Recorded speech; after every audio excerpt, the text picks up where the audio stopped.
going live. Fuck you, YouTube. The Hungarian language is completely different than others. I can't describe myself. I learned very fast. Until 1944, when the government overthrown and the pro-Nazi government. And this is when 80% of the Jews were sent to that camp. I was arrested too. Was sent to different trains because I had documented I'm not true and Polish. I managed with one more person to escape from the train and shut off. I felt badly and I fainted, but he found me. It helped me. I was positive because I spoke proper Hungarian and I had money Hungarian in my behind. So you managed to get back to Victor, you know what amazes me about this is one of the things that you write about, you summarize your Holocaust survivorship in 4 things. One was you were strong, and that was because you'd started out life as a sickly child and worked very hard to get strong. The second one was your knowledge of languages. Now, you have an incredible facility for learning languages quickly. I managed almost 8 languages.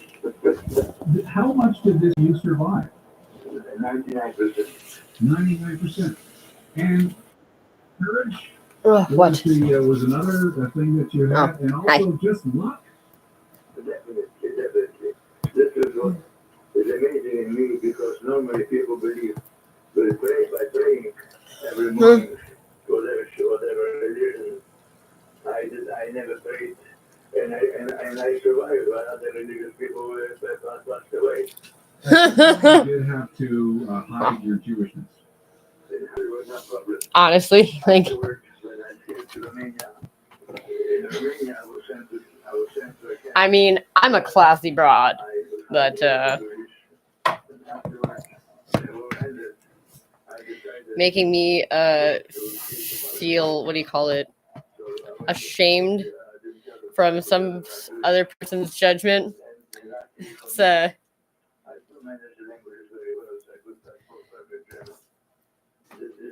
pretty decent task.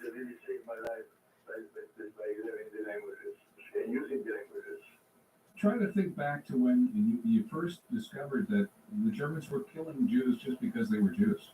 How did that make you feel? Not great. To find out how to escape. How to live. World War II, Holocaust survivor Victor David, turning 100 years old back in January. Mark Nasri is one of the tenors, formerly known as the Canadian Tenors, and we spoke in early December when he was promoting their Christmas concert in Montreal. The 4 tenors, it's not the same tenors all the time, right? Like there have been upwards of 20 guys who've been tenors in the past. So as of 18 months ago, myself and actually an Italian boy, Alberto Urso, became part of the latest iteration of the tenors. Fraser was one of the originating members, and he made the decision to go off and pursue some things, and his family was growing for his 3rd daughter, so he wanted to be home a bit more. And I had been friends with the guys for a number of years and subbed in on occasion, so with the tenors for a number of years.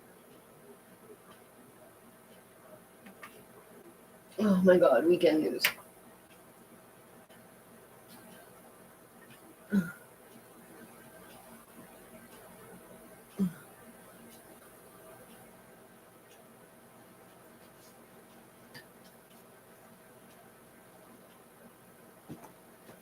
Okay, well, it's not possible.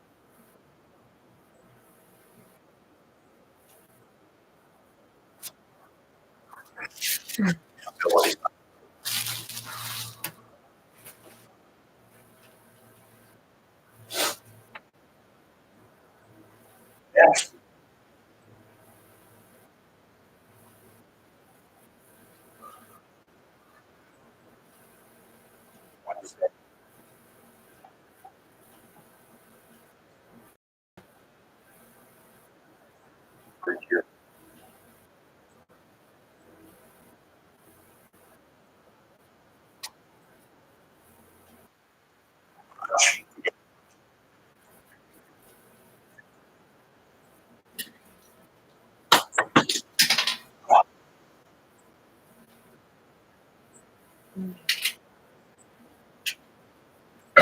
Ugh.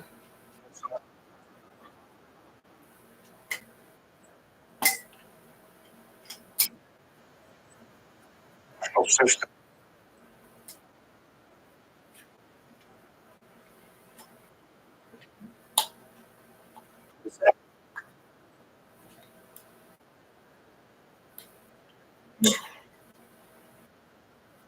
In between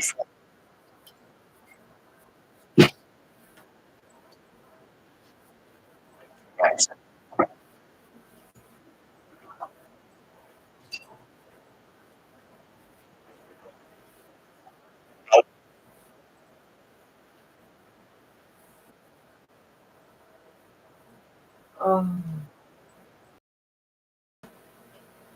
for example,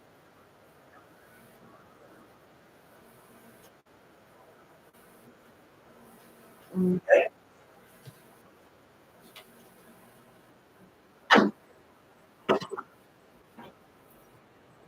very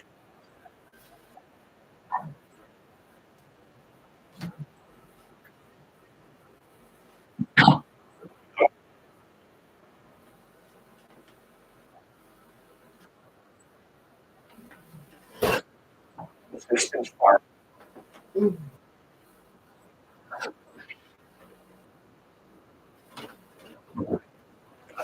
more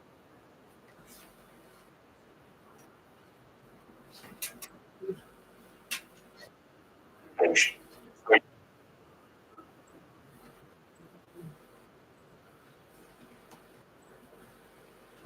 Accumulate Mm. 40%.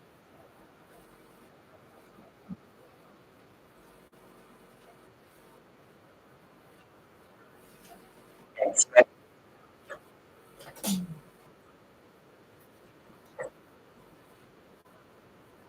out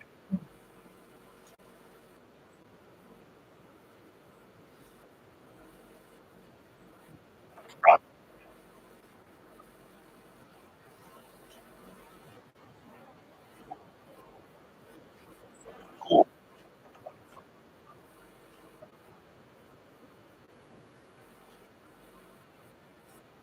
way to do it.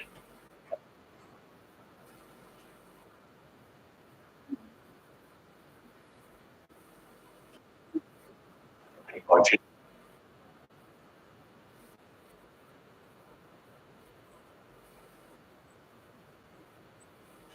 Yeah,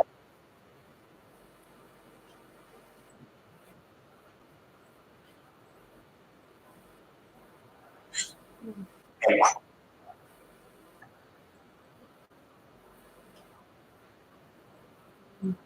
he's doing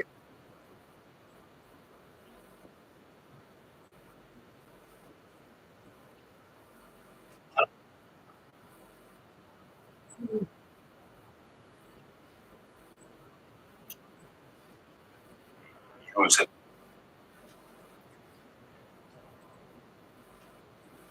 Mm. nice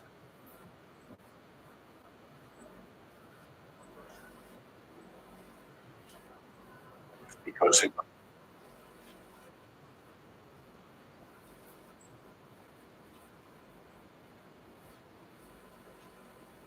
oh,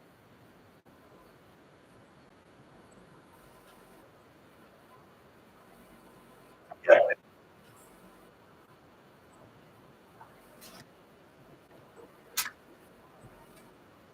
was fun.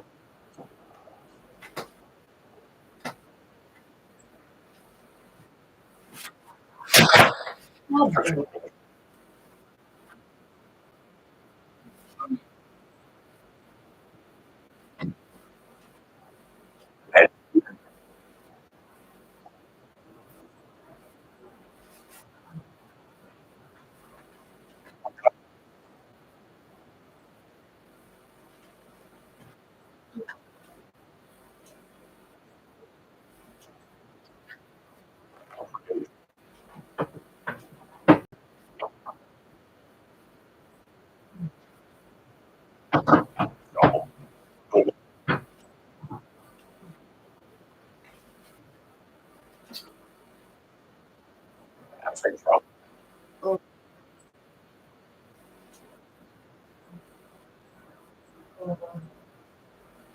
And it's good.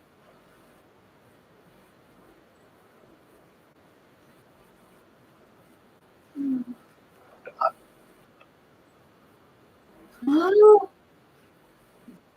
No, no, no, no. You're, Okay.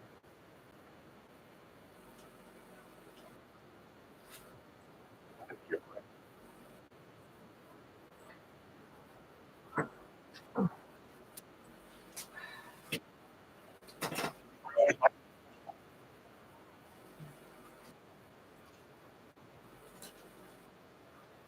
to grow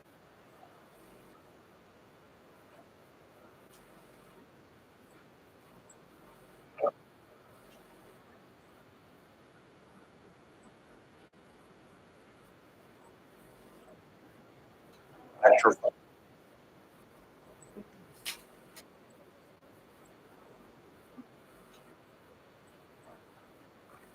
value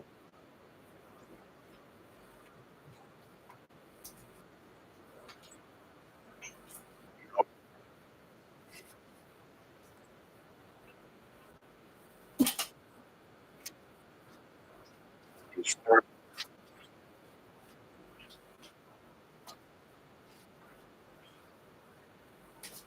with the patients.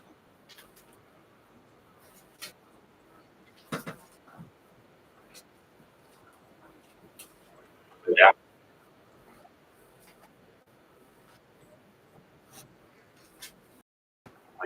one of the breakthroughs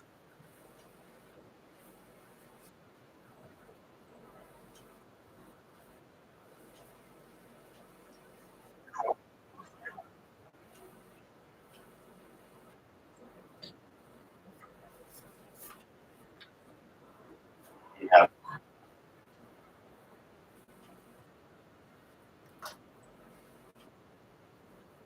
Get it.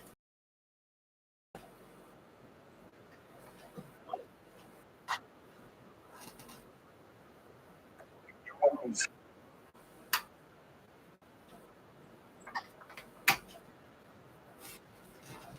that Huh? No. I don't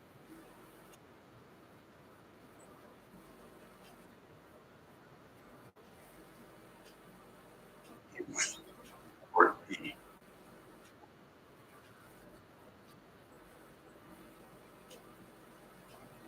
business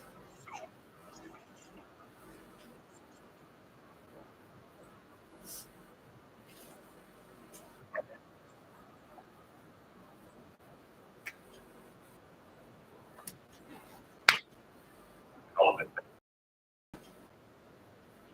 Hmm. really impressive.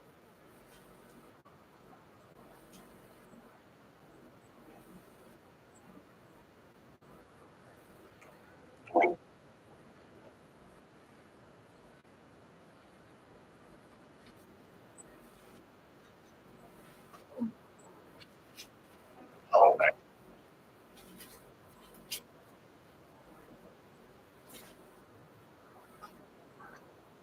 larger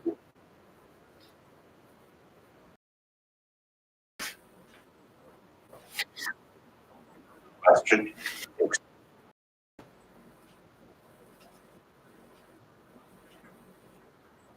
example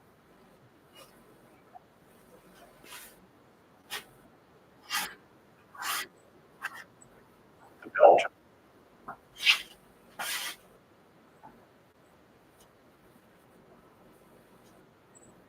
Increasing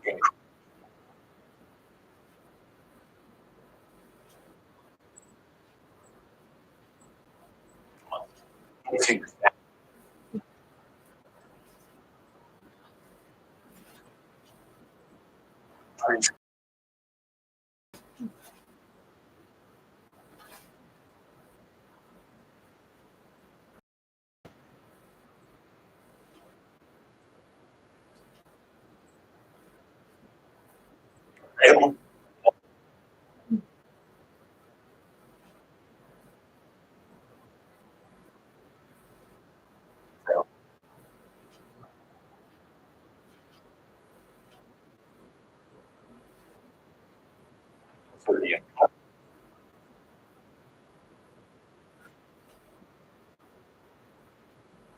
Mm.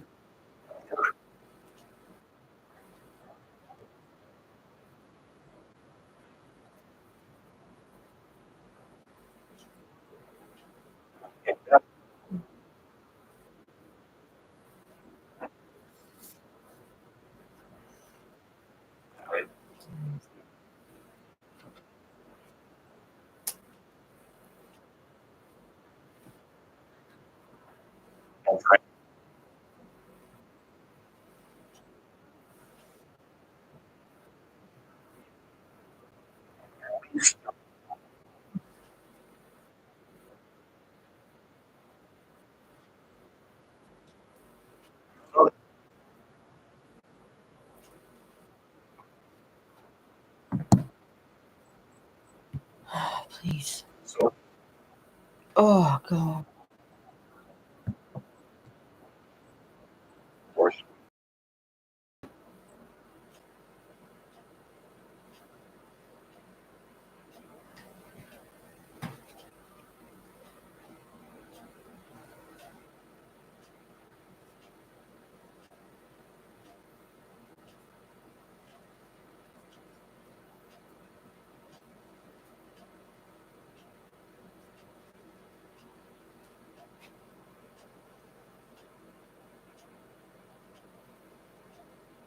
Well,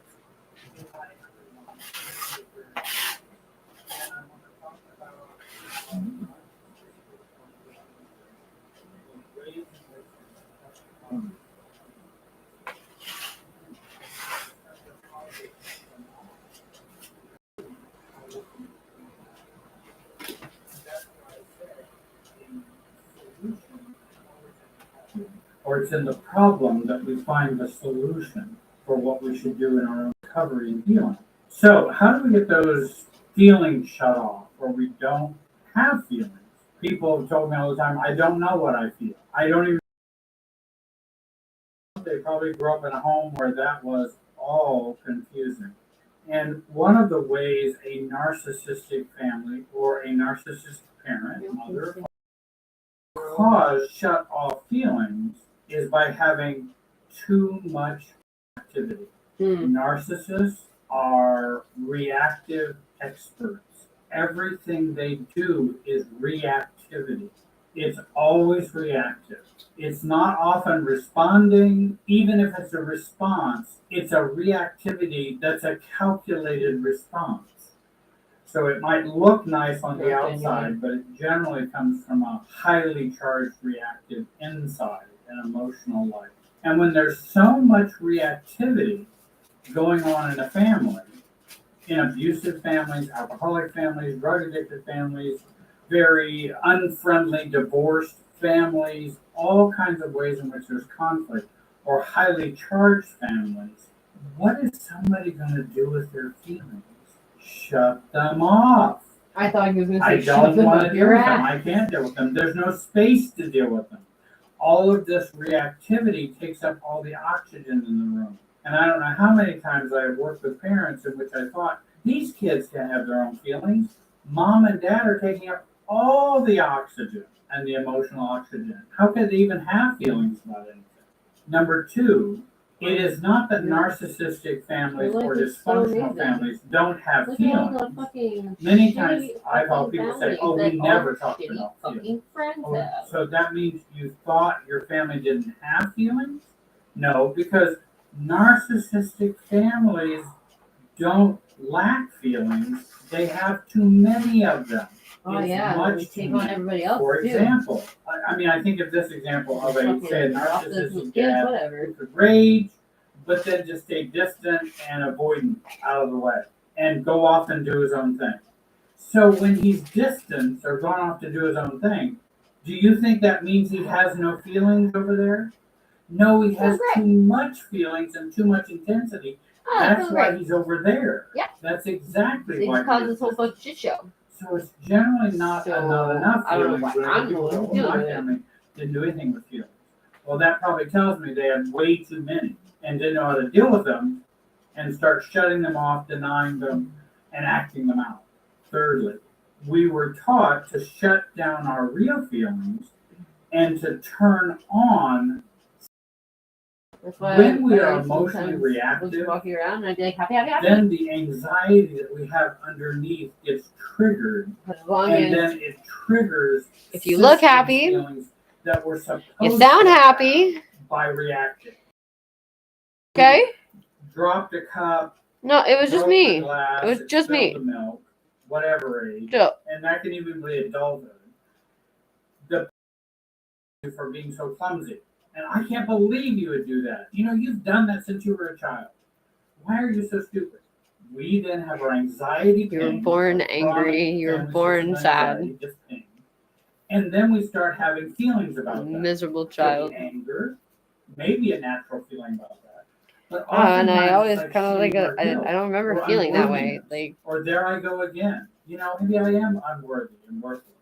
And if I don't shape up, I'm going to be abandoned. Maybe I have fear about, who knows if they're going to go off or not. And then maybe we have self-hate that might hurt. Oh, I did that again. I said I was going to be really careful when I came over here.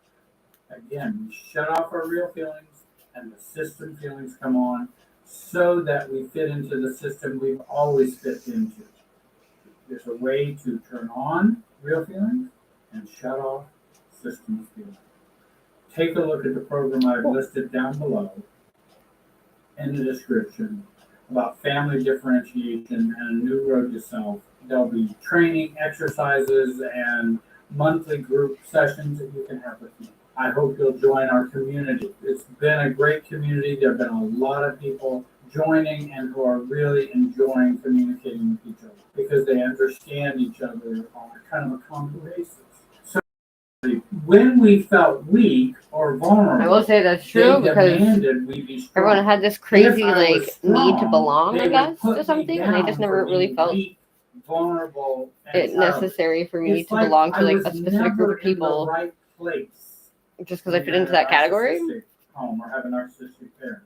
Feelings are never honored. And then I tried to listened make to, validated, and realized that or I permitted. was attracting shitty And people. what's even more important, which I go And through it's in so the that I book, don't have to which feel if you shitty had more about time here, I my would go into shitty a lot more feelings, depth, but about maybe my, a half. a lot of That shit going on. You are always standing in the wrong emotional location for the narcissistic parent. You're always standing in the wrong emotional location. The good news is you can begin to change that location. Exactly. And stand in the emotional location. And then I was like trying to surround myself with people who is right were for you and what's true for you. But growing up, A that's lot. what we learned how to do. The next point less is difficult, feelings I guess I would are say. denied and corrected. Whenever we share feelings or talk about feelings, they were often But like denied, I don't like corrected, saying that about and I'm people gonna because talk say that how about they me were that baited like and switched. You don't feel that way. yeah. Did somebody say that? You don't feel, that's not how you feel. Or why do you feel that way? You know, that seems dumb. You don't feel sorry. You're not sorry. You don't love your sister. You're not hurt. You don't feel hurt. You're spoiled. You don't need glasses, you just Hey, want Mom, glasses that because hurts. Caitlin was wearing them. Don't ever talk to me. So I that way. got my license. I've never even had I'm an eye test. shaming Like, you. I'm to the truth. And I think many times narcissistic parents will use that line as well. I'm not putting you down. I'm just telling you the truth. I don't know how many people want to go to their families and tell them the truth and think they're doing a good thing. It's not the truth that matters so much. It's the package and envelope that it comes in, the emotional location that it comes in. And so oftentimes they'll come with a shaming and blaming attitude with their dysfunctional family, want to tell their dysfunctional family all about themselves, and wonder why it doesn't work out so well. Because the envelope was wrong. I'm expected to succeed, but not too much. Correct, but the envelope is wrong. Not out to The outshine emotional location, Caitlin where we were, how we felt, because our Caitlin doesn't have that many things our that she's good unresolved at. So anger, if I'm good at something that she's good at, I have to not do it all that comes out, to let the her good have that. message gets washed away or squandered away, and they're going to deny it and ignore it. So, narcissistic parents will do that. You know, well, that feels like shame, Mom. I'm not shaming you. I'm telling you the truth. And again, they just denied my feeling of what I was saying I was having. And then, of course, there's the bait and switch. Tell dad that you love him. I love you, daddy. No, you don't. You just took cookies out of the cookie jar. Well, you told me to tell you I love you, and then you said, no, I don't. And again, feelings get so invalidated and so confused and messed up. The bad news is they do. The good news is we can do something about it as adults. We can be our own new parents. We can be our own loving person who cares about us. So what do? What are some tips that would help, what we could do if we've had those feelings? Find someone who doesn't make you Messed cry up in every those day. Many, many ways. If you cry every day, Start to turn and it on feels the like that this healthy person switch is in a being safe verbally or environment mentally abusive, where we start they are. turning on those Most likely they are. And when I Like, work and with I people, literally thought I was, I don't care wow. whether they have systems Like, feelings. I didn't think I was or worth true the feelings. effort That of doesn't being matter. mentally If they're feeling them, abused. that's Like, fine. They're always 'cause honored for that. It must have taken him Now so we much wanna like look at how those feelings function. mental effort to True hold feelings and like come constantly out of us because be of reality. System looking for ways to feelings get come out of us digs at to me get us to and make me perform or do something in a feel certain worse way. about myself than I already Feeling did. guilt, feeling Because I was shame, never allowed all to feel that good about work myself, as well. Cameron. Like never allowed to Those feel are good about all myself fake at all. feelings. Not Like- that we don't feel them, but they are not true to us. They have been programmed for us. Secondly, we can learn to shut off the system's feelings or the forced switch. So we turn on the real feeling switch and begin to turn off the false feeling switch. Those switches were reversed when we were kids. We can now reverse those switches now. And then what do you do about your own feelings? How do you treat yourself with regard to your feelings? Sit in them. Do you listen to your own feelings? Yeah. Do you trust your own feelings? Yeah. Do you care about your own Ironically, feelings? Do you accept your own my feelings? mom was the one who told me never let somebody tell you how you feel. You feel And how you then we feel. wonder why we have trouble with feelings. Because And we I have to tell get back Yana that to all the fucking time. taking care of You that feel how you inner feel. child, taking care of those feelings. I think Margaret Paul has a great And, like, book in her You can even be mind. like, I feel shitty that I feel this way. I feel like I So shouldn't you feel can this way. begin to Like, trust that's fine. your feelings and who you are. you And feel bad about also it, you feel bad respect about it. feelings, Like, the system's feelings. And then lastly, we can ask questions like, own it. if you owned your true feelings, what problem? Oh, would 10 points that for me. So if I That was- No, can accept my own own your feelings shit.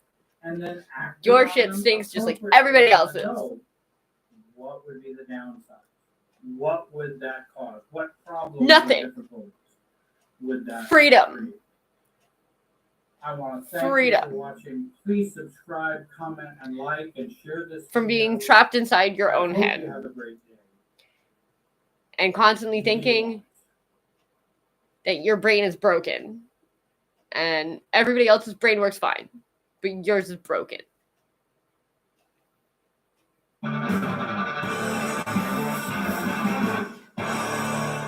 As it turns out, there's literally nothing wrong with my brain. Like, it's absolutely like my responses or my emotional responses to the current situations were very accurate. They were like reasonable.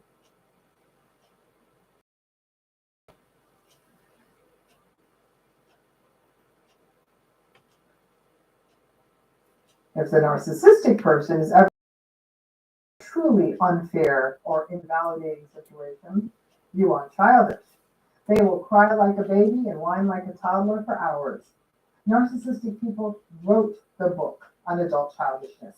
That right there is the irony.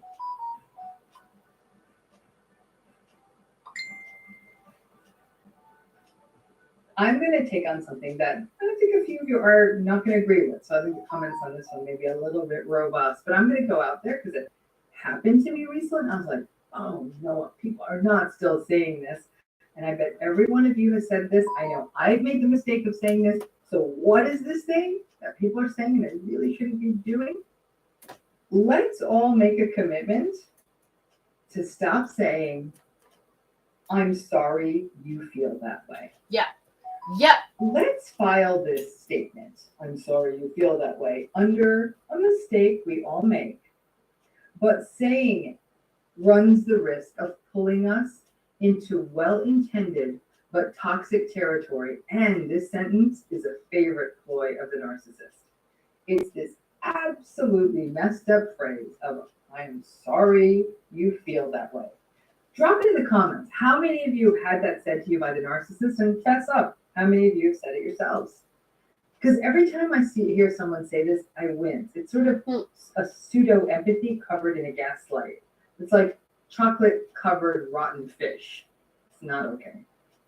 So let's break this statement down so you can understand why I have such a problem with it. Because let's say, face it, we've all said it.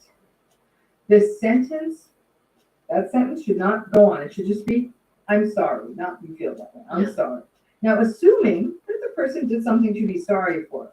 But when you say, I'm sorry you feel that way, you're judging a person's emotion. And that judgment of a person's emotion is a core tactic of gaslighting.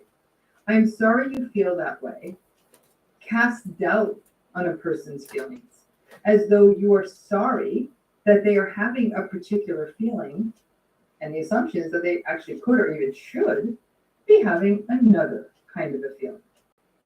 Now, I'm sorry you feel that way is a statement that is typically uttered when the person saying this may have done or said something that has caused discomfort for another person. Things that include lying to them, criticizing them, betraying them, manipulating them, hurting them, something harmful. So someone says something harmful to another person.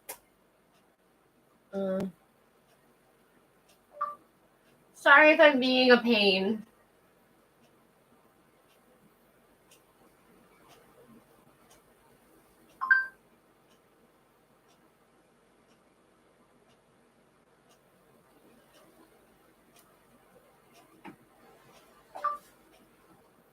If you're too busy, I totally understand.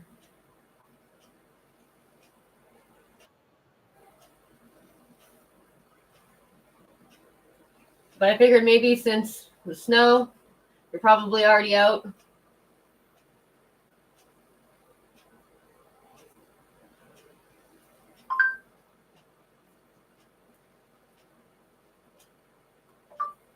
So maybe I'd have a better chance of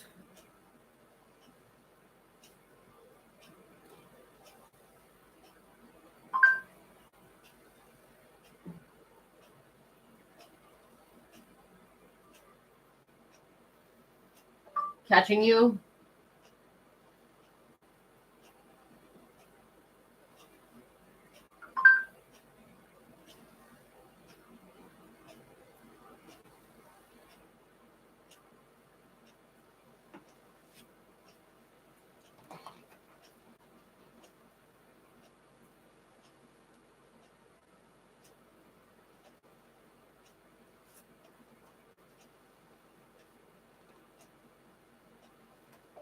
At this point, I'll take what I can get for it.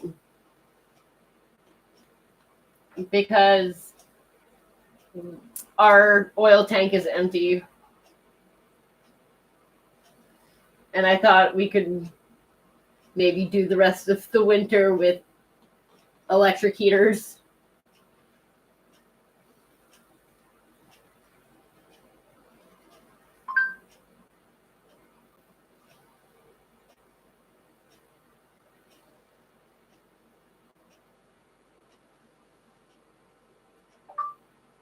And the stove.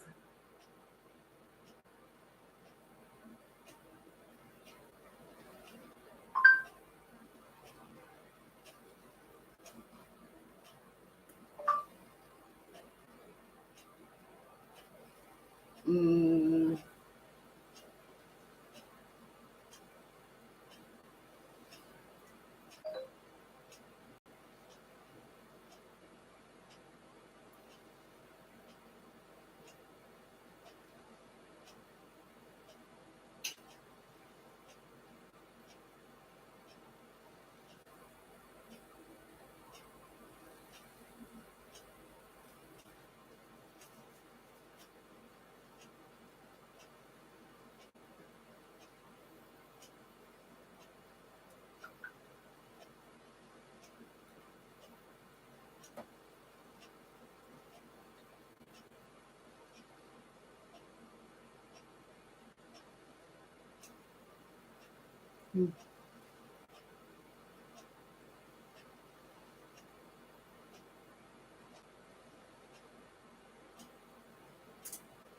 Then that other person, not surprisingly, has a reaction.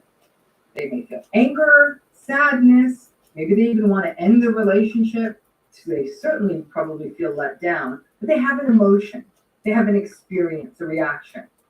And the herder, the farmer, the person who did the herding will say, feel that way. Who exactly are they sorry for? The other person who was hurt or themselves because the hurt person's feeling isn't working out for them? Then that's not empathy. It's self-pity.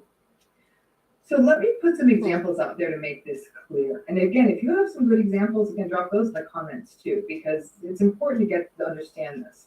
Let's say person A and person B are in a relationship. Person A tells person B something in confidence, a secret or something not shared with other people. Person B turns around and tells her mother what person A said. And then person A finds out that person B betrayed their confidence and is incensed and embarrassed. Person A tells and shares her feeling with person B, who shared that secret. Person B says, I'm sorry you feel that. Now let's another example. Luna and Gus are in a work meeting. Luna keeps interrupting Gus, not letting Gus finish a thought, casting shade on Gus, even gaslighting Gus during the meeting. Gus finally gets an opportunity to speak in the meeting. Okay. And when he's done Straight to the speaking, point. lets Luna know that her behavior wasn't okay. And that Gus says, I didn't feel heard or valued. Luna then says, I'm sorry you feel that way. So actually what should have happened, person B should have apologized to person A and had enough empathy to understand, reasonably so, that person A was hurt and was having a very emotional experience because of it. Luna should have known that Luna was cutting Gus off, and instead of taking ownership for that behavior, pointed out to Luna, pathologized Gus for having Joanne an taught me this experience lesson. in that meeting. She would literally be like, I was talking. So I'm sorry you feel I was just that saying way. something, It's and you just totally cut me self-protection. off. And I was like, It's oh, that kind of self-protection. It's like sorry. narcissism. right. It's a I way guess to that was get a kind of person rude, off the right? hook My and bad. move Like the I didn't mean to. spotlight Like onto go the ahead, finish what you're victim of the saying. hurt party She'd be like, yeah. rather Anyway. than the behavior of the Like, transgressor, oh the shit! person who Like did that first thing. of all, she was Now, like some fucking of so you may bitchy be about it, thinking, and I "Slow still down, am the one sister. who felt bad. I have said this to the narcissist. I've said to them, I'm sorry you feel that way. That narcissistic person will be coming at me about how hurt they are, and they're the one who hurt me. And they start calling me the gaslighter, and they start calling me the narcissist when none of that's true. No. And then I turned around and I said to them, well, I'm sorry you feel that way. But the fact is, everyone, in that statement, in that case, the statement is inaccurate. Are you actually sorry that they feel that way? It's more likely that you're angry they feel that way, or confused that they feel that way, or puzzled that they feel that way. It seems that the more appropriate response would be, I don't agree with you on that. Yeah. Or you might try, you're telling me that you're hurt? I hear that. It appears that now we're both hurt. That would be a reasonable response. Or you might say, I'm actually confused why you think I'm a narcissist, but I wouldn't recommend that as a stance because that's basically falling into the vat of explaining and defending and engaging, which we know is a no-no. But you're not sorry they feel that way. You're pissed that they feel that way. Language matters. This statement of I'm sorry you feel that way is far more often used against people than it is ever used I would against say their that narcissistic language folks. matters. But no matter who you are, To it's an simply extent. bad relationship hygiene. When you say you are sorry that someone feels a certain way, it's passive aggressive and you are judging their emotion. It falls into other toxic things that people may Oh say. yeah, like, it's I don't agree with your emotion right now. What the it's actual downsizing. F? There's I some actually tones recently of had having a an emotion with something, narcissistic person and do this, really and I looked at him and when he said that, downplaying. and I said, come again, like you don't agree with my emotion? Like This is not multiple choice. There's no right Yeah. answer. Yeah. Because that is what You can I am agree, you can sorry not you agree. feel It that doesn't way change is. I do know that Like, some oh, you people don't agree? Oh, try to okay. use So this obviously my statement feeling as a was sort like of a not clarifier. In essence, they didn't mean for their statement or their behavior to be hurtful, but the other person does get hurt. The statement is saying, I'm sorry you feel that way, is trying to clarify intention. But still, it's still the wrong statement. Always start with real empathy. Try and say, I'm sorry I hurt you. Even if it wasn't your intention, they're hurt. Sometimes we take on the language of the toxic. It happens. Some of these phrases, like, I'm sorry, bubble into the landscape in a way that we start taking them, especially when we feel guilt about the hurt or harm we may have caused, and then we're trying to protect ourselves, right? This statement, I'm sorry you feel that way, is a way to do that. It feels like empathy, but it's really not. It's a way to sound empathic, but in fact, it leaves the other person, that, my friends, is gaslighting. So that's why we don't want to do this. And if it's done to you, now you know it's being done to you. And if you didn't like this video, well, I'm sorry you feel that way. No, I'm just kidding. If you didn't like this video, then I'm actually just plain sorry. It's a bad statement. And ironically, I've had it probably once a month for the last 3 months. Different people have said, I'm sorry you feel that way. And I remember it sort of hit me here. And I know it's going to happen with friends and other people I know. And I was like, what is this? And then I recognized it was sort of this passive aggressive kind of, it definitely threw me off balance. And I thought, something throws me off balance, especially in what should be a connected conversation. Pay attention to that. So let's not do that anymore, okay? Enregistré? Si tu peux. Ok. Bienvenue à bord. Vos destinations possibles sont les palpitations, les problèmes pulmonaires, les hallucinations, l'anxiété, la dépression, la psychose et la dépendance. Vapoter du cannabis, c'est risqué. Informe-toi. Eat shit. Eat shit. Il y a quelqu'un? Marco, j'ai pas entendu arriver. Non, parce que c'est rentré direct dans la toilette. J'ai comme eu un accident. Ah, oh. Marco, j'ai eu un petit accident. Non, c'est pas un gros accident. J'ai complètement défoncé la toilette. C'est ça ton accident? Ben ouais. Ah ouais, viens manger. Avec la police qui pardonne de bel air direct, un accident est si vite pardonné. So when people are in narcissistic relationship situations, after those fights that go nowhere, the confusion, the tension, and eggshell walking, many people just get to the place of silence, of just putting up with the one-person show that is a narcissistic relationship and recognizing it will never be healthy.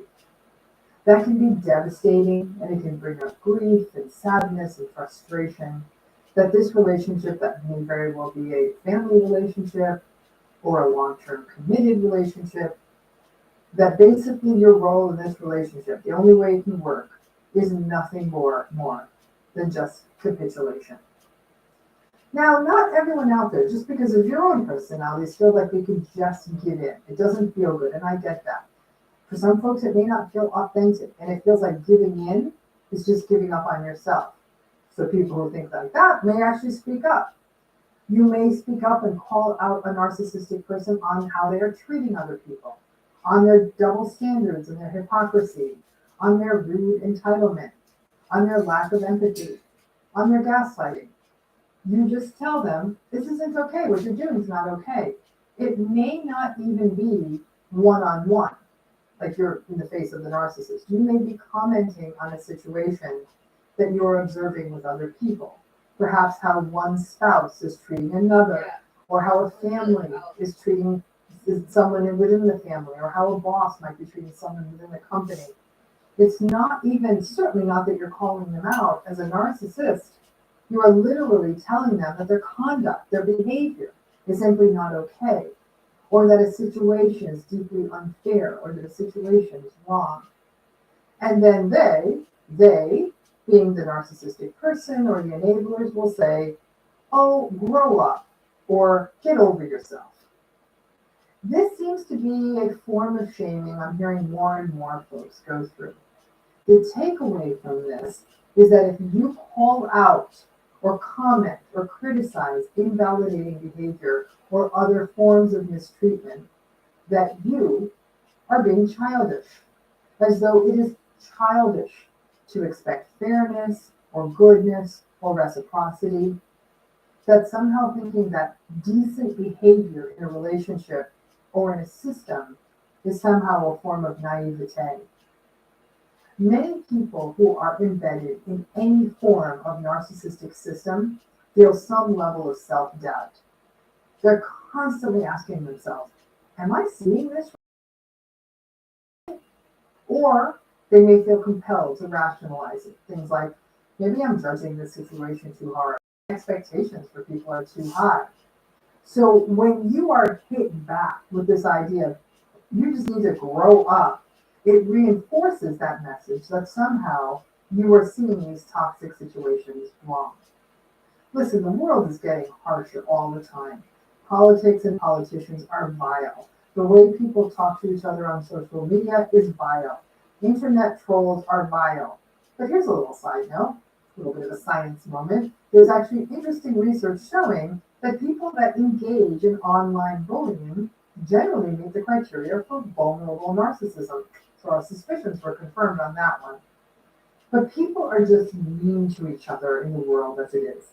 It is then doubly galling when a person merely wants to point out bad behavior as bad behavior, and then upon doing that, are met with this idea that you need to grow up, and that being an adult must then mean that accepting people's awful behavior.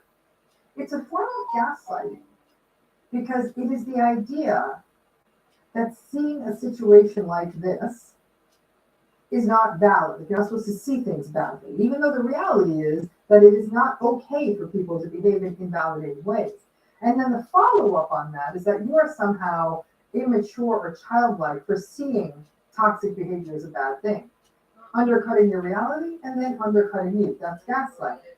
And this particular brand of gaslighting, telling you that you need to grow up and just accept this behavior in relationships, is particularly pernicious. Because in essence, they're saying that having any kind of behavioral expectations or expectations of accountability is somehow ridiculous. It is a contemptuous dismissal. For example, when a person in business blithely swats someone off and says, oh, get over yourself. It's business, it's not personal. I don't know. That ability for compartmentalization is very much a superpower of many narcissistic folks, and is what makes it so much easier for them to screw other people over and take advantage of them. And then, when there is any pushback, they will call you out or call out the person they took advantage of as childish. Grow up. Well, let me tell you this. If the narcissistic person is ever on the wrong side of a truly unfair or invalidating situation, you are childish. They will cry like a baby and whine like a toddler for hours. Narcissistic people wrote the book on adult childishness. That right there is the irony. The silencing of voices who observe unhealthy behavior and say something about it, that's kind of the New World Order. That the people who benefit from engaging in emotional abuse and in essence subjugating other people actually do believe that adult life must consist of people mistreating other people, right? And that to point it out means that you do not have a realistic and mature way of viewing the world because you need to grow up. It's not okay, but it's why these patterns are able to persist and people feel unable to push back on them.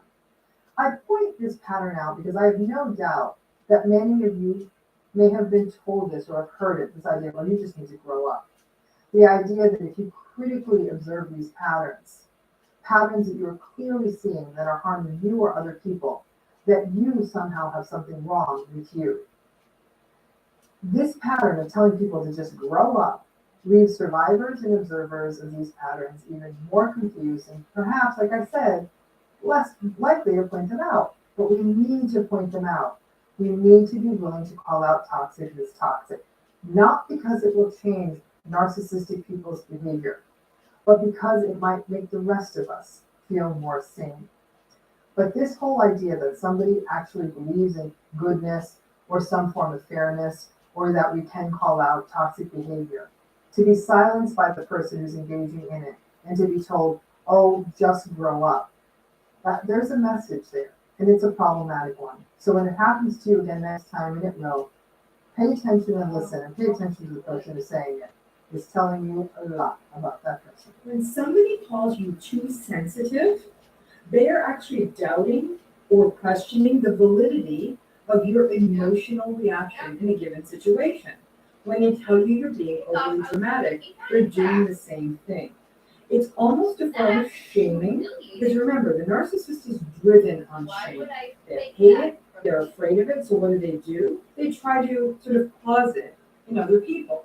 And so by saying you're being too dramatic, you're being too emotional, it's not only a way of sort of shaming you, it's telling you your emotions aren't valid. And it also becomes a chance for them to almost get this upper hand once again and try to control the emotional temperature of the situation. Just to revisit what gaslighting is, it's when a person literally doubts the reality of another person in such a way that it leaves the other person confused, invalidated, just honestly upside down, as it would if you went outside and somebody said, hey, look, the sky is purple, and you're looking it up and I think it's blue, and they say, no, the sky is purple. So this is that sort of sky is purple idea that you are being too sensitive. Some people don't understand it as gaslighting, but it takes in that territory. And as I've always said, any of us doing this kind of work will say, gaslighting is a form of emotional abuse. So when you hear that statement, now short of you, if somebody shows up late to your birthday party and you start throwing glasses across the room and tell you you're being too dramatic, I'm going to give them that one. Obviously, that is being too dramatic. But perhaps if your reaction is hurt or anger or some other strong show of emotion in the face of real hurt, and you express that, and if your expression of it is appropriate, it's not at an exaggerated volume or with any form of violence or physicality that would be considered problematic, and somebody's telling you you're being overly dramatic. So for example, it could be that somebody tells you, hey, your partner tells you, hey, you know what? That night, that was supposed to be your mom's big birthday party. I can't come because I have this thing I have to go to, a bachelor party. And you're saying, you've got to be kidding me. This is the worst thing you could do to her. She was so looking forward to it, because she was, and she is. And he says, you're being too dramatic. It's not that big a deal. There's going to be a bunch of other family there. No one's even going to notice I'm not there. And then they say, you're being too dramatic. You were having a real reaction to that situation, at your mom's disappointment, perhaps at your partner's not going to be at this birthday party, or that it was important for you. Some of you may be wondering, from the standpoint of the narcissist in this story, what's the right answer? The right answer is empathy. Let's say you did screw up, and you did double book on that night, and it was going to fall on that birthday party, and you don't want to go to the birthday party. You're in the other seat. Don't tell that person to be overly dramatic, because you don't like their reaction, or it's leaving you feeling guilty. Another approach is to say, you know what, I get it. I know how important this event was to you. Maybe we can sit together and figure out a compromise, because I would love to be at my friend's bachelor party, but I also recognize that you did make this plan with me. Frankly, when we show empathy to people, they do meet us halfway. However, the challenge is, empathy does not come easy to narcissists. It's like calculus for the rest of us. We really have to work at it. They really have to work at empathy, and more often than not, they don't get it. And by the time they get it, it's too late, and we've already been hurt. So when somebody judges your emotional reaction, that you're being too sensitive, you're being too dramatic, that definitely falls under the abusive rubric of gaslighting. And gaslighting is, and always will be, one of the main weapons in a narcissist's arsenal. You're in a toxic relationship of any kind. Narcissistic, antagonistic, toxic, use whatever word works for you, okay? Gaslighting, sadly, becomes your normal in one of these relationships. And you're doing your self-education, right? You're learning about these various toxic dynamics and tactics and all of that. And you're getting even better at detecting them. Gaslighting by design messes with your head. It leaves you with a sort of permanent state of self-doubt. You're thinking through all the angles to figure out if you're not responsible in some way, wanting to record and write and ensure you commit to memory what happened so you can unpack it later, cross-check it against the evidence. Maybe you go to therapy to figure out, is this real? You're so confused, right? Or whether the gaslighter is the one who's right. You find out from the therapist, is there something wrong with you? But there's one gaslighting phrase that we often don't unpack. And I can see that it might be one of the most nefarious and awful of all because of the downstream effects. Are you ready? For what this gaslighting line is? Write it drop it in the comments if you think you know what it is. No one is going to believe you. So let's set this up as an example. You confront the narcissistic person, never a good idea, but you do, about something they did. Let's go big.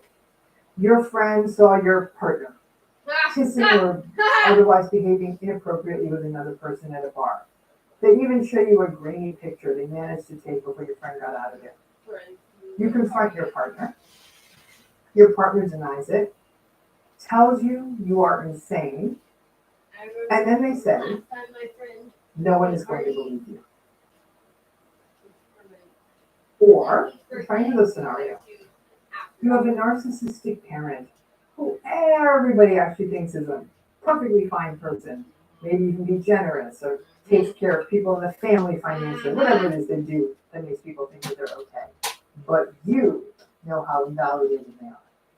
One day, you're having an argument or a confrontation, and you let that family member or parent know, I am done. I am finally going to tell certain people in the family that you've lied about this or that. And that narcissistic parent turns to you and says, no one is going to believe you. This tactic works. It will make you look bad. For narcissistic people who are really It'll good make you look at wearing their bad, but it'll make you look the worst. and not being seen when they What I take got. that mask off in private. So they really are able to maintain a very gregarious and validation-seeking public base. It may be that people like this, they meet this person, and they're awed by their power. They think this is just a great person who has it all together. They're cool. They may be impressed by their success. But basically, and this is why this whole narcissism thing is such a mind F, is that lots of people may actually really admire and adore this narcissistic person. They literally think they're outstanding, righteous, just super, bright, cool, awesome people.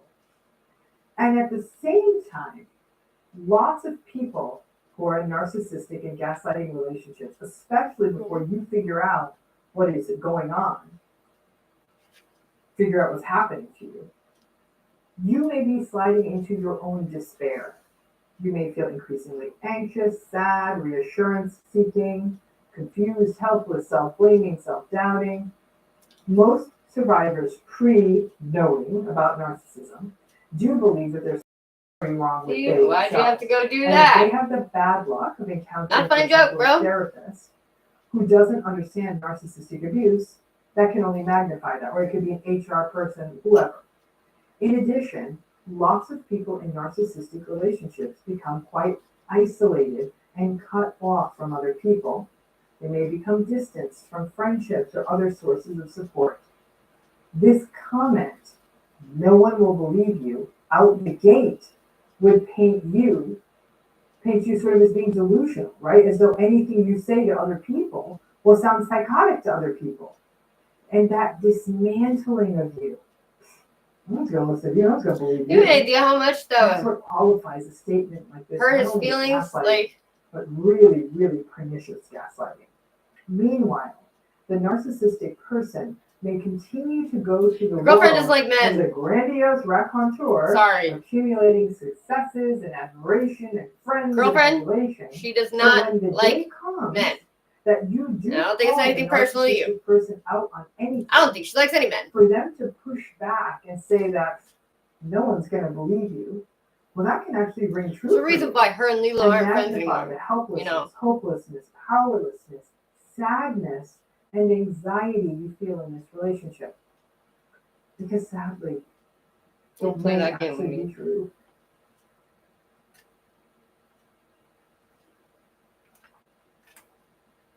What is it? Is it because like the new year? Is it must be like a fucking? My mom calls it the planets are in retrograde. Everyone's kind of like acting like a little bit like fucked up. Like I have to go threaten people today. I have to literally stalk somebody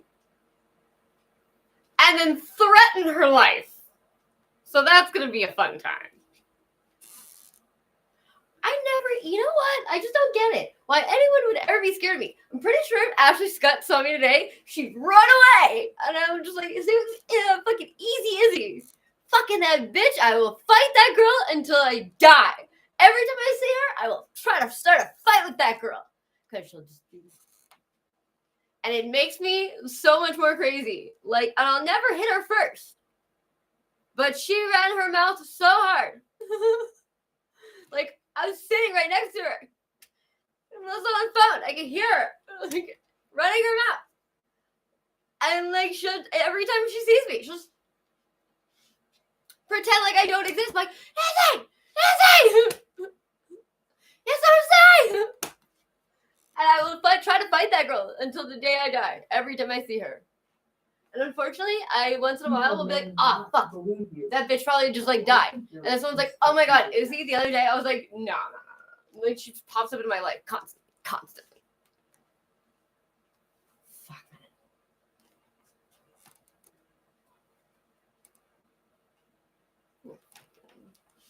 That's shit, bro. Like a shit bro move. See, this is okay. So this is the thing with girls and not treating men the way that men think they deserve to be treated. Because you know what? I gotta be honest. Like, I have had a really long period where I can't have guy friends anymore. And I was really upset about it. And I was like, I tried having girlfriends and that didn't go well. Like, I can have a friend that's a girl, which is my husband, Dominique. And that's the only friend I need. Like, I'm so happy with my one best friend because I've been a shitty friend recently and I haven't been talking to her. Well, it's not that I haven't talked to her. It's just like...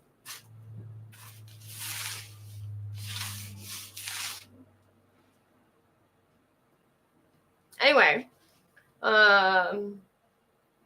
Yeah, no. If you add multiple girls into me, like... Gross. See? I can make sex shows and they're funny. And it's just a funny ha boobs. But not anymore, apparently. And it's 2 people in the middle of the night when I was just like out of my car. One is a black dude, and he won't tell me his name either. He told me his middle name. And it was a great middle name, too. It was something I think he was literally planted on me by the Catholic Church to try to convince me to not have an abortion. Anyway. I haven't seen him since, actually. It was just super fucked up. But the other guy is a guy named, what do you call it? Oh, Alex. I think it's like something Ukrainian, but like he told me to call him Alex. And he was like, he's a really nice guy. Honestly. Like, I'm going to try to set him up with my friend Pam. But like, fucking, he was like, I'm having a really hard time with like females, like, and getting dates and getting girls that aren't like kind of fucking weird. And I was like, what do you mean? And he's like, because she doesn't want to have sex, like make out. And like, I was like, she's Christian or she's Catholic or something religious? And he's like, no. I was like, oh, okay. And did you do the conversations like, are we together or not? Like, he's like, yeah, I didn't. She wants to be together with me, but she's. I was like, that is weird. That's very weird. You should break up there. You should not. You should go find someone else. Like, he's a really nice guy though, and he's just having a super hard time like finding somebody to even just like go on a date with and have a casual just like relationship. And I'm like, do you sleep around? He's like, no, but like I like DJs and I like to go to clubs and to nightclubs or whatever. I'm from like fucking Ukraine, so like we like our nightclubs. Like, I was like, okay, well that's fine. Like, I used to have boyfriends and go to nightclubs and we wouldn't dance with guys. We would just dance with our girlfriends. Or like there was like the two hippies who were just like, yeah, dancing with us. Like, and it's not like a sexual thing in any kind of fucking way.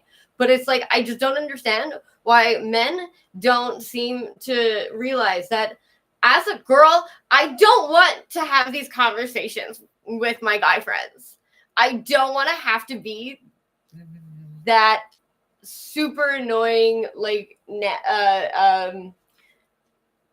like some girls have that voice that makes you like cringe a little bit. Yeah. Okay. So like, those kinds of girls where it's just like, listen, really? I just want to establish our relationship. Oh, that's why. On the wrong side. Those girls that were like, I just want to establish that like our relationship, like I just don't want to, it's an awkward conversation that I have to have with men that I didn't used to have. I hit on Bradley, Brandon, Josh. I hit on Justin. Like, I hit on every single one of those guys when I was first starting to fucking, what do you call it, be sexually active as a teenager. But like, I hit on every single one of those guys and all of them were like, oh man, like I love you and you're so pretty. Like, and I would start crying, like, and they were like, no, don't cry, I'm so sorry. Like, but like, we just don't see you that way. I used to wear like shorts that my butt would hang out, and for years they told me my butt would hang out of my shorts. And then one day I was like, oh, you can see my bum. And everyone got really mad. But like, I would walk past bars in like little booty shorts, and they look at me and they look away. I'm like, oh, cool. I can do that. Like, because I have all these fucking like huge ass. I have a big ass black guy, big ass native guy.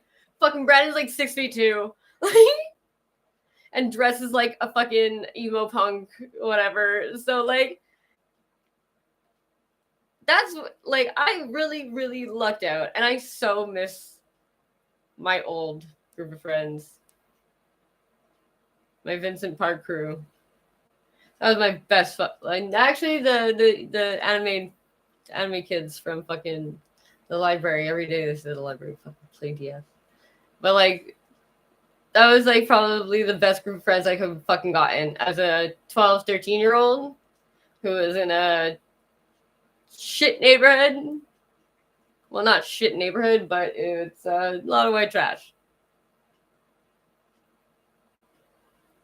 And I ended up with the best fucking guy friends that I could have fucking actually got. Like, some were like my big brothers, and they all looked out for me. They would walk me home when I was like fucking wasted.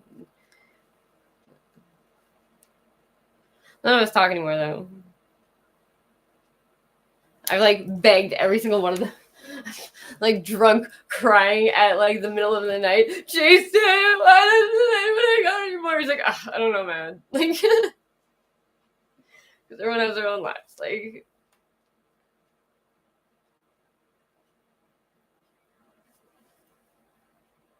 every year for Christmas, picture of Bradley and Josh come up.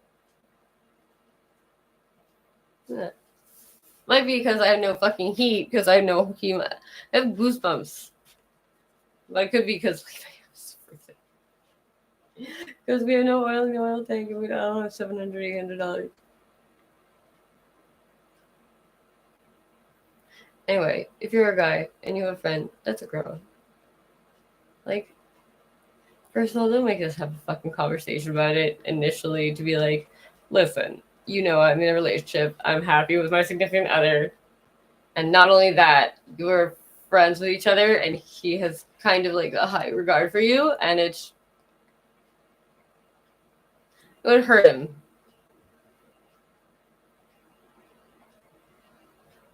I don't like people who hurt my family, because that's who my family is now. I want to go back to cleaning.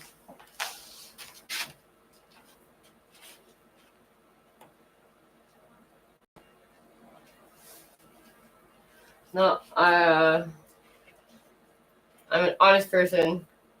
That I will give myself credit for. No one shits on me harder than me, but I will say that fucking holy shit, I am too fucking honest. I'm too honest, and I'm way too fucking nice. But I've also been a fucking terrible, terrible, terrible person. Like, I've done really mean things to people who fucking Rachel. Fucking Rachel. I was really hoping she was gonna be like this, like skanky, like bitchy, bad attitude chick. I was so far from that. And it's just like Rachel is just like the nicest person on the planet. I was like, really, really, shit.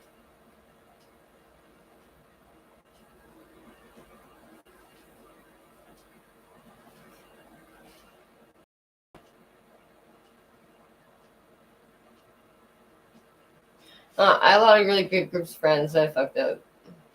And there's like no fixing a lot of those.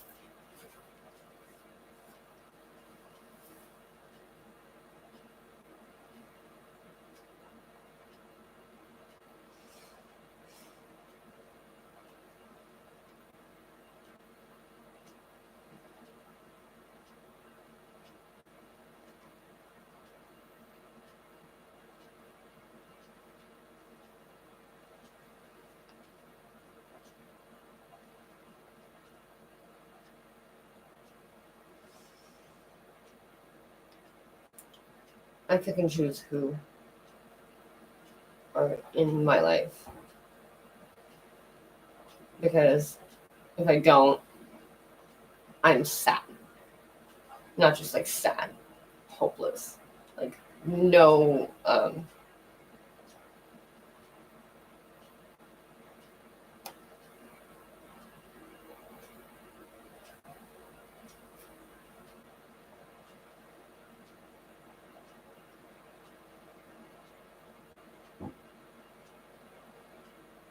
I guess it was after because like it felt like such a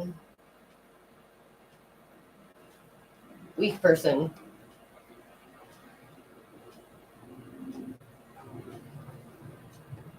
And not a popular person. I did not think I was cool at all. I almost was certainly sure that I was very not cool.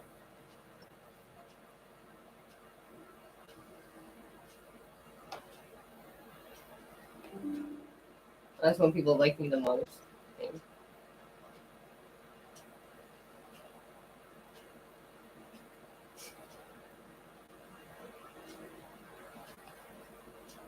I thought I was like super fucking cool. Like I was just like such a mean person.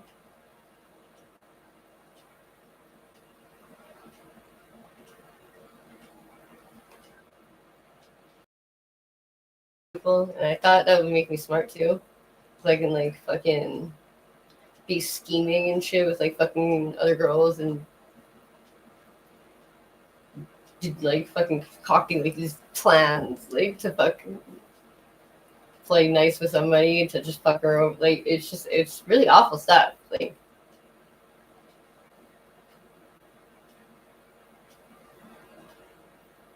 so I don't do girlfriends anymore. So, it's like rats in cages.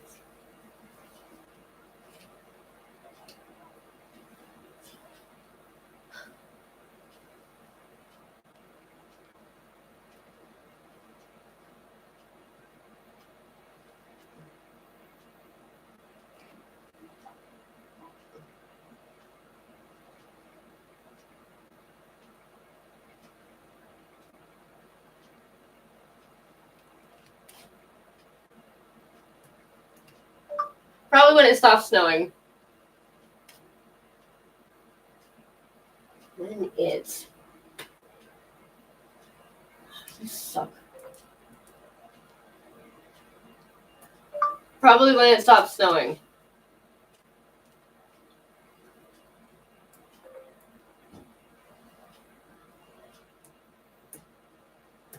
When it stops. Jeez, fuck.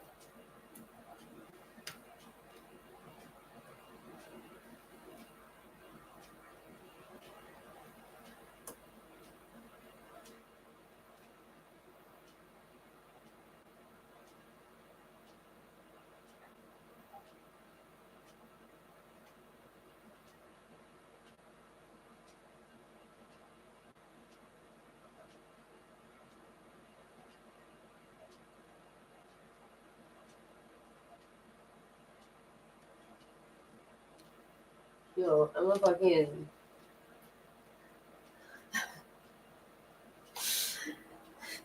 At one point, when you're rating your CV, and you're just like, okay, let's take a few of these off. And you're like, I don't know if this is a compliment or if it's just like, sex. I am super capable of so many things. That was an accident, but I'm just gonna leave it as is because I don't know. I want to say that I'm surprised, but I'm not. Like, and it just kind of sucks.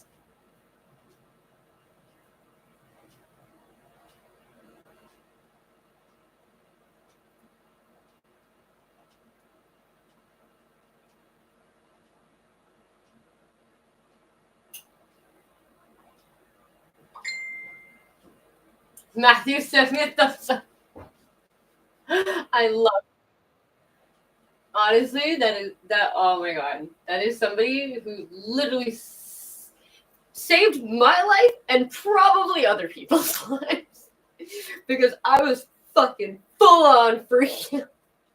And Matthew was my Obi-Wan cannoli. Like, he just like fucking I think go with that. I was just like, what does that mean? No, I absolutely love Matthew. And I tell him all the time, and he gets super awkward and uncomfortable. And I'm like, I don't care. I know that you know what I mean. Because I love him as a person. He's just a fucking stand-up fucking person. Like, very... Anyone who's friends with Matthew, fucking be armed to be friends with Matthew. Because, like, not a lot of people like him.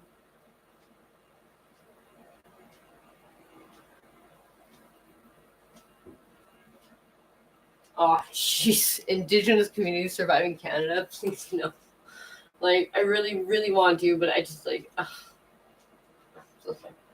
Like, I need to stop saying sorry, because, like, that's just, like, fucking okay, and...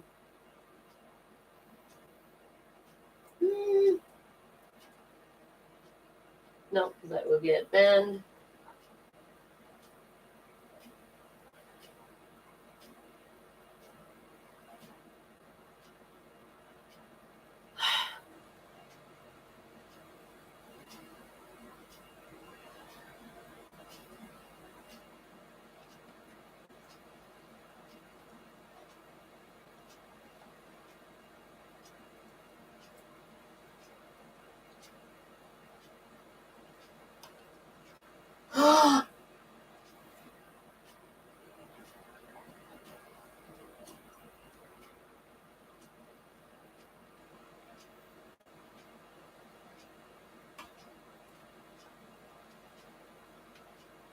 That takes things off then. In I hope to this boost is his party's flailing poll numbers, Rishi Sunak has pledged to fund tax cuts by curbing benefit spending to create a clear dividing line between himself and, of course, the Keir's Labour Party, who have repeatedly said their taxes are too high, but has stopped short of promising to reduce them. Interesting. I look at on the tax cuts with your vote. Well, it's not going to get my head to head as social commentator and Car 36 director Lois Perry, also political commentator Matthew Spagman. Can I Right. just say before we begin, please? Right, no. Oh, no. Okay, what do you want? Go on. Say it. I'm absolutely terrified. I don't want to go up against anyone. But taking on you two at the same time is really frightening. So I would admit defeat before we even start and set my bar that low. I love this Actually, stuff. quite passive aggressive and quite clever. Well done. And actually, Nana is obviously completely objective as the host. Of So, course. yeah. Oh, I do have my right, yeah. Taxi, Matthew, but we're not buying it. We're buying it at home. Should we start with him? Why not? Matthew, okay, so what do you think? Well, idea, curbing the spending. It's kind of incredible that we don't quite know what this Prime Minister stands for when we are almost on the eve of an election. And Tories have been a path. Well, let's deal with that. Here's what his issues. Elaborate on those. We'll come to Starmer in a moment, if we may. But first of all, on Sunak, is he going to cut or even abolish inheritance tax? I mean, yesterday in this interview with the Telegraph, he's talking about the nobility of work. So if you believe in the nobility of work, why would you slash inheritance tax? I don't think many people are going to be taken in anyway. This is the first major point. Because of fiscal drag, we will learn what that means. Because of inflation, it means that so many more people are getting dragged into this higher rates, higher bands of income tax. So the idea that this 2% cut of national insurance is going to mean that people end up paying less tax is highly questionable.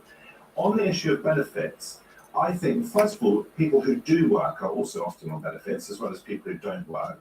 But because we've been in this sort of huge crunch and crunch of our living standards, if people's benefits start getting taken away as well, they're going to struggle even more. And I think most people, I mean, I may be wrong, but most people watching today will think we should have a sort of civilized base rate at which people are able to live their lives. So will it win my vote? No.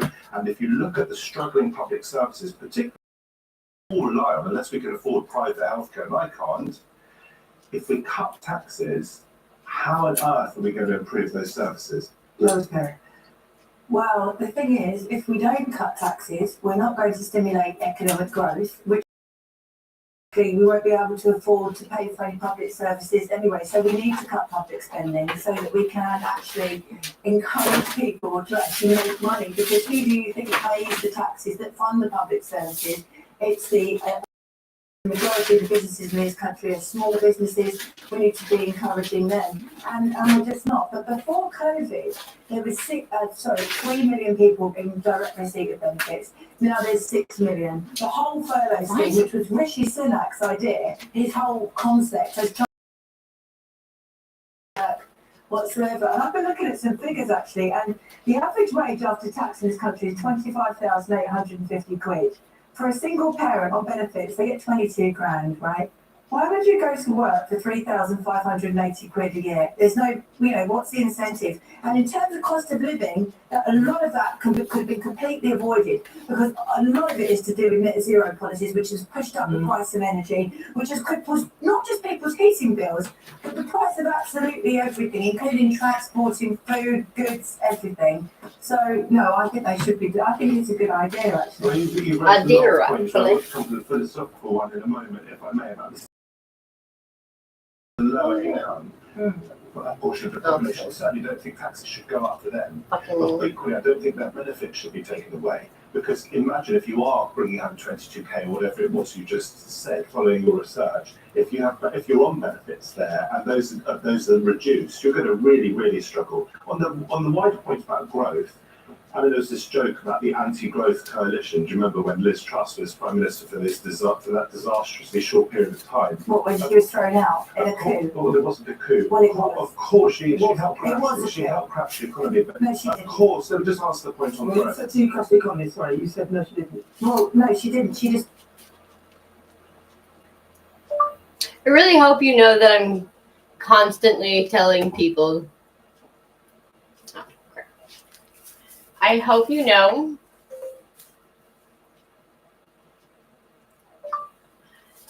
I want you to know that every once in a while I'll be telling somebody a story that involves you, and I'm like profusely apologizing.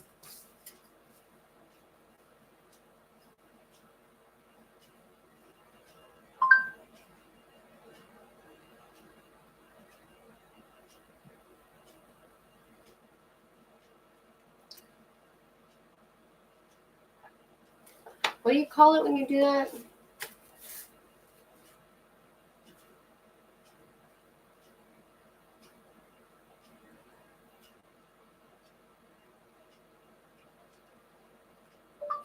To you in spirit, pretty much for the rest of my life.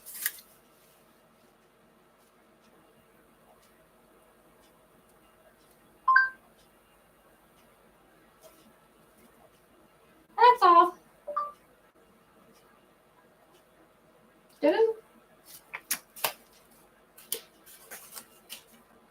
Dustin makes the best gifts.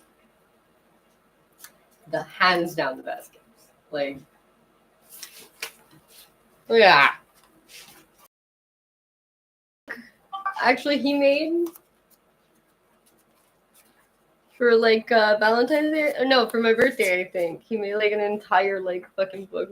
I think it was like all the reasons why he loved me or something like that. It was like just very basic and like fucking 10 pages of like construction paper. Like you put a lot of effort into it. I literally cry about his dad. Like I love John. His family was actually really good to me. Like I found a Christmas card from them. I think. No, it was a birthday card from his family. I was just like, oh yeah, like his mommy's always fucking.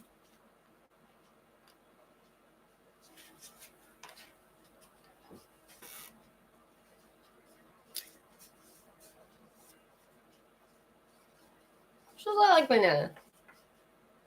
She's always trying to include everybody, especially the person who's kind of like left out.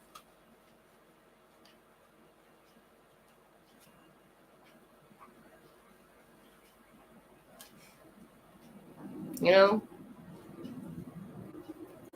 And it was my mom that made sure that was not going to happen. Someone stood up to her. And like I even said to her too. I was like, everything he said was right. Doesn't give him the right to say it. I can say it. He can't. And it was wrong of him to say all those things to her, but it's not that they were not true. They're very much true. Some of them were not, but a lot of it was.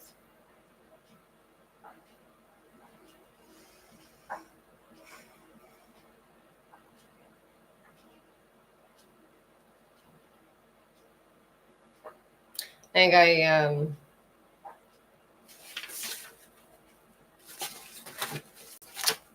I don't think that made us would have worked anyway, though, because I think everybody needs a best friend. I'm happy I'm yours. And it's Ted. But it's him as a bear, like Ted. He's amazingly artistic. He's an amazingly artistic person. He has no fucking clue. He doesn't even fucking know. So sad.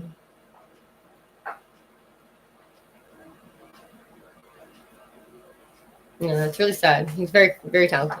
Very talented person. Very artistic. Does voices. He's going to be a voice actor. Does great voices.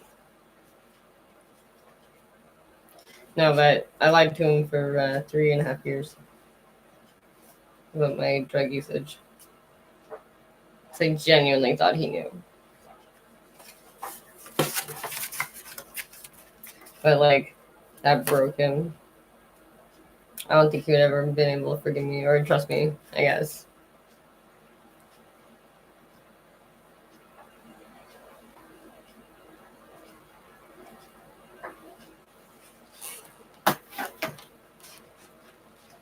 That's an important thing to do, by the way. People that you wrong. Nothing to do with religion or fucking 12-step bullshit. Fuck that shit. People you wrong. Fucking apologize for it. Discussed about stimulating economic growth and everything. Fucking, even though you feel fucking Well, there was shit. a coalition. You feel like an of all of asshole. even Biden put his 2 pennies in, and all of the big financial Even if they don't institutions fucking stand up forgive for you. now. Got to throw out. What was Well, this because they wanted conspiracy? Rishi. They wanted Rishi. Rishi was their guy. Absolutely. Financial background. I'm sorry. Look That's at what happened. because a lot of Look at people what think happened that's to what interest. happened. Okay, you obviously do. I don't. Look at what happened to interest. You've got to Look be more at what happened. Look at what happened to interest rates. I mean, people, real people, many of them again watching this program. Who've had Other things that play that cause Sorry, carry on, Matthew. What I mean by real people, I mean, in the real world, and we're not just talking about political philosophy here, so many people watching this program, and their payments will have gone up. And there is a very strong argument to suggest that this is partly as a consequence of that disastrous period in office of this trust. But I want to answer the point on growth because it's an important one. You are absolutely spot on. important point. You're absolutely spot on about growth. Of course we need growth. That's why I was talking about the anti-growth coalition. The question is how we encourage growth. You're absolutely right. If we don't have growth, we have less money to afford to pay for our public services. The question is how we achieve that growth. The traditional One of the things, Matthew, that I will say is that obviously if you've got lots of people claiming benefits, it's difficult to grow. So you're going to have to curb those to try and stimulate maybe some of those people to potentially go to work, whether they can or they can't. You've got to work out what percentage are potentially able to make money so that you can stimulate the economy and grow. If you have a generous benefit system, surely that would encourage people to stay. I don't think anyone could argue it's generous. The vast majority of people who are on benefits need to be on benefits. Absolutely. So nonsense. it's not nonsense. How many people do you know on benefits? Just out of interest, I live in near Southend-on-Sea. How many people do you come into direct contact with every day who are in direct receipt of housing benefit and basically income support? I'd say without knowing it, I mean, amongst my friends, none of my friends, as far as I understand. So you have No, let me answer your question. I live on a street, for example, that is half social housing. So I might not know directly that they are on benefits. Sorry, that's what I'm talking about. If we're going to talk about this, So what's the answer then? How many people? I definitely don't know. It doesn't know it. No, not anecdotally. It's not anecdotally. I've got my background's quite interesting. I've got the posh side and I've got the other side, my family, right?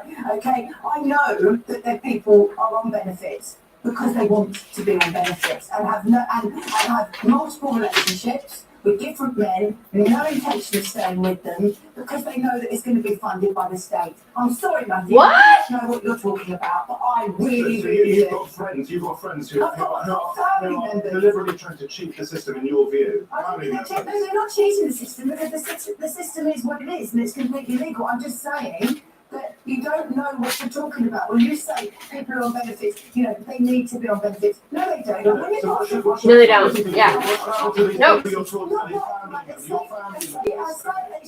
No, it allows people to continue to go in poverty. Like, nothing helpful comes out of giving people anything free is a fucking trap. That's what I fucking decided. Anything. Wow. Perhaps the government really Wow. so that employers are forced to pay more so that people don't need to sit on language benefits. I mean, that's got to be the way. This mistake is costing Amazon Prime shoppers. Are you still using Prime? No, I've never used Prime ever once in my life, and I never will. I'm giving fucking Mr. Fucking I got a big dick on my head the space.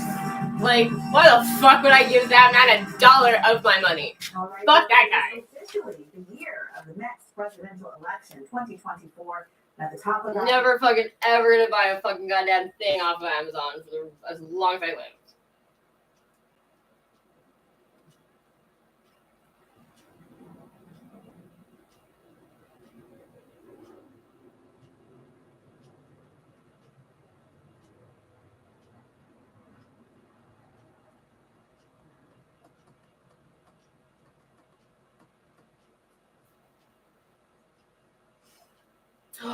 What? Oh, yes. Ooh. Oh man. This is what I need. Though it might be the one progressive Do thing it. that Andrew Tate has ever done, he went ballistic during an interview with Piers Morgan over the war. Or better characterized as the siege of Gaza by Israel. Let's take a look. Let me ask you a question. I want to understand your point. It's actually mine to do with you. Yeah, but you tried to understand mine. I just want to understand your point. If I believe, or Israel, that one of the people in your house is a terrorist and decided to destroy your entire house and kill your entire family, would you sit and say, I accept that? Or would you be enraged? Then you question. I don't think you can take an individual person's response. Well, it's a bunch of individual As- people in as- Gaza. yeah, There are so- people, individuals with Right, thoughts and let's go- dreams and aspirations Fine. which are being annihilated. 15-year-old girls without legs. Fine. Let's come to They are individual people. They're not cattle. Let's come to They're that. people. Right. Now, I did not expect that turn. It's kind of similar to the argument that you heard Elon Musk made. Of course, this is before his trip to Israel. That even if you think that that Israel is justified in having a response after October 7th, that if your goals are to end Hamas, you're just creating more Hamas with all the bombs, precisely because of the reason that Andrew Tate is articulating there, is that it's not in most people's kind of moral framework justified to have such an out of skew target to casualty ratio, target Gaza, where we now have over 7,000 children killed, not even to mention all of the innocent men and women that are taking the tally up to about 1,500. And it is worth noting now that even Israel is acknowledging that the Hamas death toll, as it's been framed by the President of the United States, is accurate. Those numbers are accurate. Yeah, look, I think I've made the exact same analogy as Andrew Tate. I'm a little embarrassed to be saying that before on the show. That just because if a group of carjackers or something, there's God knows there's plenty of that in my neighborhood. Another thing that this is Justin's clever joke. Consider that. It's And the survivors Ali would G. be pretty radicalized against the government. So Israel, ought to I take will that never into, again, ever serious again have cat. consideration. I read a piece by Eric Levitz in New York Magazine the other day. Didn't you want that Stanley? made But some sense I to guess me. it all worked And he out in the says end. My very mom took him clearly, anywhere. It's not that Hamas has legitimacy, or that in an ideal world they Yes. would not exist. Ideally they would be I gone. made him a good cat. But can that goal be accomplished without so And you much turned him into an death to be asshole. accomplished Thanks, basically at an Mom. acceptable toll, an acceptable cost? Fat asshole. And he argued pretty persuasively it can't. So then it becomes what does Israel do? Of course, they're the same. But if you care This about is the proposal no, degree, is that actually seems pretty incompatible. like pretty fucking The thing is, people elaborate. are saying that Israel does have a respect for life that is Tables commensurate to with include in design. international standards, international law, and individual moral Customers, morals, link even though info we've kind in of tables seen evidence via to the relationship contrary. orders. What I've asked recently about this question, do you think Israel is Things we targeting need to know. their target sufficiently? wow. Do you think Oh, it's the 'cause civilian fucking death mechanical toll pencil. is in violation Part number, of part international law? description, supplier, And the stock response level. that these spokespeople routinely give is that yes, that Israel doesn't target civilians. That Fields Israel isn't for responsible. our That parts there's no table, parts accountability. There's no reflection Okay, on wow, whether or not Jesus we Christ. should take note of the fact Primary that, key field never be more the than same the combined for child two death entries. toll of all of the conflict zones in the world this year Like- to date in the last 2 months. I mean, I literally Israel wrote- isn't just acting in You have response no to idea. a terror event. They're doing Like, more I have than so every many other action pages in the world of these in notes. conflict You zones. don't even understand. Like, And so at a certain point, you can't say this is what happens in oh, war, petty cash war. log. This is part of the course. At a certain point, you have to acknowledge Wow. that what we're Excel, seeing here is disproportionate combined data and wildly out of from sync multiple with what the folders. norm is. Data tab, Well, I mean, get data, it's lingo, seems like it's financial outside the norm because, frankly, we don't see a projections, lot of conventional war initial anymore. I mean, cash we reduced entire cities in Germany and requirements, Japan to rubble. We killed petty thousands cash, of log, women bank, and children, reconciliation non-combatants, in the statement, course of our expense campaign reports, to accounting, payable, eliminate or renewable, force the surrender. accounting of ratio hostile regime. calculator, I mean, that is accounting what they're journal, doing. Hamas is a hostile regime. charts of account, I mean, it is the cash siege of flow Gaza, but it's statement. also a Oh my war god, between it's two organizations, crazy. Like, Hamas and the state of Israel. Well, That's what's happening, and so they're so I pursuing the I aim like of the surrender impress or elimination myself. of the other organization. is Palestine a state? Does Palestine get to have statehood? Does It Palestine is does Palestine get to have an army? Is it allowed to have an army? I mean, they got to vote for the people in charge of them. Is Palestine allowed to have a standing army? They have combatants who attacked Israel. Does Palestine have a standing army? No. It doesn't, and it is not allowed That's to because funny. it's not allowed statehood or any of the self-determination that a state would have. Oh my That's god! what Not Palestine only is am I They're fighting super for the like same thing they're fighting. not this. People- I'm actually- their freedom. Girls are smart and funny. Get over it. Violence. I hate to break it to you, but I don't war, South Africa, Hey, they I just- literally was writing 2090s to register if your business exceeds 30,000. Yes, because you don't have to declare your business if it's under $10,000, but if it's over $30,000. See, like that's why I didn't anyway. So like fucking, I'm doing the Quebec tax, that's what it is. And then like at one point I'm like pipe cleaners for dishes, printer paper, jack food. For the last 17 years, the people of Gaza have. Oh, Ben, Jeudi, an order. I said, fuck this page. I fucked it up. 3 million people live there. But America is one of the most densely populated places on the earth. Israel controls the flow of electricity, the flow of water, and the flow of food into and out of Gaza. It also controls the flow of people. People cannot leave Gaza without permission. Gaza is not allowed to have its own airport. Gaza are largely stateless and have trouble. The people of Israel, many of whom dude? evacuated after October 7th, they had dual citizenship. Many of them are Americans who are able to come here or go to other parts of the world. They have access to airports and free egress and ingress. The people of Palestine do not have that. So to say that this is conventional warfare, where you have people that are pinned in and conditions that are much closer to a Warsaw ghetto camp. Oh my and then to drop god, more my pounds of favorite bombs on them in car. a few-week period than we drop on a Car conventional manual. warfare. Many people would consider that much more of a David and Goliath situation. We are taking a bound, unprepared, defenseless population and exterminating them. And now I think you're getting people like Andrew Tate, who are whatever Places to go to do something specific. having Legend. empathy with the plight of Palestinians. Because you're Oh, seeing I made a legend. You're seeing reporting that Israel is asking people repeatedly to evacuate. One of the most evacuate, and evacuate, incriminating, and then embarrassing they're pieces of evacuating to. documentation Initially, has they come said, from "Well, my we're taking brain. Maine because we told everybody to evacuate to the south. Evacuated people Like, while they, I'm sorry, bomb people while Me they were and on my evacuation, current boyfriend evacuation have this to their ongoing borders. joke where And then, I used to write lists when I was like 6 or 7. I started like writing lists, like to-do lists and chore lists. My And family now, was just like, "What are you They're talking basically about?" admitting Like, they're dropping these flyers from the air saying you gotta get out of here. what the bomb. fuck? But international So, like, humanitarian organizations and everyone is I'm like the little girl from observing Cat in the that Hat. there's nowhere else to go. Again, Uh, imagine today's to-do list, right? Tomorrow's to-do. an area the size of Queens, and that 80% of all homes have been Oh destroyed in Queens. That there was a wall around Queens, and the people there had no place to go. This is hilarious. Like, I agree with you to describe this as a kind of David and Goliath conflict, although that's probably a bad metaphor because David famously defeats Goliath, right? But a very lopsided conflict with Israel has vastly more power and resources to inflict punishment on the Palestinians than the Palestinians do to inflict on Israel.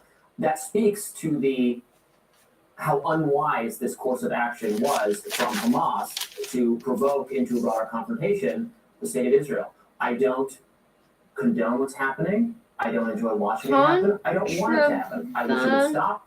I wish they would agree to live in peace, and I wish the Palestinians would get all of the rights due to them. I do. I absolutely wish for that. We're in a situation where that's not going to happen, and it's really that's frustrating. Glee music. This is before all these people who are just like, "Hey, the vaccine doesn't work. I have side effects. I can't smell stuff now." Because I was putting during curfew. I broke every day of curfew. I did the first 14 days, and then I broke every day of curfew for 5 months. Minnesota College of Liberal Arts professor saying that the U.S. No police solution is no police solution to a health crisis. Social justice and pro-science solidarity. Twitter, conservatives alleged that You know what? Adam's bragging a bit on the Insta. Like, And people on social media saying I like, "Oh, land back fucking with do it on the spot Jerusalem, when it's necessary. No, but land back She just, is, oh my god. is going to happen. That's going This to is happen. in actually Indigenous, really especially the Turtle impressive. Islands, and how What? this now is also happening in Palestine. And what we really want you to take away tonight is, as Anthony said, we're in the belly of the beast, right? We're all Indigenous people who come from nations that are under occupation by the United States government, and of course the U.S. bankrolls the Israeli occupation of Palestinian land. They're one and the same, really.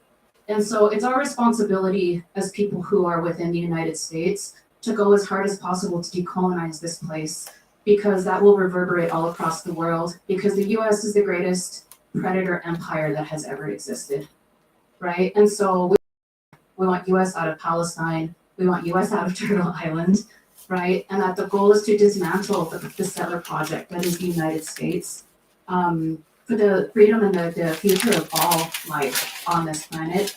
It very much depends upon that.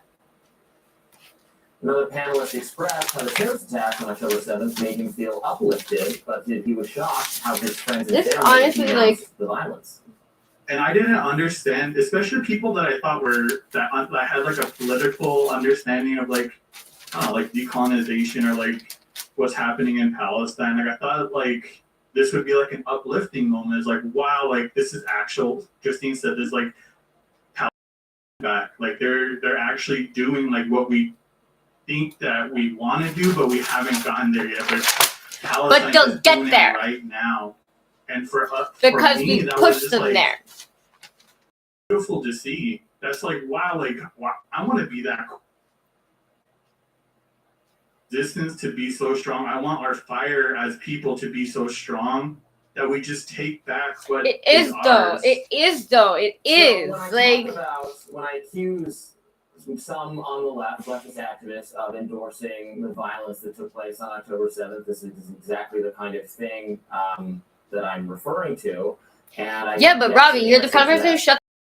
When shit hits the fan and shit gets real, you fucking literally scurry away. So fuck off. No, like I think a lot of this probably should have been dealt with 20 years ago during the oil crisis, and thousands of people watched. It seems a They very burnt to my mind, even dolls I of don't native think people, it's like little Indian dolls. They had them on stakes and they set them on fire and they said, "Kill the savages." And everybody stood there and watched. North America. So if the U.S. is colonizing North The America fuck? and is going to Like, get not that I out of like it, does want to mean be up we on all a have to soapbox, leave, or but everybody like who doesn't have indigenous nobody. ancestry? Obviously, it's mixed. Some people have slightly. So you know what? Like I want to be hopeful, but honestly, I don't have a lot of hope for the native people getting their land back or being treated They absolutely need any land better back, than they've land been that is treated up sovereign. until There this were people living here before Which is settlers super sad. came from Europe. It's because like something that's they let me be frequently on denied that this was land that was free for the taking simply because it was established. So yeah, of course there should be sovereign land for indigenous people to live on, to go back to. And the comparison to what's happening in Israel-Palestine, I think, is so jarring for people because a lot of people don't recognize that in their day-to-day life, that they're living on land where there were people living. This is why I'm so confused. Can someone explain to me why we call them Native Americans when they're not native to this land?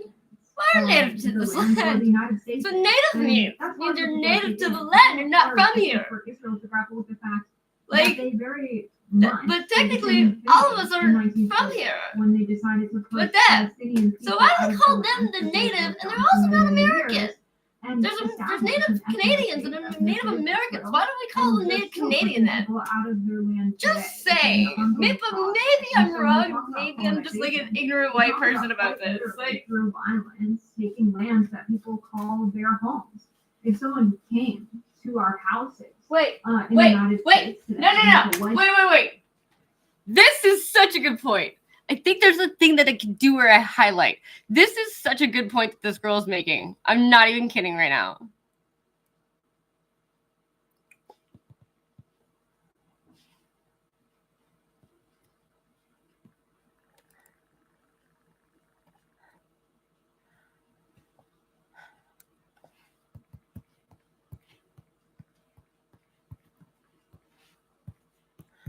I think it's really cool that we're actually comparing this to the natives.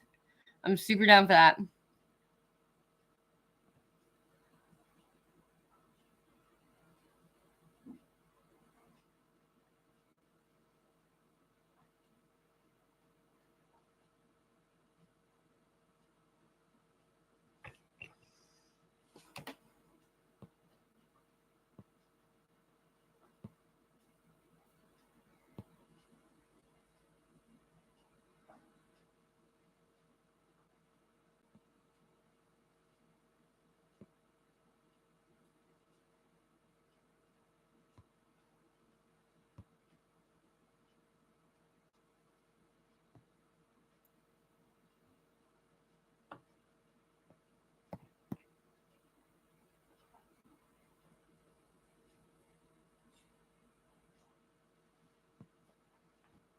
Come on.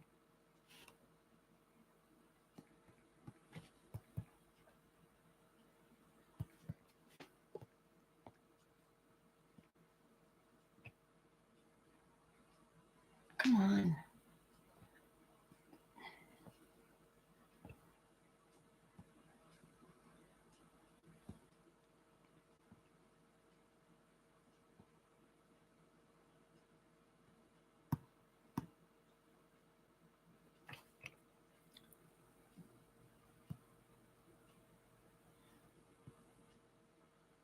Come on.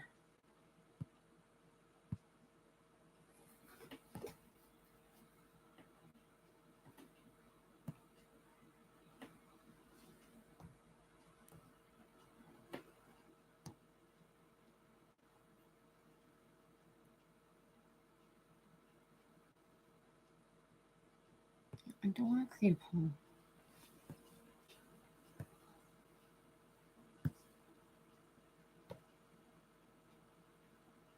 Why? Why do you do this? You suck so hard.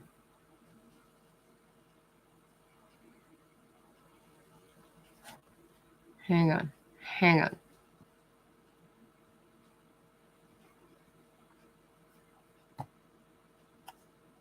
Oh, yeah, no, if you're on YouTube, this probably doesn't make any sense and sounds very much out of context, but I'm also live streaming on, what do you call it, Facebook, where people actually know me personally.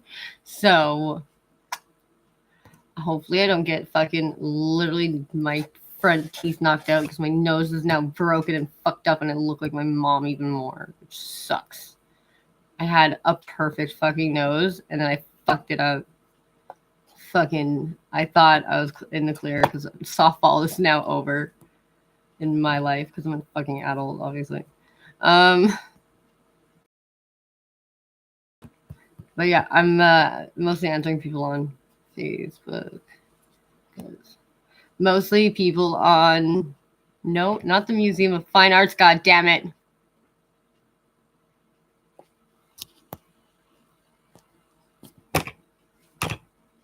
Okay. Okay, so maybe it's actually on here that it does that. Save. Okay. So because I grew up hanging out on a native reserve, at one point I had a boyfriend that brought me up to Joriordu. It's hard to pronounce that one. I'm not good at your R's, but they brought me up to like this fucking apparently other native reserve that like people know that a lot of the natives go up there for the summer, but like I don't think they realize what it is up there. Like it's quite amazing. So I did some research before I went up. Hang on.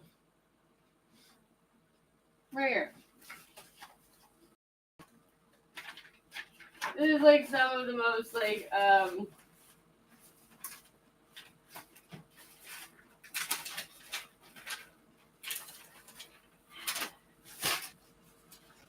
okay, so this is literally off the Canadian government website, not the news like website, ours. And it's only like, it's just information about the reserve, and like they don't have fences. They don't really divide the land. They say this part is yours, this part is mine, like up to like the tree ish area. Like they just like that's, and I thought that was really cool. But it, I think, was called Doncaster, but is now more, they broke up the towns around it more, so it's more like St. Lucie. So this is literally 1890 petition signed in the presence of priest La Jeunesse, then in charge by the 43 inhabitants of Doncaster Township, requesting the abolition of the Mohawk Reserve in the township. This is a quote. Honorable Sir, us the subsign living in the Doncaster district are asking very humbly for you to use your utmost influence to make the Savage Reserve disappear from our district and make the land a survey. I'm not kidding.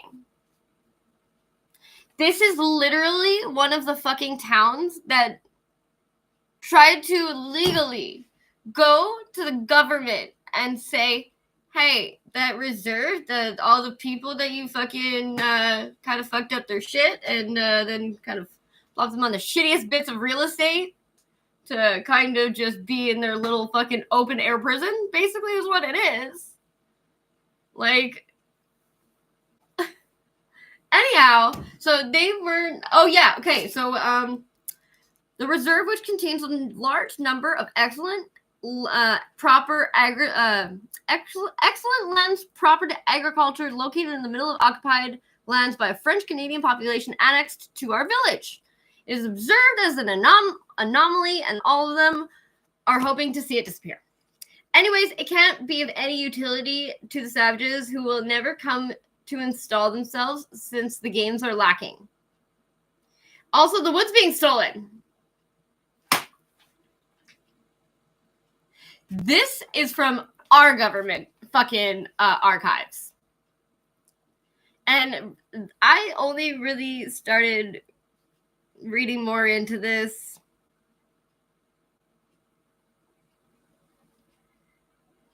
mostly because I wanted to understand the rules of the reserve. Like, Kahnawake is very much the same. There's rules, but they don't tell you what they are.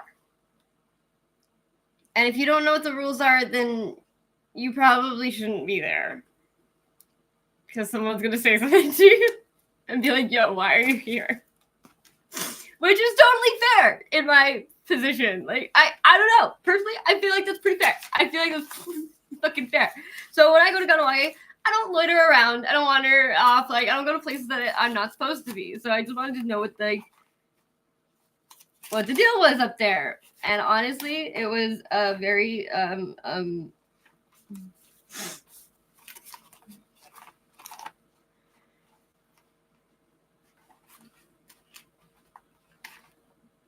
education, because my history has been so whitewashed, and my education is just like so inaccurate. Like there's so many parts about it that are just so false, like, and untrue. And I just now assume that all of it is basically bullshit. And if I want to know something that happened when I was not around, then I should probably be asking the people who were there. And not the people who kind of fucked them over. And just continuously, like, every day, every fucking time that they try to be like, the natives deserve to have water too, I guess. We'll have hydro come in and fucking start setting up. No. Fucking shit. Internet. All of it. Just like all of it. And it's just every fucking, the bridge. The Mercier Bridge. It's just like fucking every 10 fucking years. No, 7 years. They reopened the thing for the bridge contract. And even when the natives are like, yeah, okay, fine, we'll fix your side of the bridge. Because their side of the bridge is perfect all the time. Our side of the bridge sucks ass, and usually they have to come fix their shit or come snowplow. Like, you get in an accident on the bridge, guess what? Nobody shows up. You call fucking Galawage, they call fucking LaSalle. Call LaSalle, say they tell you call Chateauguay. Call Chateauguay, they tell you call Galawage. Don't get in an accident on the bridge, no one will come.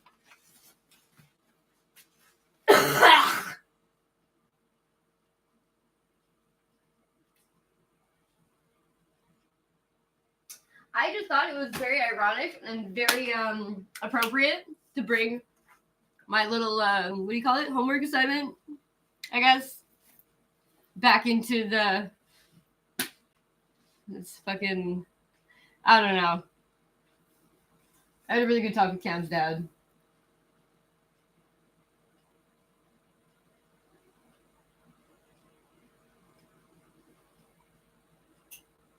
I don't think it could be fixed. So I think I think the best way that somebody can actually do something of substance, if you have a fucking relative that you've inherited a home from, and you already have a home, rather than making your fucking $1 million fortune, which is apparently jack shit now, like, it'll buy you like a year. So that kind of sucks, but just give the land to a fucking native family instead. Because I know a bunch of people that work for the fucking Mohawk City Council, and they literally build homes for parents that have fucking kids. Like, I don't know.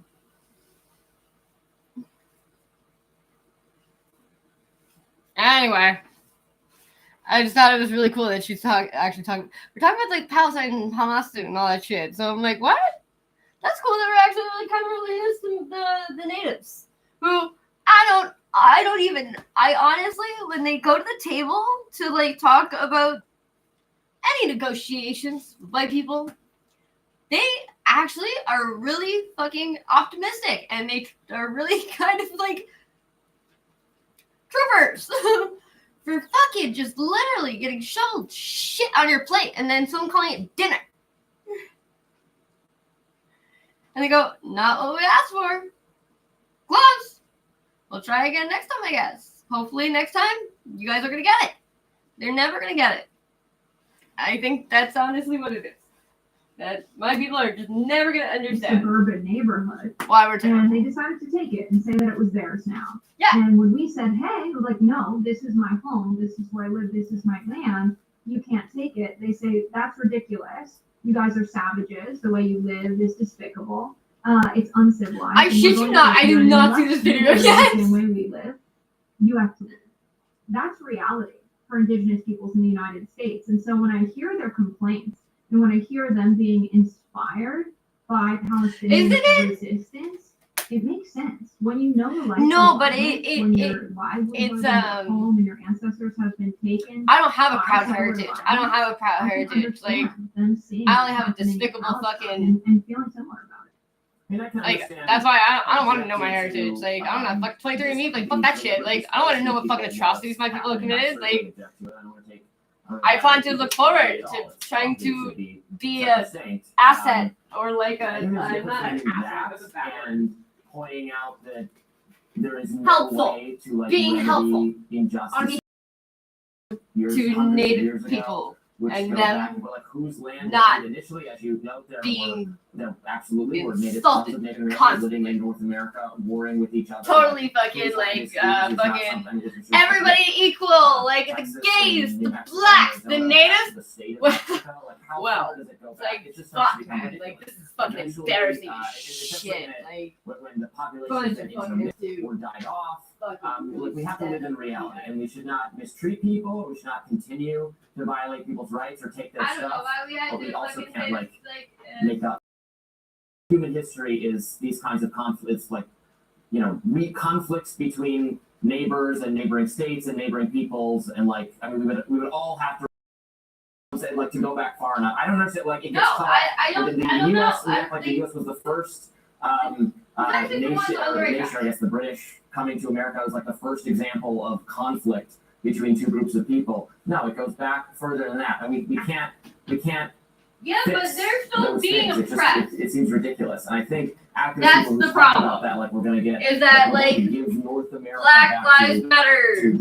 the tribes. And who we all know that existed in cops North are America fucking in the racist 1500s pigs and their is not shit. such And, people to- in a way that treating dead Palestinians better and not further encroaching on their lands, for instance, Like- in the West Bank. I don't think that sounds ridiculous. I'm with you on that. But natives do not get any kind. Even when they do get like, they get these fancy tax cards, and then all white people are fucking trying to scam it. Like, oh fuck, goddamn, we suck. We're mostly white, mostly European, with an entirely different culture than the natives who are living in the United States. There are many people who are The indigenous. who wanna go back. Inuits, They want to have their own. the Eskimos, they come from the fucking territories, the North Territories, and they fucking get exposed to all these fucking drugs that they are not used to.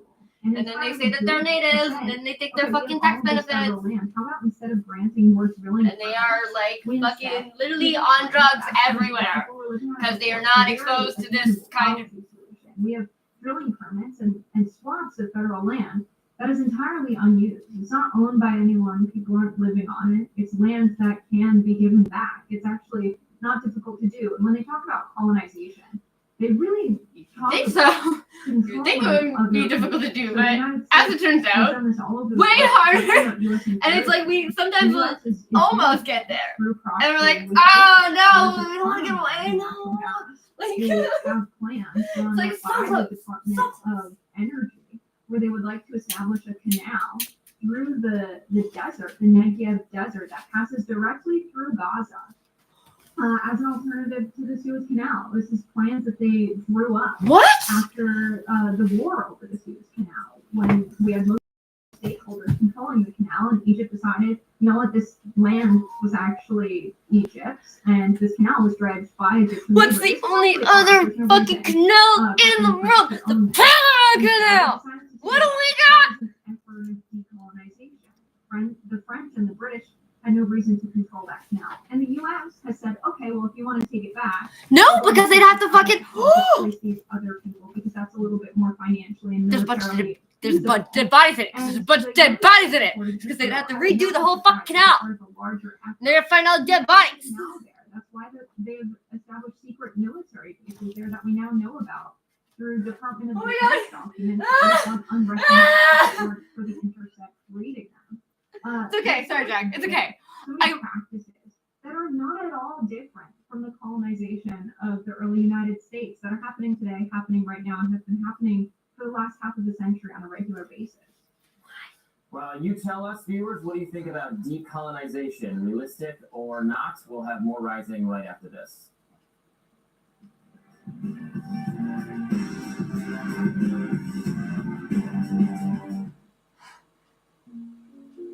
Wow.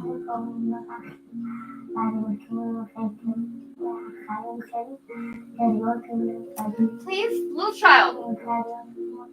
I do not like children, even if they're disfigured. Like, that we're done with like the Sarah McLachlan commercials. That we fucking all agree that they are fucking uncomfortable for all of us.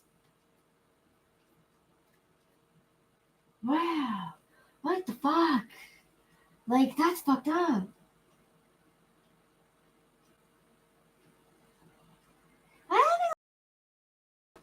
Did this just happen?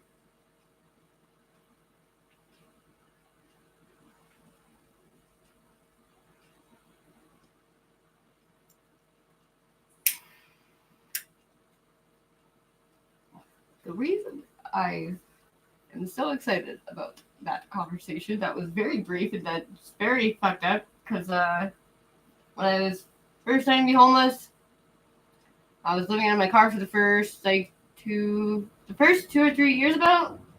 Every night I would drive. I'd take the long way home from Lachine, and I'd drive to Verdun, and I'd drive down the water road instead of taking the highway. Mostly because I didn't want to deal with cops, because I fucking, oh man, probably get shot. Not because I'm white, but because I'm mouthy. And I was super suicidal at the time. But I would drive down the river road from Lachine to Verdun, and I would drive past the fur trade post every night.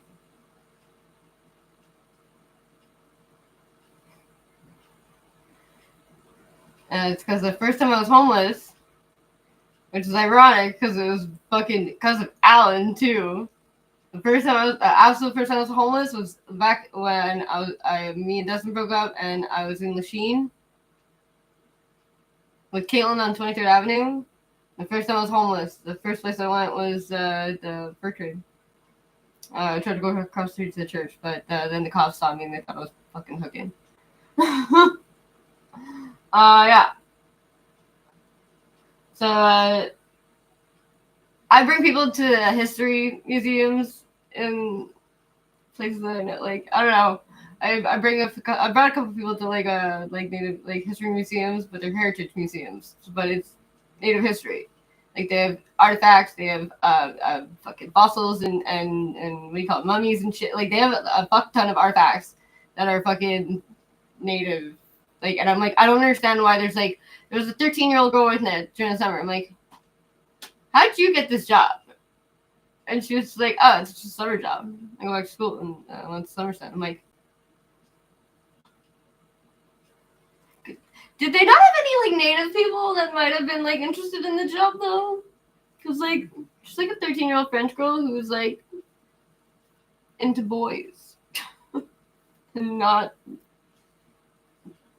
the history of the First Nations. Like, so I don't know. It just seemed a little ridiculous. Anyway, they fucking City of Montreal likes to and they have their little construction sites set up everywhere.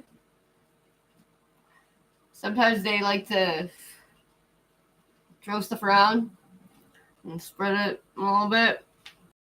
There's like orange fucking a temporary fence, whatever, that was set up near the fur trade. And they're constantly like doing fucking like little small odd jobs, but like they have to do like the whole like perimeter fence thing. And I'm like, I don't even understand. Like you have to like place a couple stones on the fucking bottom. Like, and then I noticed that probably like a similar to a neighborhood watch, but like there was I think it was the what do you call it? The church that's across from the fur trade post in Lachine on the canal.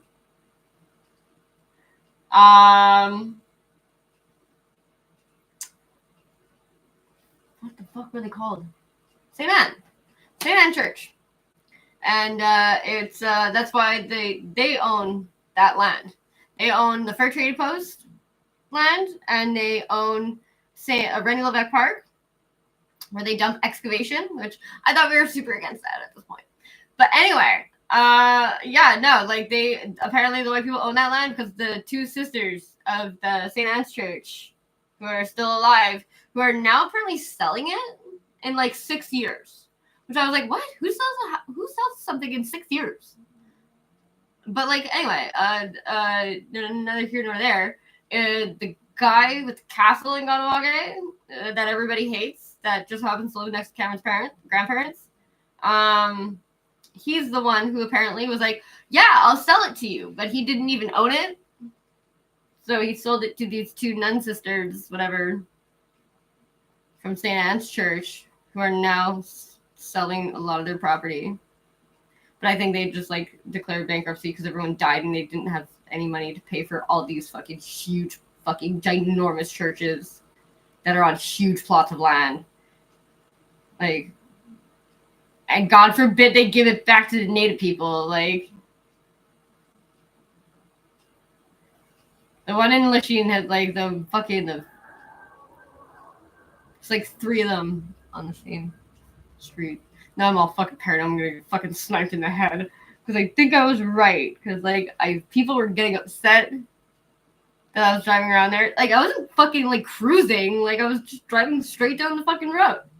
Like, and like there would be cars that would a lot of people were like, oh, you were on drugs and fucking you're paranoid. I'm like, yeah, but not those drugs. It's like the same thing as the pharmacy. So like, I was pretty, it could have very well been the drugs that I was on, but like I don't think so. And I think it was the St. Anne's Church people were getting pissed off that I was going and fucking snooping around. 11 o'clock at night, like on a Thursday, I think it was 11 o'clock at night, next to like the school, this little house, and there was like people bringing their kids in, like young teenagers, like into this little. I was like, oh shit.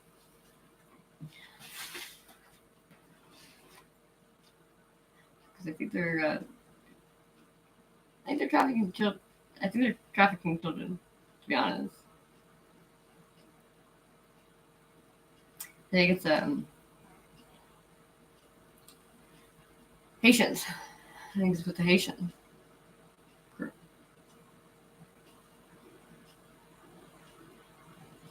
Anyway.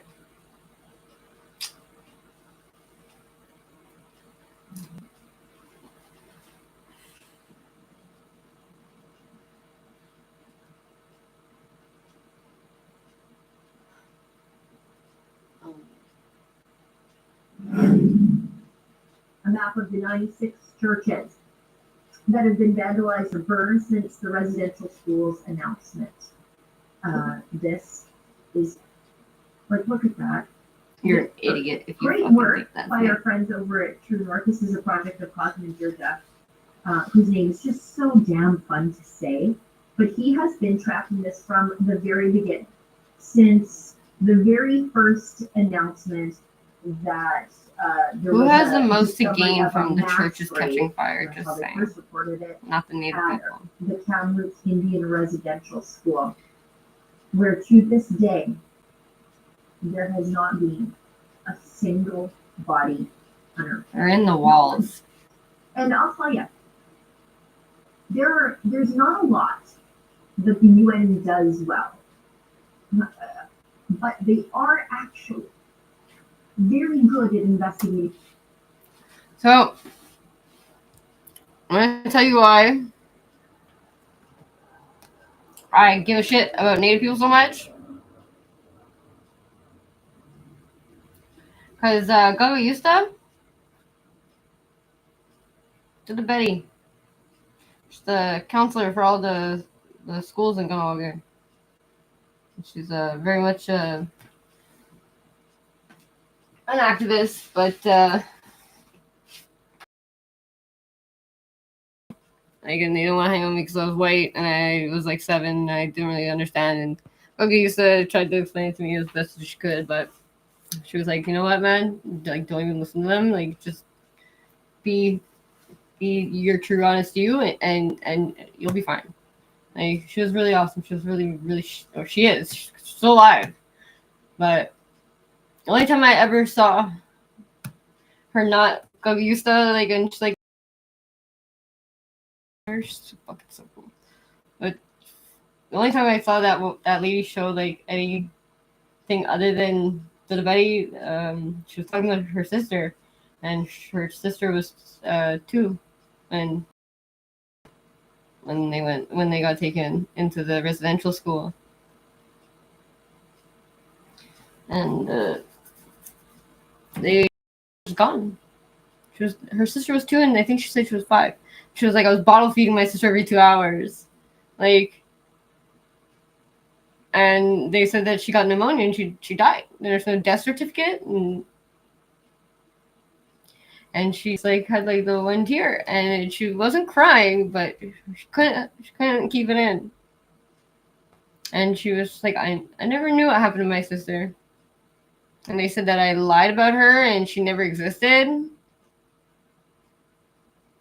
Why would a 5-year-old make that up? Like, it's not her dolly. Like, you don't get up every 2 hours to feed your dolly, like, as a 5-year-old. Like,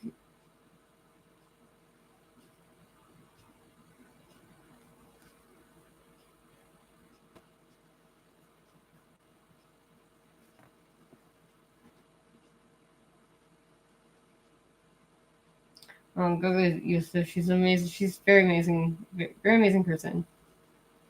I really hope that she finds what happened to her sister before she goes. And if she doesn't, I am determined to find out what happened to Gogo Yusuf's sister. If she did actually die from pneumonia, or if she's maybe also still somewhere that she's alive. I don't know. But getting taken away from your parents and then having your sister taken away after, and someone telling you that you made it up in your head. Not like, and they said that for years. They said that for years, that the residential schools weren't actually as bad as they say they were, and they were more like boarding schools. And I personally think it was went along with the TB thing. I think TB, but I don't think that was real. Because sanatoriums, those are full of fucking native children. Ones that don't look like natives are natives, and they cut off their fucking hair and they bleach it fucking so it's blonde. They put them in white people clothes and they tell them to act like civilized humans. Not fucking animals, savage animals. You don't see any white kids in those sanatoriums. Like, those kids don't look sick to me.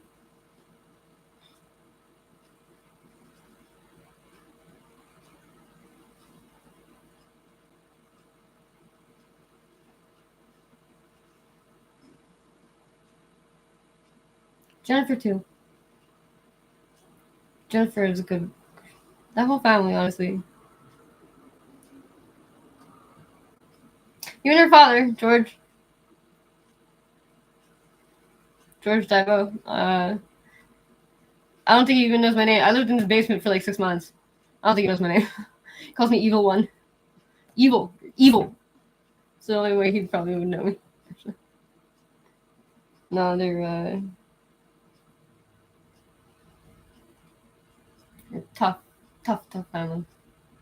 They've been given the fucking shit end of the stick a lot. And they fucking tried really. Jennifer fucking tried so fucking hard to be a good mom. Again, she has proof. She has fucking evidence. She has the books. She has like highlighted shit from all the time she went to rehab. She fucking quits hard drugs, and then 8:30 at night, you like a surprise visit from a social worker, and like kids taken like all over again. That happened over and over and over and over, and every time it traumatized. Not just fucking like what do you think she's gonna do? I know what I would do. Fucking got my kids taken away no matter how much hard I try. I go to rehab. I quit drugs. I do everything. I do all the things you want me to do, and you take away my kids again anyway.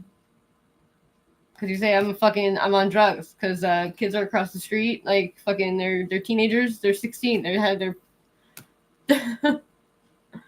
hanging out with their friends house across the street. 8:30. Just a good morning joint and a good night joint. That's it. And they're little tiny. They were never gonna give her kids back. They had no intention of ever giving Jennifer fucking kids back. It's pretty clear.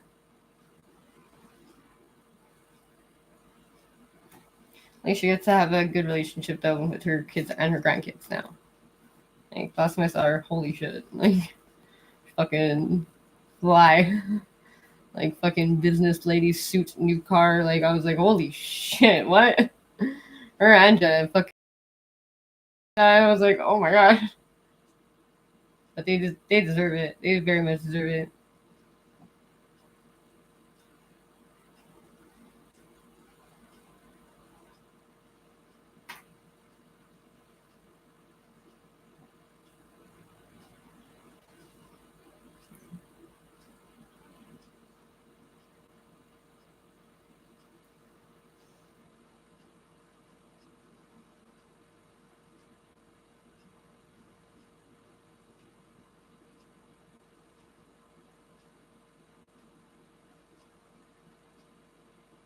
What's the message me?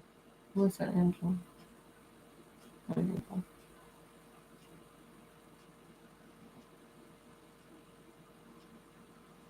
Like, I just don't want to. I don't want.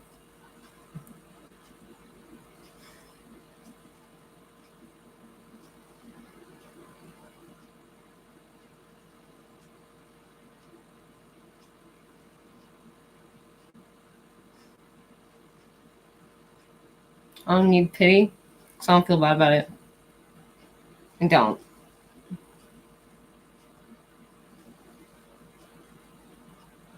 What I feel bad about is the fact that I had to do it by myself.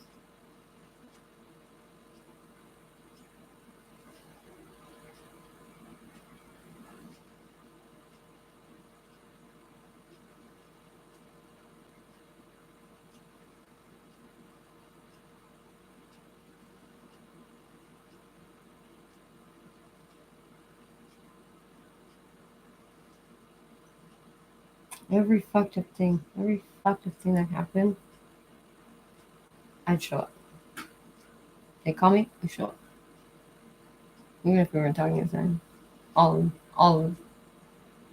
My family, my friends included, like, all of them. Every time something fucked up happened in their life, I show up.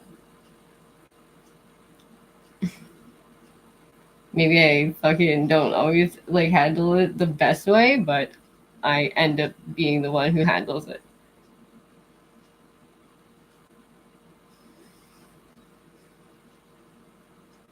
Won't always get the fucking conclusion that I fucking was going for, but, like, at least it's concluded. Like, I don't want to. I'm not asking for financial help. I'm not asking for fucking pity. Not asking to stay in your homes. Not asking for anything for free. Just fucking be there. All they had to do is just fucking be there.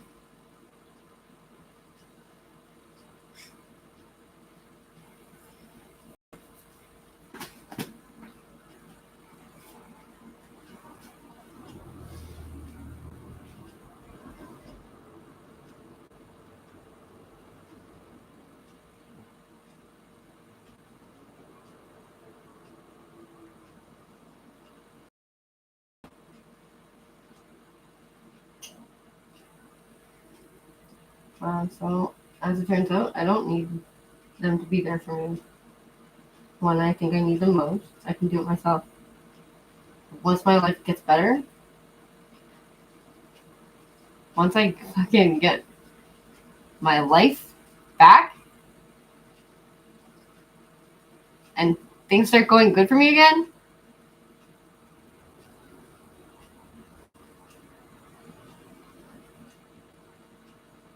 you can watch it.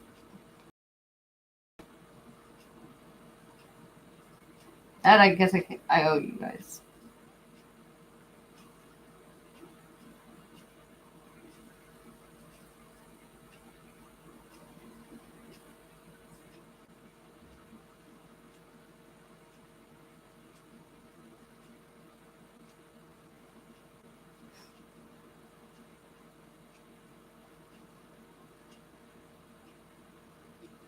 There is people that do show up.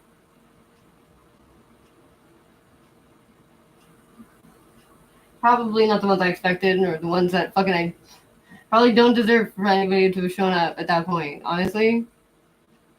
Because so many of you have fucked me up, like, had fucking just literally dumped me off, like, too much to fucking handle, like, at this point, because now I like, fuck you.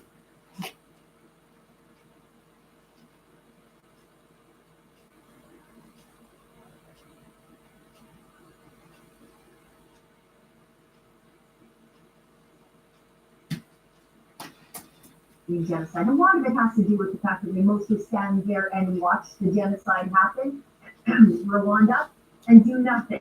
So they've had a bird's eye view of the genocide. They know how to find it. They know how to do it. We've accused Canada, we meaning the politicians, the fancy people, the tall foreheads, have accused Canada of being a genocidal state. And they've said that the discovery at the Kamloops residential school is evidence of that. Great, call in the UN. Call in the ones that investigated in the former Yugoslavia, the ones that investigated in Rwanda, the ones that investigated in northern Iraq. Call those people in. Call them in. Let's get the shovels in the ground. You know, if there is help to pay and people to hold accountable, great. We can only do that through an investigation. You cannot claim a crime has been committed and then not investigate the crime so that you can hold the people to account. Except insofar as this, we're supposed to take oral histories as proof. Well, that may be proof for you and your community, but it is not proof in a court of law. When you're accusing people of crimes, you need to have evidence, and we have had zero evidence of what's happened in Kamloops. And now 96 churches in Canada have been vandalized, burned down, or desecrated. And they've used this look at you. If you wouldn't mind, friends in the office, scrolling through just this awful list. St. Paul's Anglican Church, St. Columba Church, St. Anne's Catholic Church, Kilpatrick Catholic Church, Sacred Heart Mission. Burning Church. evidence. That one. The Catholic Church is burning down their churches because it's evidence. Why the fuck would the native people burn down churches? Because it hurts them? I think there's a lot of things that fucking kind of hurt them when they fucking are, like, looking at it. The reason why I stopped going to the fucking powwow.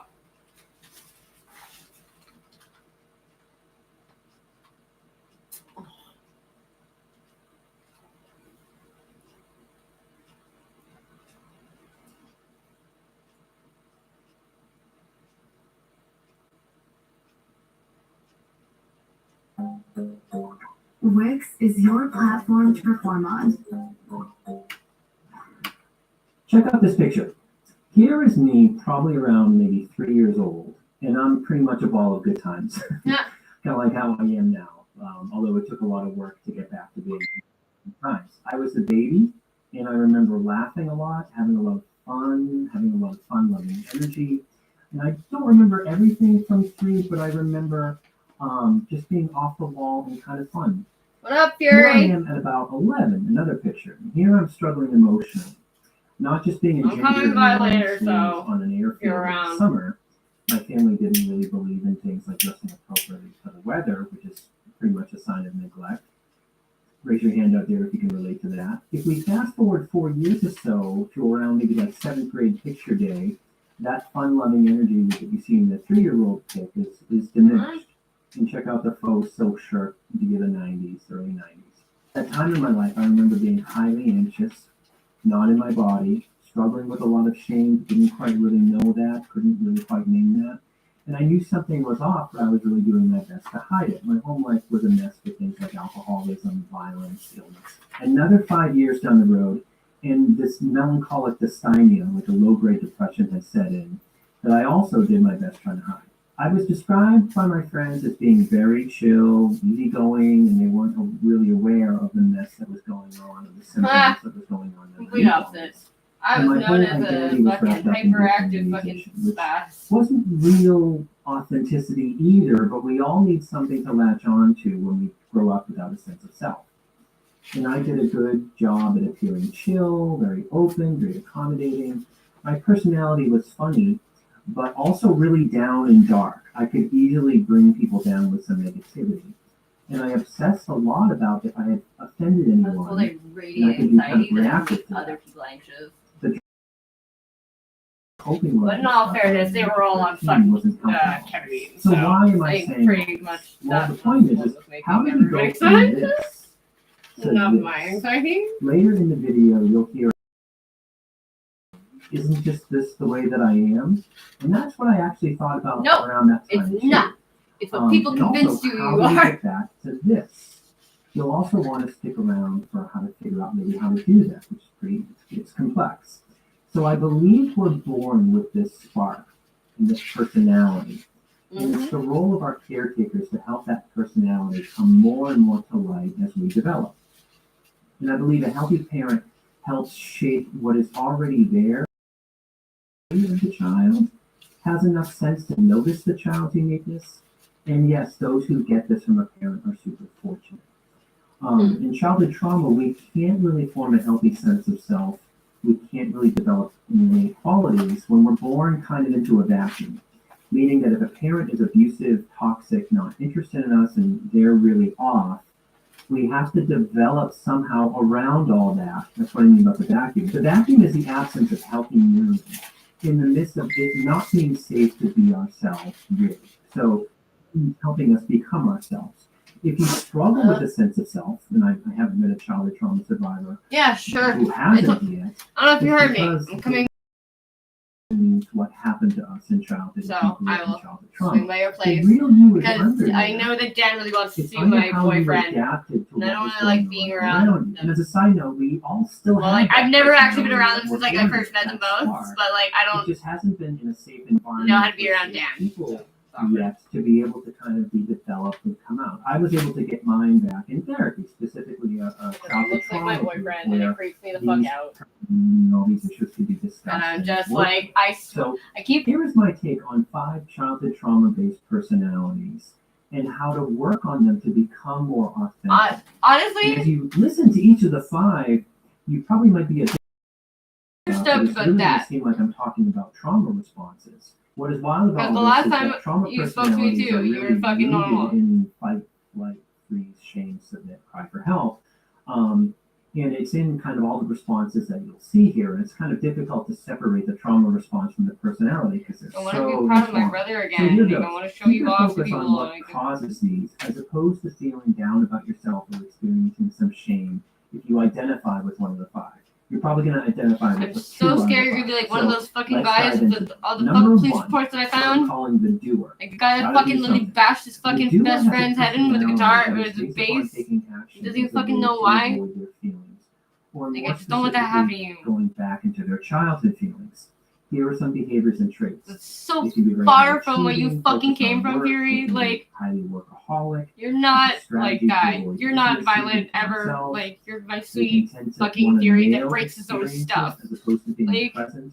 They want to ace the party. They want to nail the vacation. They want to seize the day. and If Yang they can don't do it. those I things, know they you kind of feel like can. they fail.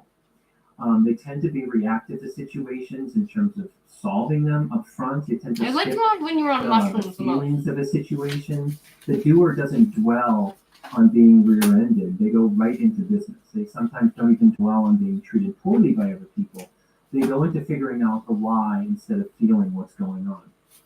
They can put a lot of energy into doing And I'll things take some fucking correctly crazy. or morally correctly.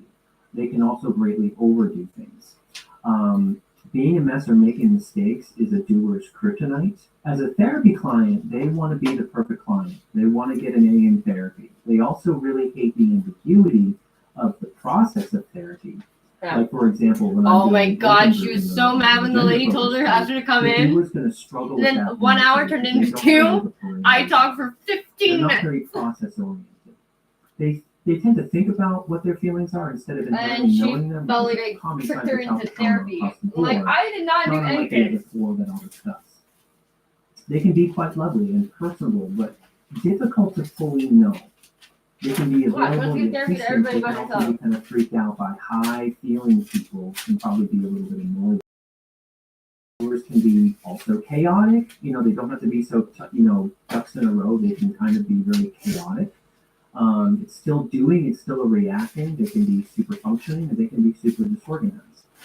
Doers can be pretty dissociative and rush into action, but they aren't aware that they're showing real emotion. So doers are surprised when people reflect back to them that you seem tense, you seem Oh, intense, Lloyd, you go seem ahead. You tense, can come and help it's me, fucking the doer trauma personality stalk is Ezra rooted so in I can go flight threaten her life. but that seems tricky as someone who's say addicted to substances is also in the flight response. Like, what is the doer fleeing from? I believe the doer is escaping being present, for not knowing or not wanting the mess of their own childhood or their own emotions to come up.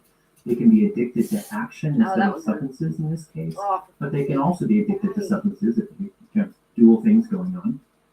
The doer has never really had the safety and encouragement to sit with their feelings as well as to have a safe person sit with them in their feelings, which is common for a lot of us in childhood. Achieving and doing are amazing coping strategies that kids come up with when things are unsafe, Huh. chaotic, or they're raised in families of doers where no one really knows how to do feelings, like in a tricky family. Picture a child living in, say, violence or chaos, or a highly depressive, shut down parent as their caretaker. The doer's going to start to clean the house and make lists of what needs to be I fixed. did that. Morgan's family, because they had a chore list on the fridge. And everyone sits down every month. They go, okay, so what chores do you want? What chores do you want? Like, A doer can be and I was like, hey, why don't we do that? and they can do and try to achieve I wanna and help. do well, so they Oh, never I have to just be wanna stuck in that neglect, violence, or chaos. And I wasn't allowed to do chores. Because you're a The child. doer You're can going be to the fucking break child something. of a very rigid religious or military family where perfectionism or survival is pretty sharp. The doing can be modeled by doer parents, or kids can definitely come up with this on their own. How a doer will struggle in intimacy. Doers are difficult to do conflict with because they go straight to the fix with no process. The doer has never really had the safety or encouragement to sit with feelings. What is that a bad as thing, well as though? a safe person Like, to let's sit just, with them like, wrap this up. and Like, without knowing their feelings, fully know who we are, as well as other things, like the safety to be who we are. And as kids, if you're in a relationship with a doer, it means that you have to kind of chase them to connect. They approach connection like the other things in their lives as having something on the to-do list, and maybe don't really have a lot of patience for it, or they kind of try to do it perfectly or something. Here's that thing about, isn't just this who I am? The doer has this fantasy like, yeah, I'll be more intimate when I get these things done first. Without knowing that they're in this cycle of constantly related to that. The doer feels like this is just their personality because they just think they are an all business type person or an all creativity kind of person. They're married to that thing. They don't really need the connection. I'm an all so much since everything they're kind of fulfilled person. by the doing. I'm the a doer is whatever actually is going to often work really at that lonely, moment person. and kind of will find themselves life going past them. Like they may have lost decades and just do it. How to become more real? What can the doer do to become more their authentic self? Getting the doer in therapy to dip down into their feelings instead of focusing on actions would be a good part of some treatment. And I think, like with all of these, getting the doer to dip down into their feelings in psychotherapy or in group work or something like that would be a good part of treatment to help them kind of sink down into the feelings or even kind of help the doer kind of hit bottom with the doing, talking about it, really kind of making the coping strategy more real to them. Interpersonal groups can help if they are a working group, what I call a working group, and get the doer to relate in different ways away from the fixing or the helping or taking over. I'm not saying that they're a people pleaser, but they're agenda focused. For the doer, get them to dip down into the grief feeling place, but the doer needs to kind of reclaim the spectrum of their feelings and to tolerate more. They often have to spend some time noticing the myriad of ways that they are instantly trying to skip out of their feelings by the doing, and they kind of have to buy into the fact that the doing just keeps them kind of separated from people, just like in childhood. They can do the work if they're willing to look at how childhood set them up. And they're also going to have to be willing to have their childhood become more real to them, like I mentioned, for them to emotionally process and reclaim. Yeah. So that's the doer. That's what Moving we're on to the doing second now, personality is what I'm calling the hostile. Like, Hey, no, listen, the hostile realizing is someone who got caught up and a stuck lot in of the my fight childhood, response. all those pictures of me That when was I'm either crying, modeled for them by their they were parents, really like mean a to high me. conflict family, or it's what the Like, they'd be child like, had to come up okay, with guess to my adapt clue to too, their like, environment to survive. The hostile typically they always isn't call me hostile fucking brat. 24/7, but some definitely can be. Some examples and some qualities of a hostile. Hostiles can have a knee-jerk reaction to perceived criticism and get defensive or do something called jade to justify arguments. Interesting. Explain. In subtle ways, even if you agree with them, they might have to have the last kind of thought or the last word to clarify you or correct you. They can struggle with a dismissive, avoidant, or fearful avoidant attachment style. Some live in hostility, like I mentioned. Some get in their car, hit a big line at the drive-through, rage honk just because of that, and they live in this kind of F my life kind of mode. They can be pretty miserable, unfortunately. Some can be quite chill until they're really triggered, usually by intimacy or how others perceive them, and then that hostility comes out. Hostiles can keep score. even go to places of being neurotic around things like WTF, I bought you a coffee 6 months ago. What is this? You know, hostiles can have control issues. This is how they can function in intimacy. They need to be right. They can be definitely aggressive and argumentative, which creates a lot of distance, a lot of separateness. They can be really hard on people around things like perfectionism or how people show up for them in specific ways. They overly value telling it like it is. I'm sure we all know someone like that. Hostiles can struggle with self-boundaries. They go there with people. They are frequently fine with upsetting apple carts or go out of their way to do so. They can feel like so they have to. And as a side note, we're not talking about narcissism here. We're talking about a CPTSD response, although it may sound like I was a hostile at one point. So hostiles can come across as intense without knowing it, part of their dissociation or lack of healthy feedback and mirroring. They can often be that scapegoated kid and be rebelling against the world or defending against never tolerating being a problem again. Relationally, they don't know how not to try to dominate for true instead of being truly equal with someone with mutual respect. It's kind of foreign to them. Hostiles are often paired with number 5, which is what I'm calling the all good that I'll get into later. 2 hostiles together generally doesn't really work well, but that can kind of happen too. And you might be thinking, boy, geez, what a insert swear word kind of person. But again, I was a hostile at one point, and I definitely could be described as a big, juicy old swear word at that time in my life. And as an interesting side note, I became a hostile after getting out of being sort of very people-pleasing. I had to work on my rage and hostility that would come out. So these can be fluid depending on where you're at in your recovery. How childhood set the hostile up. I often see it mainly as being raised by other hostiles, like this is normal, high conflict, and that bizarrely becomes normalized. They can also be family scapegoats, like I mentioned, or they can be greatly let down by people. A lot of hostility is around don't let me down kind of stuff. When you really think about it, households that have intense shouting, volatile screaming going on every day is really a sign of poor mental health in the adults.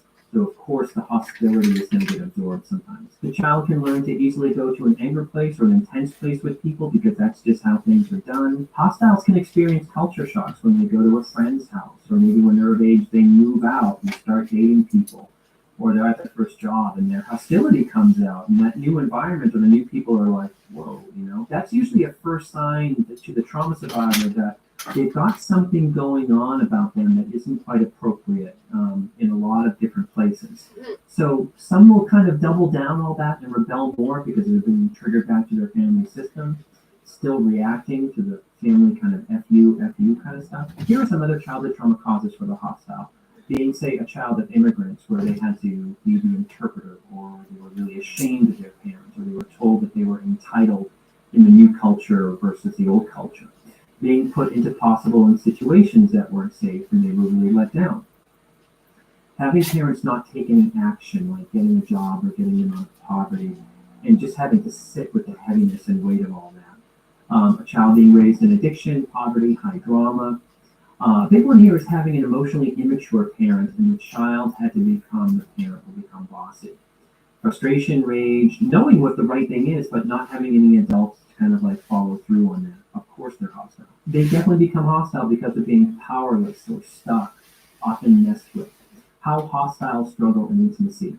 I often see hostiles, like I said, create distance by making their partners unsafe with their projections. They often need to be superior to their partner, which again creates more distance. Hostiles might say things like, oh, you didn't listen to me about the car. Well, you're cut off. You should know that. You forgot something important to me, didn't you? And you're such a mess. F it. I'll do it if you can't handle it. They can also be simply detached from the intensity, like with road rage. If you're driving with a hostile and they're road raging, and you're freaked out, and they're like, well, it's just Tuesday. I'm just vibing. This is just me. The hostile has.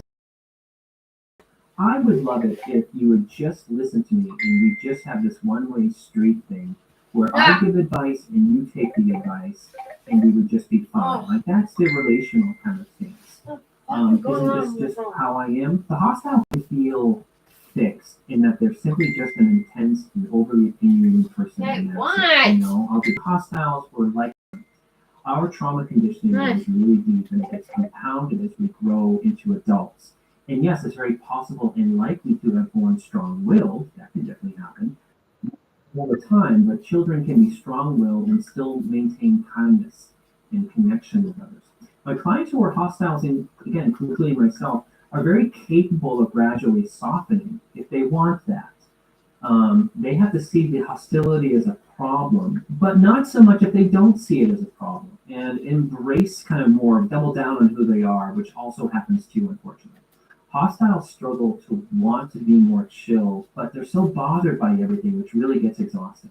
How to become more real. How the hostile can become more present and authentic is doing work around softening, which paradoxically is exactly what the abuse was about. Being able to say weak or something like that. No?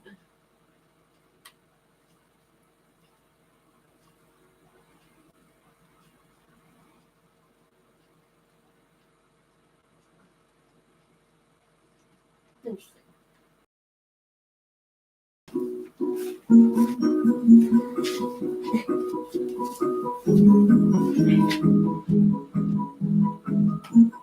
Welcome to a new video where we delve into the intricate world of relationships. Today's topic is 6 signs of a covert narcissistic mother. Now, the term narcissism might ring a bell, but did you know there are 2 types? That's right. We have overt and covert narcissism. Overt narcissism, the more familiar type, is characterized by grandiosity, a sense of superiority, and persistent symptoms across different situations. It's the loud, boastful, and self-centered behavior that often springs to mind. On the other hand, covert narcissism is a little more elusive. It's less apparent, often hidden beneath layers of low self-esteem, depression, and anxiety. These individuals may not seem overtly narcissistic at all, which when the covert narcissist is someone as close as a mother. So before we start, let's unravel the unseen signs of a covert narcissistic mother to see which one may apply to you. The core traits of narcissistic personality disorder include 1, a constant need for praise and admiration. 2, low capacity to experience and express empathy. 3, a pattern of grandiose behaviors and attitudes. Do these sound familiar? Comment below which one or all that apply to your situation. People with narcissistic personality disorder will persistently experience at least 5 of the following symptoms across different situations. Exaggerated sense of self-importance, often not based on facts. A need to belong and be understood by people or institutions that are perceived as superior or elite. 100%. A persistent preoccupation with fantasies of self-power, success, brilliance, beauty, or love. Yeah. A constant sense of entitlement, a need to be admired and unwillingness or inability to recognize the feelings and needs of others. A tendency to use manipulation and exploitative tactics. Feelings of envy toward the success of others, or a belief that others are envious. And lastly, display superior or arrogant attitudes. Identifying the signs of a narcissistic mother may not be as straightforward as you think. Mothers look out for, educate, and protect their children, so the signs may not always be clear. There are factors that determine recognizable symptoms of narcissistic traits. The behaviors can change based on a child's age, cultural background, personal circumstances. In general, a narcissistic mother may have a hard time identifying or connecting to the needs of a young child, for example. They may tend to use manipulation or guilt-based tactics with older children or adults. Let's dive deeper in the 6 main indicators of a possible covert narcissistic mother. The first sign of a covert narcissistic mother is her tendency to use guilt trips. Now let's unpack this concept. What exactly is a guilt trip? Simply put, it's a form of emotional manipulation where someone makes another person feel guilty to control or gain an advantage over them. In the context of a covert narcissistic mother, guilt trips are often used as a powerful tool to maintain control over her children. She might use phrases like, "After all I've done for you, this is how you repay me," or "I sacrificed so much for you, and you can't even do this simple thing for me." Sound familiar? These statements are designed to make the child feel indebted, obligated, or guilty, thus influencing their behavior to meet the mother's needs or desires. But how does this manipulation work? Well, the mother uses guilt trips to create an emotional debt. She constantly reminds her children of the sacrifices she has made for them, the effort she has put into raising them, or the hardship she has endured. This narrative is designed to make the child feel that they owe her something in return. And often that something is compliance with the mother's wishes, unquestioning obedience, or even emotional support that a child is not equipped to provide. I'm her Guilt rock. trips can also be used to shift blame. If anything goes wrong, the covert narcissistic mother might say, if you had listened to me, this wouldn't have happened.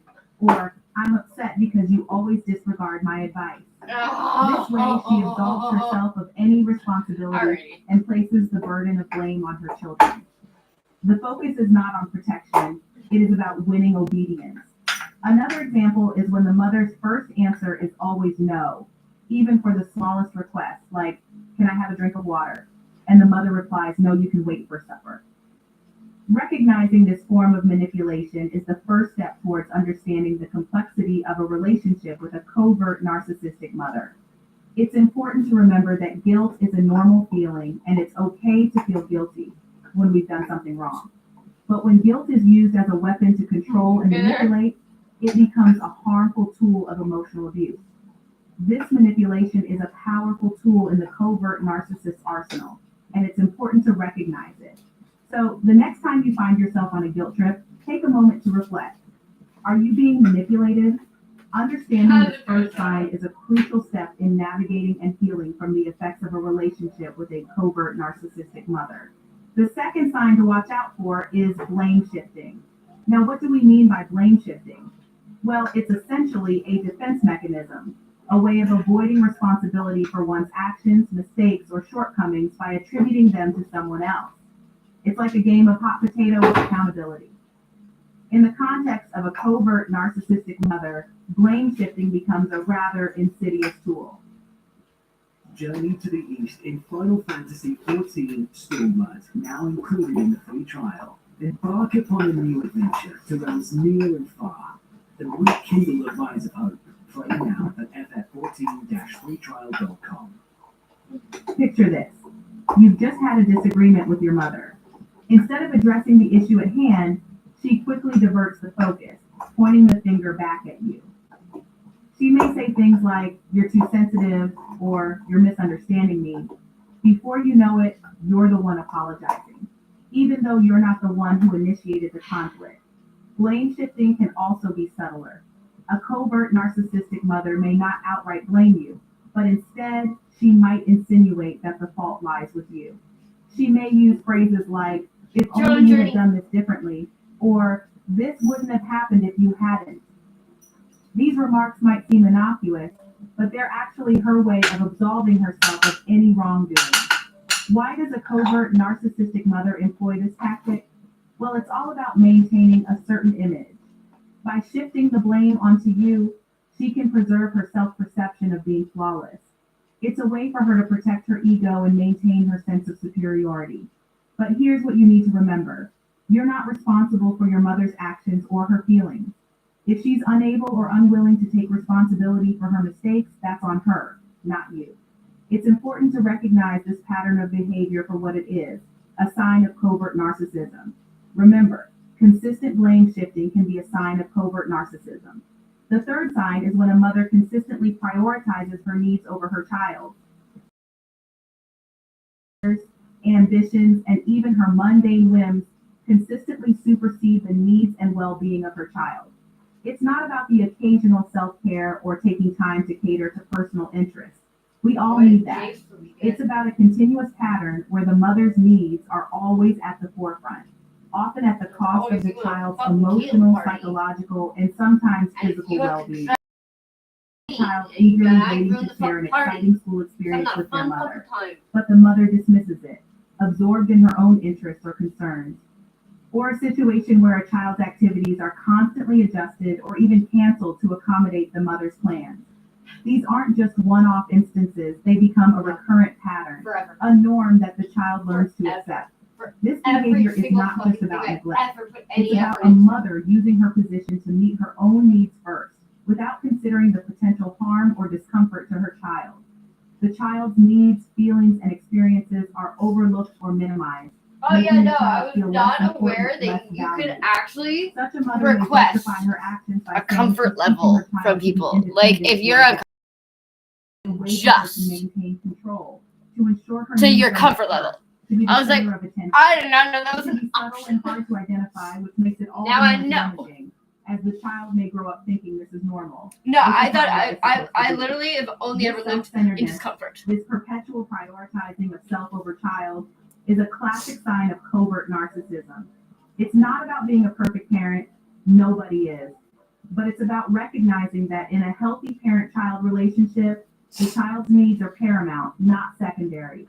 A mother who consistently prioritizes her needs over her child's is not just being selfish, she's exhibiting a clear sign of covert narcissism. The fourth sign is a mother who competes with her child. This can seem surprising, as we often think of a mother's role as one of support and encouragement. However, in the case of a covert narcissistic mother, this narrative can be significantly different. Imagine a child beaming with pride over an accomplishment, only to have their joy dampened by a mother who sees the success as a challenge to her own status. Or This is the reality for children of covert narcissistic being mothers. fucking Instead of celebrating her child's achievement, she may feel threatened by it, viewing it as competition. As a result, she may attempt to undermine the accomplishment or downplay the success. For instance, if a child excels in a school project, the mother might dismiss it, saying, "That's good, but I was always top of my class." Sports event, she might retort, "Well, I was the fastest runner in my school." Yeah, but These Caleb was gonna responses be a serve little to diminish baseball the all-star. child's achievement and assert the mother's Like my perceived fucking superiority. my baseball games were This just for her constant fucking get competition can fucking be drunk. emotionally draining and damaging for the And child. Caitlin was It like can lead the to feelings all-star of player. inadequacy and start to believe that they will never be good enough, no matter how hard they try or how much they achieve. That's it. This can have long-term impacts on their self-esteem and confidence. The key thing to remember here is that a healthy parent-child relationship is not a competitive one. A mother should not see her child as a rival, but as an individual to be nurtured and supported. The child's successes should be a source of but joy, not too not much. a threat. So when a If mother you competes succeed with her too much, child, consistently that doesn't look undermines good. their achievements, or downplays their successes, I it's not literally just never showed unsupportive, up it's to school. unhealthy. It's not about a high standard or pushing a child to do better. It's about control, dominance, and maintaining a sense of all right, we're gonna superiority try the over the modeling child. thing because like And that's a classic sign of covert narcissism. we're gonna run off the A mother's face for as competition long with as her we can. child is not healthy and could be a sign of covert narcissism. And then The fifth sign is a mother who sees her child as an extension of aged herself. out. This is a subtle but profound distortion of the parent-child relationship, and it's a common hallmark of covert narcissism. Imagine a mother viewing her child as an extension of her own identity, rather than a unique individual with their own thoughts, feelings, and desires. This is not about the healthy pride a parent feels But when as their turns out, child I'm not fucking excels or retarded. mirrors their positive I'm traits. actually pretty fucking smart, This is a actually. mother who is unable to Great. distinguish between her own identity and her child's, asserting her thoughts, desires, and ambitions you better onto than her you know child. you. This can manifest in various ways. Maybe the mother insists that her child shares her likes and dislikes, disregarding the child's unique preferences. Yeah, and the Or only she might reason live I say don't like vicariously it through is her because child, she likes pushing it. them into That's what activities or she careers genuinely that fulfill her own unmet dreams. I just want to In be more difficult. severe I just want to cases, argue. a covert narcissistic mother might view her child as a mirror, reflecting back an idealized image of herself. Yep. This mother may be excessively Yeah, but I involved already in knew her that. child's life, I've always known that. scrutinizing every But people decision, sleep. every action with an unhealthy Actually, no, that's what intensity. Siri told me. While it may I seem did like the that mother is deeply invested in her child's life, the reality is Alan far tried from to it. fucking- What she's truly invested in is a self-serving narrative where her child is merely a supporting character, an He was extension like, of man, her own you ego. understand that This that lack all of of that respect was for the just child's because individuality his like can have I was serious like, yeah, I implications know. on their mental health. I It know. can lead to feelings of guilt, shame, and a distorted sense of self. The Like, child may someone say struggle to that, develop a strong, independent identity, which is essential for their psychological well-being. So it's critical to recognize this sign for what it is, a distortion of the natural bond between a mother and her child. A child is an individual, not an extension of the parent. This is a key sign of covert narcissism. The final sign is a mother's excessive need for admiration. This isn't your everyday parental pride in a child's achievements, but rather an insatiable desire for validation that often overshadows the child's own emotional needs. A covert narcissistic mother may be constantly seeking approval and admiration not just from her peers, but crucially from her own child. Think of it as a From never-ending them thirst other that can't be fucking quenched. child. A Shit hunger you that's not. never satisfied. It's a craving for constant reassurance that she is outstanding, superior, And or when extraordinarily fucking talented. when she This kind need of for fucking admiration is not included rooted our in whole the child's family, like accomplishments, but Caitlin rather in the fucking mother's would own not sense of speak to self-worth. her. Like In a healthy the only reason my parent-child children dynamic, started talking to her admiration again, flows both but I ways. begged Parents her. admire their children's growth and I was achievements, like, hey, while don't children just look you up don't to have their to be nice parents to as her. role models. Just don't However, say in the anything. case of a covert narcissistic mother, this balance is skewed. The mother's need for admiration takes precedence over the child's emotional needs. In this scenario, the child's role is reduced to serving as a constant source of validation and affirmation for the mother. The child's feelings, needs, and achievements become secondary, if not entirely overlooked. This can lead to feelings of neglect, as the child's emotional needs are consistently ignored in favor of the mother's need for admiration. It's important to note that everyone enjoys a bit of admiration from time to time, but when this need becomes excessive, overpowering, and comes at the expense of others' emotional well-being, it's a red flag. This unrelenting need for admiration can mask a deep-seated insecurity and a fragile sense of self, hallmarks of covert narcissism. So if a mother's need for admiration is excessive and persistent, overshadowing her child's emotional needs, it might be time to delve deeper. It may not just be a case of high self-esteem or strong self-confidence, but a possible sign of covert narcissism. An excessive need for admiration can be a clear indication of covert narcissism. These are the 6 signs of a covert narcissistic mother. We've discussed guilt trips, blame shifting, prioritizing self over child, competing with the child, seeing the child as an extension of oneself, and a persistent need for admiration. Remember, these are signs to look out for, not definitive proof of narcissism. Narcissistic personality disorder, or NPD, is a complex condition that can only be accurately diagnosed by a mental health professional. If you think you're dealing with a covert narcissistic mother, it's crucial to seek professional help. Don't shoulder this burden alone. There's a wealth of support and resources available to help you navigate this challenging situation. We hope this video has been informative. Which strategies will you work on first to handle these situations? Share your thoughts in the comments below. Don't forget to subscribe for more insightful videos on narcissism and other related topics. Thank you for watching. After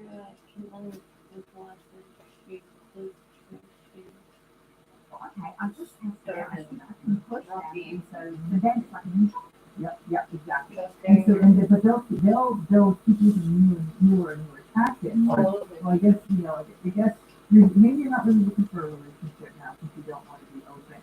You actually are looking for a relationship. So now you're confusing 2 things. You're looking for all the damn time people spend in gyms. I would love it if people would actually spend time strengthening their boundaries and really think, these are my boundaries and no one's going to mess with them. And I am very open, but I've got, like, it's going to take a minute to get to know me, and that's okay. And if someone's not willing to do that, bye. That's fucked up. So would you then at this point take really assess your personal red flags? Because I kind of thought about, look, if it was just general red flags, back to what you just I think about she's the trying to president, change. it's like, oh, we would be offering one new therapist, My like sister, here, when Martin, my no sister was disrespect. little and she's But even talking, talking so about red flags, like they're not always general, they have to be personal to you. Ray of Sunshine.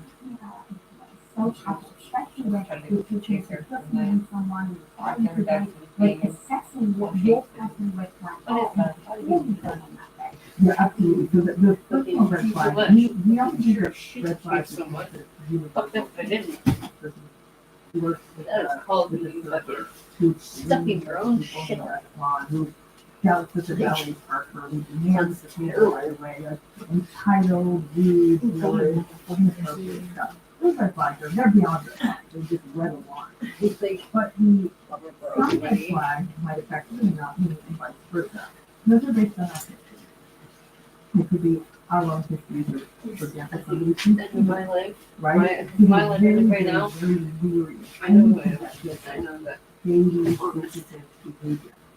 So that I'm kind a of fucking behavior solid is person to have. protected, in your life. Never left the Don't think so? side. Well, Could very well be the nature of that person's work. But the fact is that the person reading that as that becomes a personal reflect that to them, a behavior with the phone, where somebody else is, I'm like that too, I take my phone in the bathroom just because I have my credit card is on my phone or something. They get that. Someone might feel as though, they're afraid of words. If somebody is really loud, voice, and I think I've said this in video, personal red flag. I had known a woman who had a really rageful new boyfriend. I said, oh, what is happening? This is making me uncomfortable. How raging him. I can hear his voice like dinner. And she said, oh, my dad was a rager, so it didn't really bother me. So she was having almost an opposite reaction. Having had a rageful father, it was almost normal to her in a way, or trauma bonded for her, one or the other. So she was giving him a free pass on the rage. Somebody talks to you the way that person, who I would end the relationship on the spot, because rage actually results in me, it's unsettling. So these personal red flags can either lead us to put up a boundary a lot earlier, or you may miss them because you had a previous experience. So that's why I'm saying red flags aren't always created alike. And where, somebody else might say, like for me, if somebody was sort of driving too fancy a car and wearing fancy clothes, that's red flags going off like nobody's business. That stuff really makes me, I will actually not talk to something like that because of experiences I've had when I know about that stuff. Where someone else goes, oh, that person is so cute, that's such a great sense of style. So we're going to approach that with different charisma makes me uncomfortable. We're drawn to charisma. So personal red flags is something that we know, what we've experienced, how we view ourselves, our core wounds. And that's why it's hard to talk about red flags, because my red flags aren't always unhealthy. Sure, there's the universal ones, but beyond that, they tend to be really personal. What I'm actually really angry to share with you right now. How often do you listen to that negative voice in your head telling you that you're not smart, you're not good enough, you're not good, and one of the most powerful things you can actually do in your life is to come up with negative voice into the best. And I want to teach you how to do that and so much more. And the 4 steps to becoming a confident life. And guys, you have to do things to the captain website. So, let's say you understand that you need on your side. So how do you assess people listening to our own class, all those flags? Because if you're bringing a lot of emotional history into it, you know, it's quite easy to do that A, up with boundaries, or two, not boundaries. Right. I would say that the challenge becomes this. Before you get into narcissistic relationships, hurt, and in some cases, really start traumatized by those relationships, or just really get hurt. I say, I'm okay with you having a red flag. It's almost like having an overly sensitive alarm. The thing goes off, and the cat walks across the floor, like, okay, you may want to just have a little spot. You know what? Right now, your house is burglarized 10 times. Maybe a more sensitive alarm isn't a bad thing. So it's about, it's almost viewed as a security system. If you've been harmed, I'm actually glad that your gauge is so high and so wide and so thick and have a pretty digit patch. So, like, I'm good with that. With time, if you feel more authentic, more strong, more safe in your skin, have more success experiencing even in non-intimate relationships, with friendship, you may start trusting your instincts more. Maybe you can sort of Parcourez des kilomètres au bureau EV avec la technologie de pompe à chaleur qui préserve la batterie et optimise son autonomie. Le Kia Niro EV, disponible maintenant. Kia, du mouvement de l'inspiration. really down the security level a little bit, but some people have overcorrection. Like this person was, they talked about their ex-wife twice and then I never see them again. I said, okay, so you're overcorrecting. If you feel okay of letting someone in who's really bad to you, I don't even think people have conversations with themselves about what their personal red flags are. I think everybody tries to go on these first dates and early dates on the spot, and so they're building their thing on the side. I think that's a bad idea. I actually think you need to sit down. Just like you prepare for an interview or a meeting or presentation, that before you go on that date and say, okay, what are the things, what are my personal red flags to check in with myself. You need to prepare for that. And part of that is knowing what those personal lifestyles are. But sometimes what they say, the narcissist can't know and they can't spot who's like the easy target. And to do what I think helps with your discipline. So when you're there, like if someone's sitting around you, that you have clarity into the action process. So what are the things that you do to boundaries and things and what are the things you do in order to see people to well, it's the testing. The testing is the main way they do that, right? So they may do something and they look to see the person and call them out. They will push and have that be improved to ask questions, and the person may not answer them unless they can extract the information from them. They may try to push other buttons. They may be really late. They may want to sort of keep pushing and keep pushing. I might be retired. Things that you know you're already uncomfortable with, and you don't want to be that person. There's a lot of people who socialize to go along together. Who just kind of go along with what's happening. Oh, come on, it's early. Give the person a chance. They're looking to see I think I'm how fucking retarded. much they can do it. And then the other narcissistic thing, this takes a little while to unfold. They bring this wonderful fun. And just as a person's getting into it, they withdraw. They don't text back. They cancel a response. They kind of cancel a few days.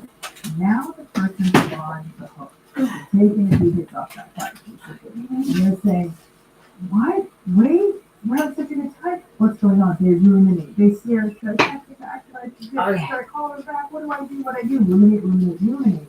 Okay? Then the narcissist responds after maybe several hours or days too. Oh my God, they're into me. That's a real into me. Yeah.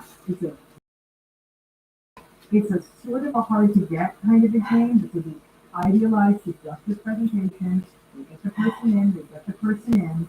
If the person is being strong and having their boundaries and being very clear, right now the narcissist is giving you two faces. Fun, intrusive. You're like, fun, intrusive. The narcissist may not push. Still wants to push. What they do is they pull back.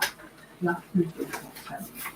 And by pulling back, there's where the problem is. So when they wait, 1 day, 2 days, whatever, and get back to you, all that tension release, you will railroaded, you'll let them do anything. You don't let them go to another one of those 8 hours, 12 hours, 36 hours time that you could reach them. And so, and in many ways, it's a very infantile kind of paradigm. It's like, there's a child who wants to please the parent is always there.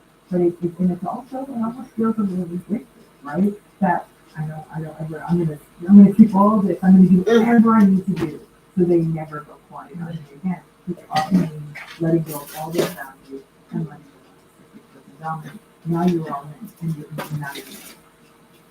Can you even trust that they tell you that they love you or not? Love is the trickiest word in English language. I don't think it's a trickier one. It means something different. It means something to you, it means something different to me, it means something different to everyone you today. I think we have some universal views on background now, but for a narcissistic person, it's a very shallow experience. It's about validation, it's about attention, it's about admiration, it's about short-term pleasure, it's about what we do for them, it's about them getting gratified, it's about you making them. That's what they need. Read that. The other person in the relationship talks about being empathy, compassion, depth, sticking through good times and bad, loving a person unconditionally, whether they're attractive, whether they're unattractive, they put on weight, whether they get pregnant, if they're not as sexy anymore. It's a longer term, mutual, I love you love me, I support your growth, you support my growth. Right? Because when you trust them, when you say, I love you, they love you, but the problem is you don't know what their definition of love is. I go to someone's house and say, we're having cake for dessert, and they pull out some Yankee fruit cake. I was like, I was thinking about like, how the top Okay, I gotta move. Very Samadon. That's amazing. So would you then, let's say if someone says they love you, and you're not quite sure what that means to them, would you just ask them, and then what would be the difference between your normal person offering and your normal person? So here's what, right?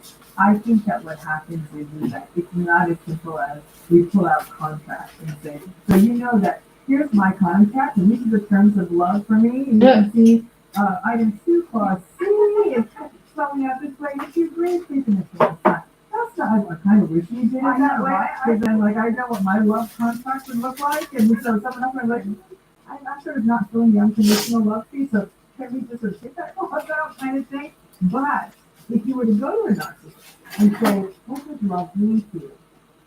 A narcissistic person is not psychotic. They're not delusional. Well, they're moderately delusional, not fully delusional.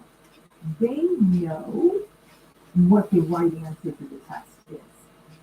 Okay, so they'll say, well, love is like basking in your flow and like respect and being there with you all the time and just loving on you. And they might know a vague answer, right? And I think that one of the hard parts of love, this is something I've said over and over again, and it's a big part of the trauma bond.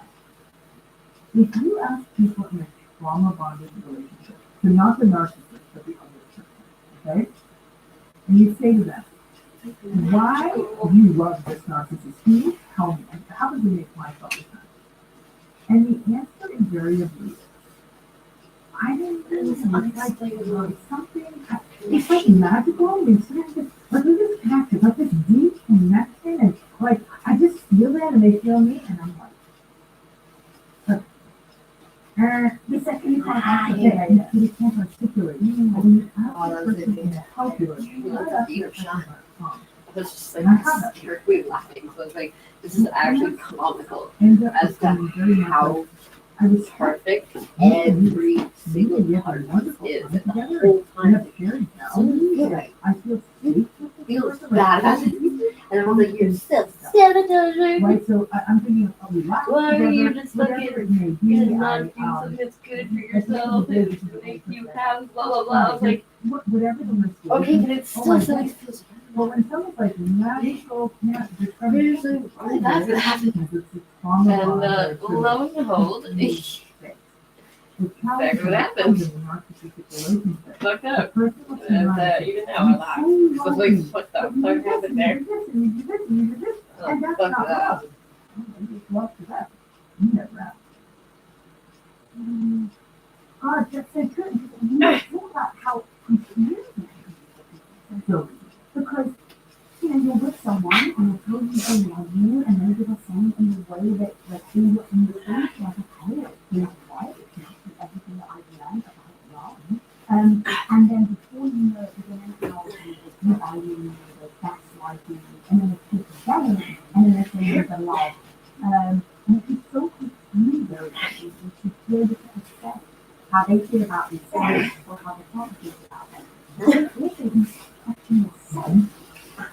I tell people Jesus said, okay, yeah, when we talk about love, we talk about romance, we talk about fun, we talk about sex, we don't talk about enough. And to me, that might be actually top of the list. Okay, are you guys talking about some? Because true love, healthy love, it's safe. Yeah.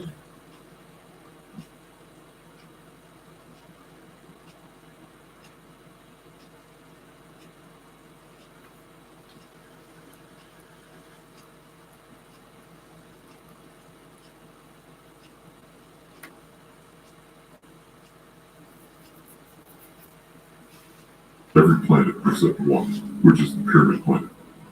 There is a planet that's a pyramid, the shape of it. Hello, my friends. Today I wanted to talk about 10 signs that can help you determine if you are living in a narcissistic family system or if you were brought up in one. At the end of the video, I'm going to talk about how the role that you were assigned affects your adult relationships. So that being said, let's dive in. For those that don't know me, my name is Michelle. I'm a trauma-informed coach. I'm also a somatic experiencing practitioner and the founder of the School of Transformation, which is a monthly membership where we meet live and we do the CPTSD recovery inner work that's needed to overcome narcissistic abuse. We do that together live on Zoom. So if that's something that you're ready for and you're interested in, make sure you check it out. Sign that you were brought up in a narcissistic family system. If you were the scapegoated child, you can tell that you are in a narcissistic family system if everyone builds on your narcissistic parent but you. If everyone's vision of who they think your narcissistic parent is a polar opposite of the person you see behind closed doors. That's one sign that you're in a narcissistic or grew up in a narcissistic family system. Now, another sign, regardless of your role, would be that image is more important than reality. In other words, the narcissist cares more about being viewed as an amazing spouse instead of just being an amazing spouse. And so as a result, you'll see that there's a lot of hypocrisy in what is portrayed to the outside world and what you live behind closed doors. It's really sad that a narcissist prefers to polish their image instead of polishing who they prefer people to perceive them as something instead of to develop the characteristics that allow them to be that. So it can be very confusing for a child because they're going into abuse and manipulation, and they're being told sometimes by their own friends and family members, extended family members, that parent is amazing. And this only causes a child to think there's something wrong with them if everyone else sees it a certain way. If you are in the role of enabler, which is often the narcissist's spouse, and these are hard truths to swallow. As somebody that had narcissistic partners, I know how painful it is to hear this, but it is truth. You are in a narcissistic relationship if you find yourself supporting a lie just to keep peace. Like, you know that you're not allowed to tell truth. You're not allowed to talk about the abuse. You're not allowed to talk about the deceit, the manipulation that you're experiencing. And so when people go up to you and they're like, your spouse is amazing, rather than telling them the truth, you're like, thank you. Thanks for saying that. Yes, he or she is amazing. And without realizing that you are supporting the lie, and I want you to have grace for this, because the only reason this happens is because oftentimes narcissists are really digging their claws in your unhealed wounds, and that makes up unconscious coping skills that we go into without realizing it. And I'll do a whole other video on that, but it's often unconscious that we wind up supporting a lie, sacrificing truth for perceived safety. The second sign that you're in a narcissistic family system, regardless of your role, is the bizarre way that the family communicates. So, for example, if you are the enabler or codependent spouse, you'll start realizing that every conversation feels like a chess game, but it's like chess and war are really combined, and every move is going to dictate sometimes an inexplicable rage or an argument that doesn't make sense. So there's no normality when it comes to communication. Communication is so filled with gaslighting, blame shifting, and all of these weird hurdles that by the end of a conversation, you don't even remember what you began talking about. So if you find yourself constantly confused when you're trying to have normal conversations, and again, the key is the confusion, the constant state of confusion. That's a sign that you might be in a narcissistic family system. And again, the motive for all of the ridiculous and yet painful and damaging games that the narcissist plays is to keep control of everyone and to keep control of the narrative. Because if there's a constant state of confusion and everyone else is confused, the narcissist always needs to know exactly what's going on. Everyone tends to then use their voice, the narcissist's perception, as gauging what's going on. So the narcissist is always in control of the narrative as to why there's confusion, and it never has anything to do with them. Another sign that you might be in a narcissistic family system is you have siblings, and if you're adults, you all have a different version or story about your past.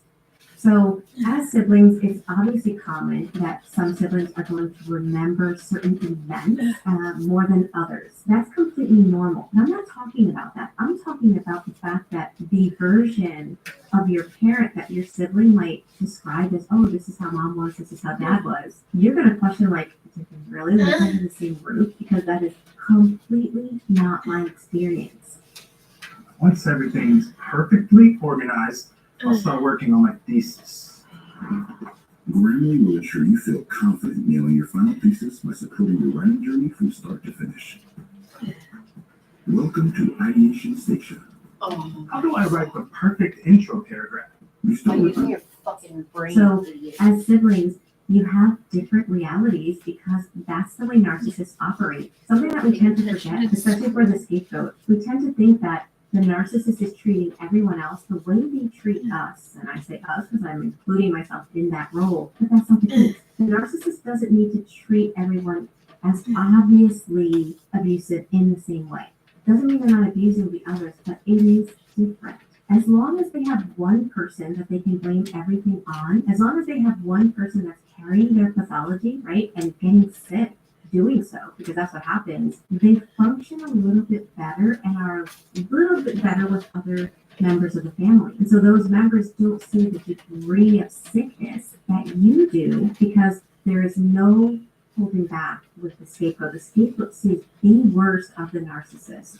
In the narcissistic family system, there are no boundaries. There's deep enmeshment. Parents and children all blending in a way that is not healthy. I've had clients tell me, Michelle, I thought I was close to my mom. And what I realized now as an adult is that that was a grossly, overly enmeshed situation where I was not allowed to even have my own space. I was not allowed to have my own thoughts. I had to be the parent, or I had to be the one taking care of the family and holding it all together and figuring it all out. So there are no emotional boundaries. There are no physical boundaries as well. I've had clients tell me that I was not allowed to close the door to my bedroom, or I was not allowed to close the door when I was taking a shower. Ew. The narcissist needs to feel in such control that they refuse to respect even normal boundaries within a family, which only teaches children that if I can't be safe in my own family, how on earth am I going to be safe in relationships and in the world? And so it really sets them up for failure in future relationships. Another sign that you are in a narcissistic family system is that you'll tend to notice that your narcissistic parent speaks horribly about you if you're the scapegoat. And you start to notice that your narcissistic parent speaks about you in a way that under normal situations, no parent would speak about their child. Like, I'm a parent, and we all know as parents that our children are not perfect. But in no way, shape, or form are we ready to go out there and just talk trash about our own kids as if by helping others to look down on them. Julie was the fucking worst. That is not normal. She literally If your has a parent is kid doing right that, next to her. then At my that is nephew's not birthday. a healthy behavior. She was just like, That is a I love my kids, narcissistic but someone behavior. wish I never And I had say them. that because the tendency in I was just children is like, to blame oh, themselves. wow. What's wrong with I you? want to hit No. you so bad. Only a narcissistic parent does that. Only a narcissistic parent feels That was good so fucking at sad. being a victim They gotta, of like, their own children. And sometimes they're doing this with children that are so young. you can see that it's like one more Such trash in their about fucking brain. little children in front of them, really fucking eroding stop. their self-esteem. Another sign is you feel like you have to earn love. This can come up in very strange ways. So, for example, if somebody really likes you and they're a good person, you may not feel very attached to wanting to get close to them. Sometimes. Some people do, and that's awesome. What? They break out of the narcissistic family roles really quick, but for some, it doesn't feel familiar. Having someone like you and love you easily almost feels like it's less quality because you didn't get it easily in the place where you should have. Sadly, if you have unhealed trauma, you might find yourself being turned on more by the chase of someone, like having to chase someone, messages of hot and cold, because it's familiar. And you may not even realize it. Now, again, this doesn't happen with everyone, but this is something that does happen. I just wanted to throw it out there as another possibility. Another sign of narcissistic family systems is how competitive a narcissistic parent is. If it's a narcissistic mother, they're competitive with their daughter. They want to outshine their daughter. So if their daughter is beautiful, I cannot tell you how many clients I've had that have come to me with body dysmorphia, with depression, with being overweight, and they show me pictures when they were young and they were stunning. But all that happened was they were constantly criticized for exercising, criticized for eating healthy, criticized until they stopped caring for themselves, and then they got criticized for being overweight, and there's the double bind. Nothing I do helps, so I give up, and it creates this helplessness. That's what happens in narcissistic family systems, and it's really driven by this unhealthy competition that narcissistic parents have. You can also notice it if you look at your childhood and you remember certain games, playing games with the narcissist usually ended with one of the kids or both of the kids or however many children in tears, because the narcissist is so competitive, even with like a 5-year-old child. And the scary thing is rather than owning that competition, they will accuse the child of being competitive. So there's a projection that no, it's not me, I'm not the problem, you are. In the narcissistic family system, this is something I wish more teachers, more family members that are outside of the narcissistic family system would start noticing the behaviors of small children. Yes. You can see that they are in freeze. They're stuck in freeze. Yes. Meaning there's no natural spontaneous emotion in the children. It's almost like they're always, if they're going to feel something, they're going to look at the narcissist first. They're going to check in like, am I allowed? And there's this underlying feeling of fear that children have. They don't feel safe. Trust me, you can look at a child and know if they feel safe with their parent. You know if they feel safe to make a mistake. You know if they feel safe to be authentic. And then you see children of narcissists. It's almost like they don't know how to function and be without the narcissist dictating every move, because children are automatically going to go into a fawn response. We have 4 responses: fight, flight, freeze, and fawn. They're not going to fight because they're too small. They're not going to flee. They can't run away from home. So it's just fawning or freezing. So they're going to go into one of those 2 responses. So you're going to see the child that's constantly sacrificing themselves to make the other parent happy. Or you're going to see a child that just doesn't look like they have emotions, unable to cry, unable to show any emotion. And That's you will notice they always look at what the other kids to the are doing, narcissist and she before copies. doing or saying anything. I was like, your kid is a fucking psycho. Family Like, system is if there is triangulation between when you siblings. say fucking shit, Narcissists you're love like, to I wish I never triangulate. had They her. love to be the one that again dictates everyone's reality. And so they pit each member of the family against each other, especially the siblings. This is such a sad reality. Oh, that that was a so mean. I narcissistic guess you're parent about to put would this in rather chaos and everyone so fucking hating each mean. other and looking towards the narcissist to figure out how to be and what to do, rather than home being a place of love and acceptance.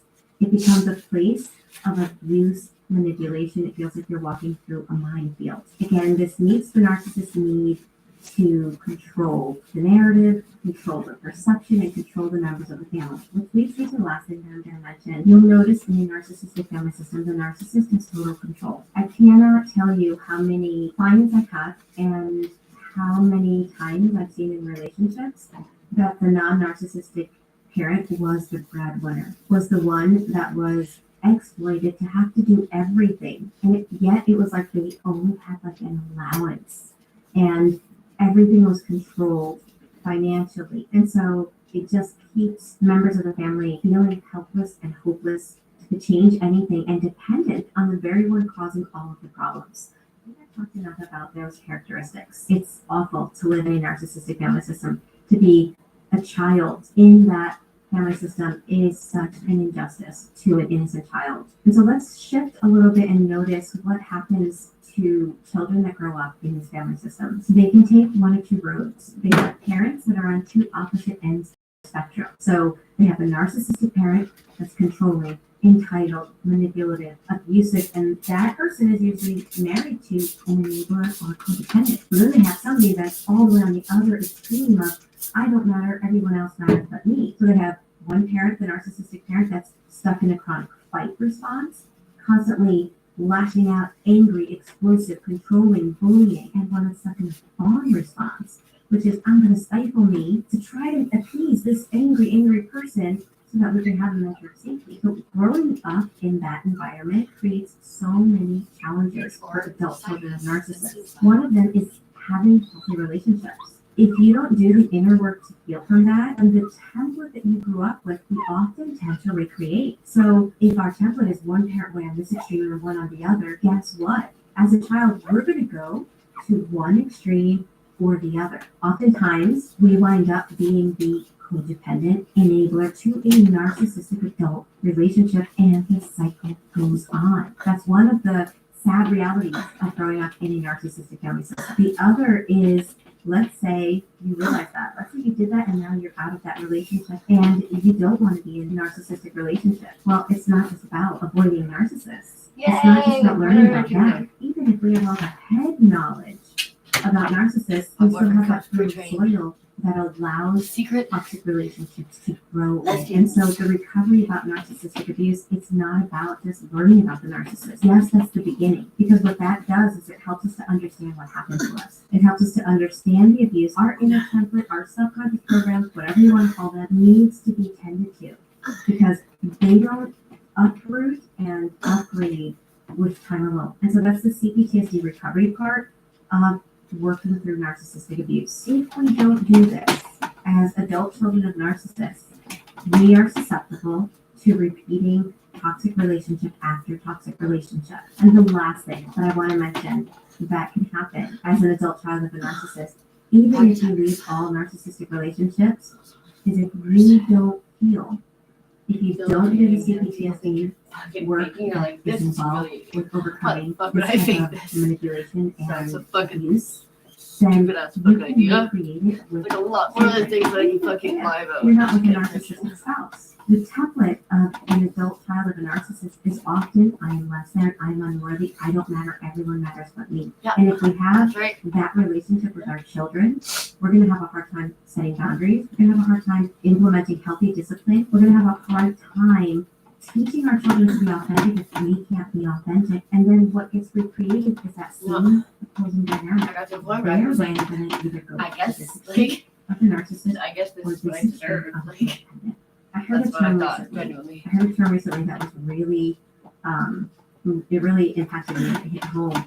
And it said trauma explains behavior, but it doesn't excuse it. And so what that said to me was, as an adult child myself of narcissistic family systems, as somebody that had narcissistic relationships as an adult as well, unfortunately, following that pattern, there are certain behaviors that we develop. There are certain coping skills. There are certain unconscious ways that we react to because of our trauma that isn't healthy. And so the trauma explains that, yes, I'm this way because I had narcissistic parents, and that makes sense. But those behaviors are now my responsibility. I didn't choose to be brought up that way, but I am going to choose what kind of parent I'm going to be. I am going to choose how I show up in relationships and in my present family system. And so there's a big responsibility that's put on our shoulders as adult children of narcissists to do our inner work, to do what we need to do to heal, because then we break the generational trauma that narcissistic abuse creates. And is it easy? No. Is it worth it? Yeah. You may be wondering, yes, Michelle, I'm trying to do that. I'm watching all these videos, and that's why I watch these videos, so that I can break with that generational trauma. I just want to throw out there that the videos, again, about the narcissist are important. They help you to understand the abuse. They help you to understand the trauma. But it's the CPTSD recovery part that is what's needed to overcome what happened. And it's really hard to do alone. It really is difficult to do this inner work alone and with a video. And so that's why I always highlight the School of Transformation, because it is a monthly membership where we meet live. We meet live, we go through the side effects of trauma. We go through the behaviors that adult children of narcissists wind up getting stuck in, the belief systems. And we work hard to uproot, to upgrade, and shift out of the trauma. So if you're ready for a program like that, make sure you check out the School of Transformation. It is more economical if you join for the year, but if you don't want to make a year commitment, then you can just be on a month-to-month basis. You can cancel at any time.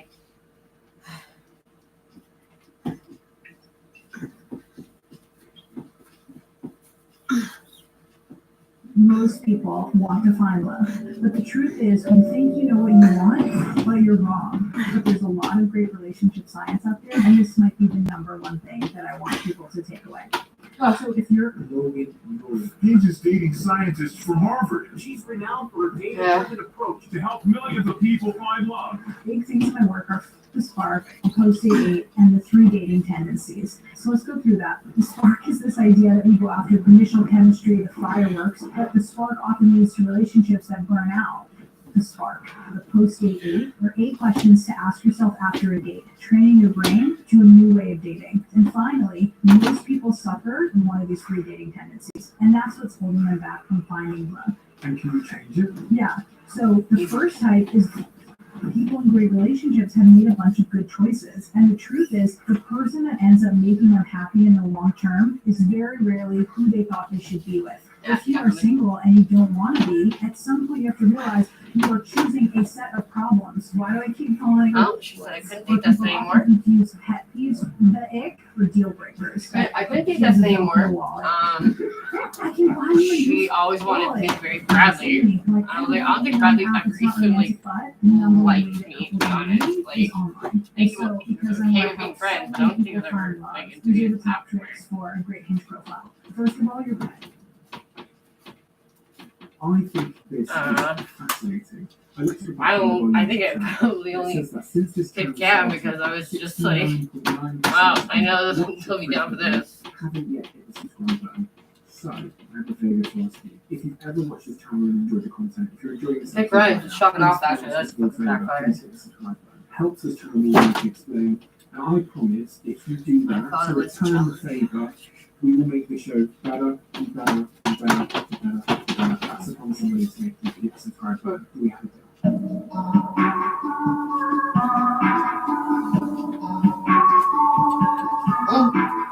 Logan, why does your work matter? My work matters because most people, almost everyone, wants to find love, and it's really hard.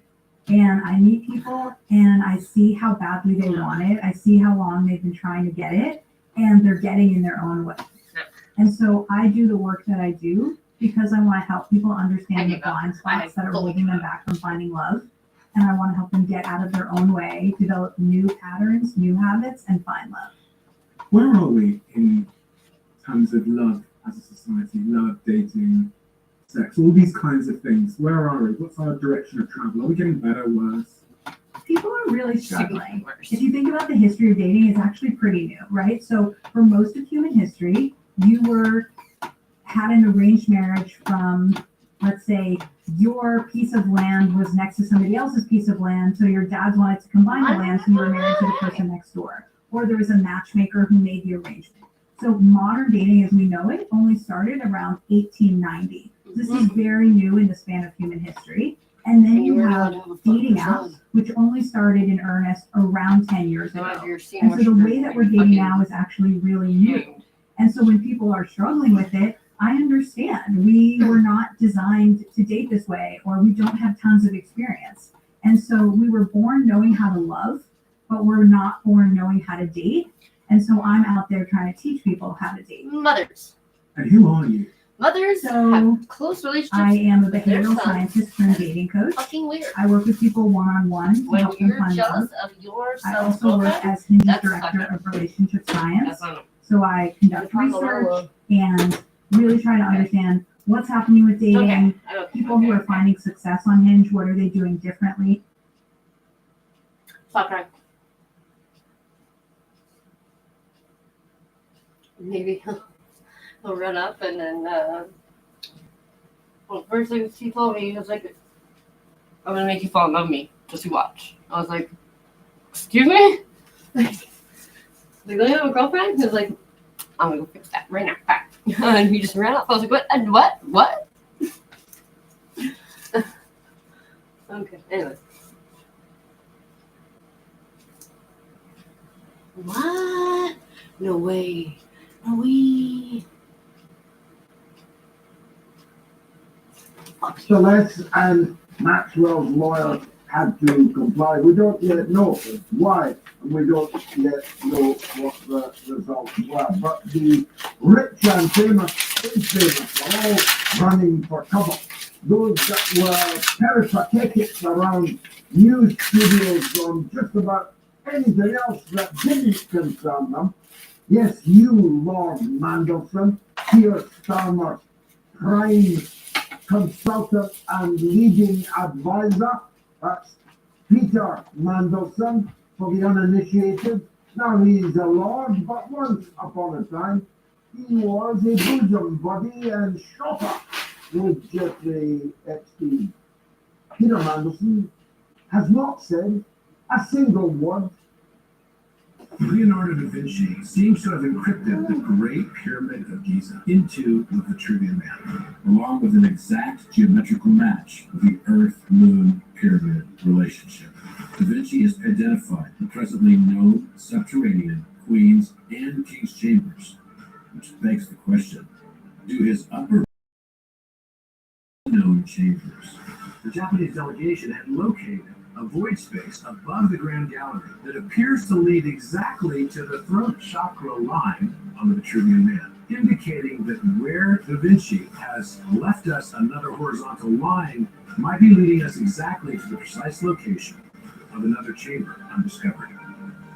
The Last Supper also carries the exact angular reference of the Great Pyramid.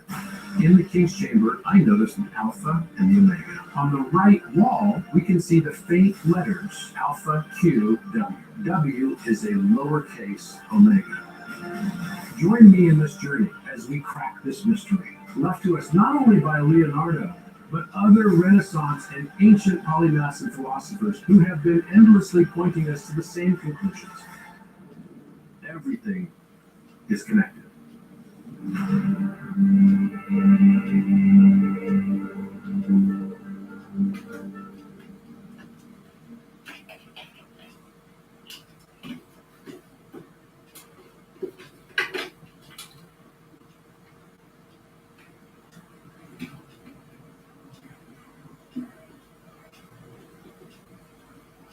About any of the kerfuffle around the Epstein files breaking all over the world this week, I wonder why neither has Piers Morgan, frequently photographed with the aforementioned Ghislaine Maxwell. Usually got plenty to say, nothing to say about the Epstein files. Bill Clinton has not yet appeared on national television to say, brimming with full sincerity, I did not have sex with that minor. But it's early days, yet this story is going to run and run.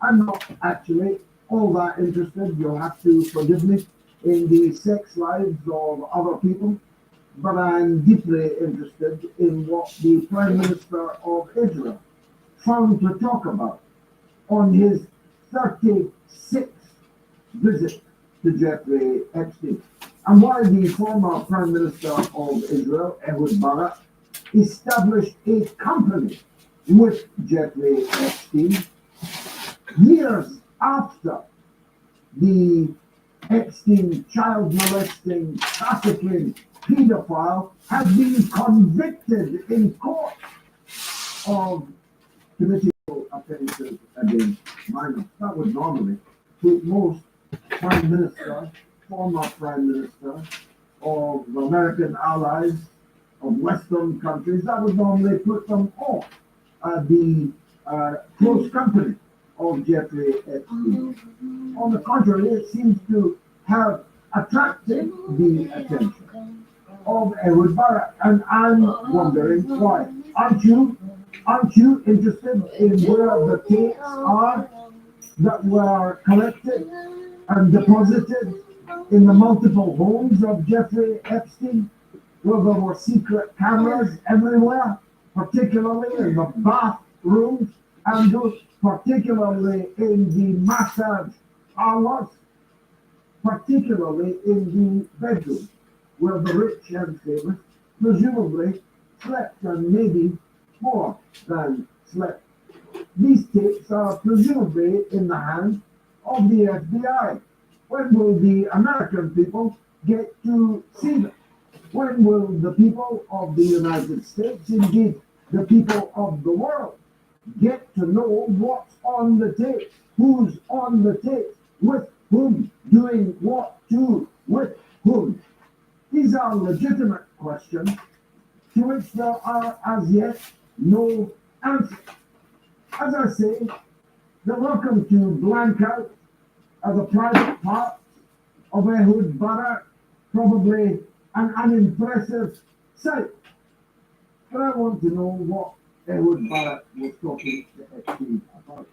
I want to know what the former Prime Minister of Israel had to do with this sex offender. I'm also mildly interested in what could possibly have attracted Lord Peter Mandelson, who famously plays for the pink team and cannot have been much interested, if at all, in the bevy of beauty around Jeffrey Epstein's swimming pool. Every quest needs a challenge, and every hero needs a sidekick. Choose NordVPN. It'll defend you against DDoS attacks, block malicious websites, and stop bandwidth throttling based on activity. I better not say any more on that. The truth is, these rich and powerful people, some of them still very powerful. Mandelson could scarcely be more powerful. He's the number one advisor to the leader of the opposition, who looks set to be the next Prime Minister of all. A week is a long time in politics, and it's 52 weeks possibly until the British general election. But if Keir Starmer wins, then Lord Mandelson is but a heartbeat away from the Prime Minister of Britain. When Starmer was asked, didn't Peter Mandelson have questions to answer about his close and long association with Jeffrey Epstein? Starmer, the leader of the opposition, answered, I know no more than you know. Well, why don't you know more than we know, Starmer? Don't you have a responsibility to know if your chief advisor was committing sex crimes on his visit to the criminal Jeffrey Epstein? Don't you have a duty to know more than we do? What kind of answer is that from potentially the next Prime Minister? Bill Clinton likes them young. Well, is the Pope a Catholic? Do bears beaver cakes in the woods? I suppose the question is, how young is young, Bill? And did young mean illegally young? Bearing in mind the different ages of consent within the United States, never mind in the misnamed Virgin Islands, and a different one in London, where Prince Andrew is accused, among other jurisdictions, of having slept with a young girl below the age of consent. We're having a conversation. In some of those places, who was moreover forced to do so, who was moreover allegedly a sex slave in the employ of Jeffrey Epstein. These are deep and dark and troubled waters, but they may not be unconnected to the political situation that we face today. After all, if Israel and Prime Minister Ehud Barak is in possession of compromising material on the American political class, on Peter Mandelson, on the Duke of York, well, it would place Israel in a strong position, not to put too fine a point on it, in commanding the continuing feverish, fanatic loyalty of the British and American political class, wouldn't it? If these people knew that there were videotapes of them committing heinous sexual offenses against underage children in the possession of Mr. Barak, in the possession of the Mossad, well, it would buy their silence, to say the least, wouldn't it? Now, since South Africa, blessed South Africa, asked the International Court of Justice to rule that Israel is committing acts of genocide in Gaza and to order them to cease and desist, which if they refuse would have severe consequences for their international relations with a whole number of governments. Presumably Joe Biden would go on kicking and cutting Netanyahu. Presumably Blinken also. But there are many countries in the European Union that would legally not be able to continue their relations with Israel, where it's found guilty of acts of genocide, where it refusing to cease and desist from those acts. There are many governments in Europe that would be legally bound to break all relations with Israel were that to happen. So God bless South Africa. You may well ask why South Africa. Well, apart from other reasons, South Africa was a byword for apartheid. Israel is the new apartheid state. The leaders of the African National Congress, which I gave some of the best years of my life to help win their heroic struggle against that apartheid system. I was a big part player, a minor player, but I was the only person on the left in the whole of Great Britain who traveled the length and breadth of apartheid South Africa, acting on behalf of the African National Congress. I've been disappointed many, many times over the subsequent decades at the performance of the ANC across many different issues. But I have never been more proud of the ANC, more proud of South Africa. Now that they are the one country that had the balls to invoke the Genocide Convention to ensure that next week the court will begin to hear South Africa 80K case, which is a must read. It is a masterpiece.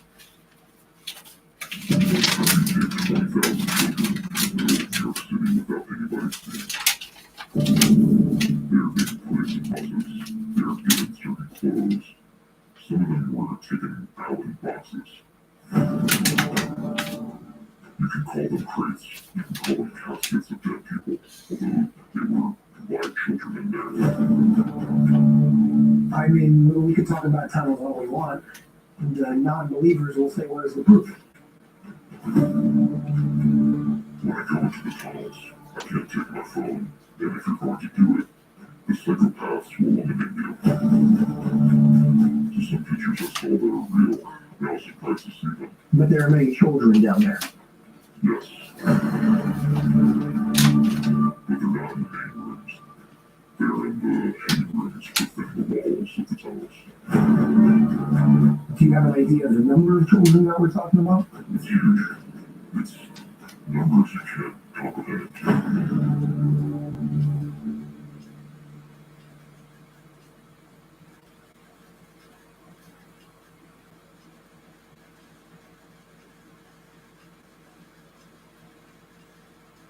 Hey, it's Tucker Carlson.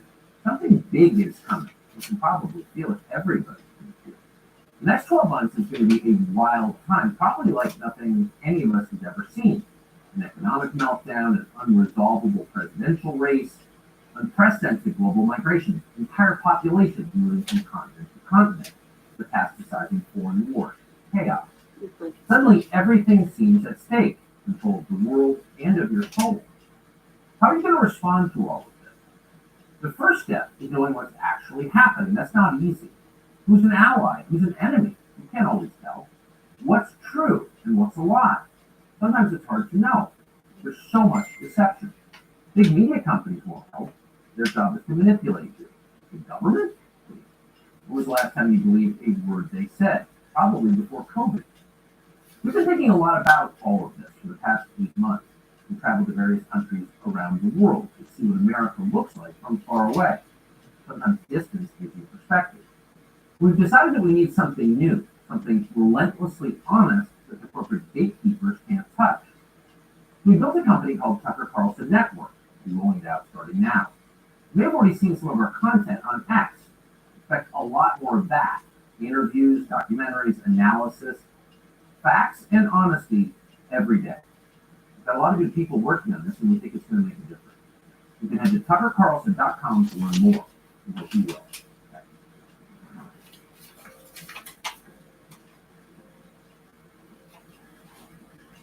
Oh my god.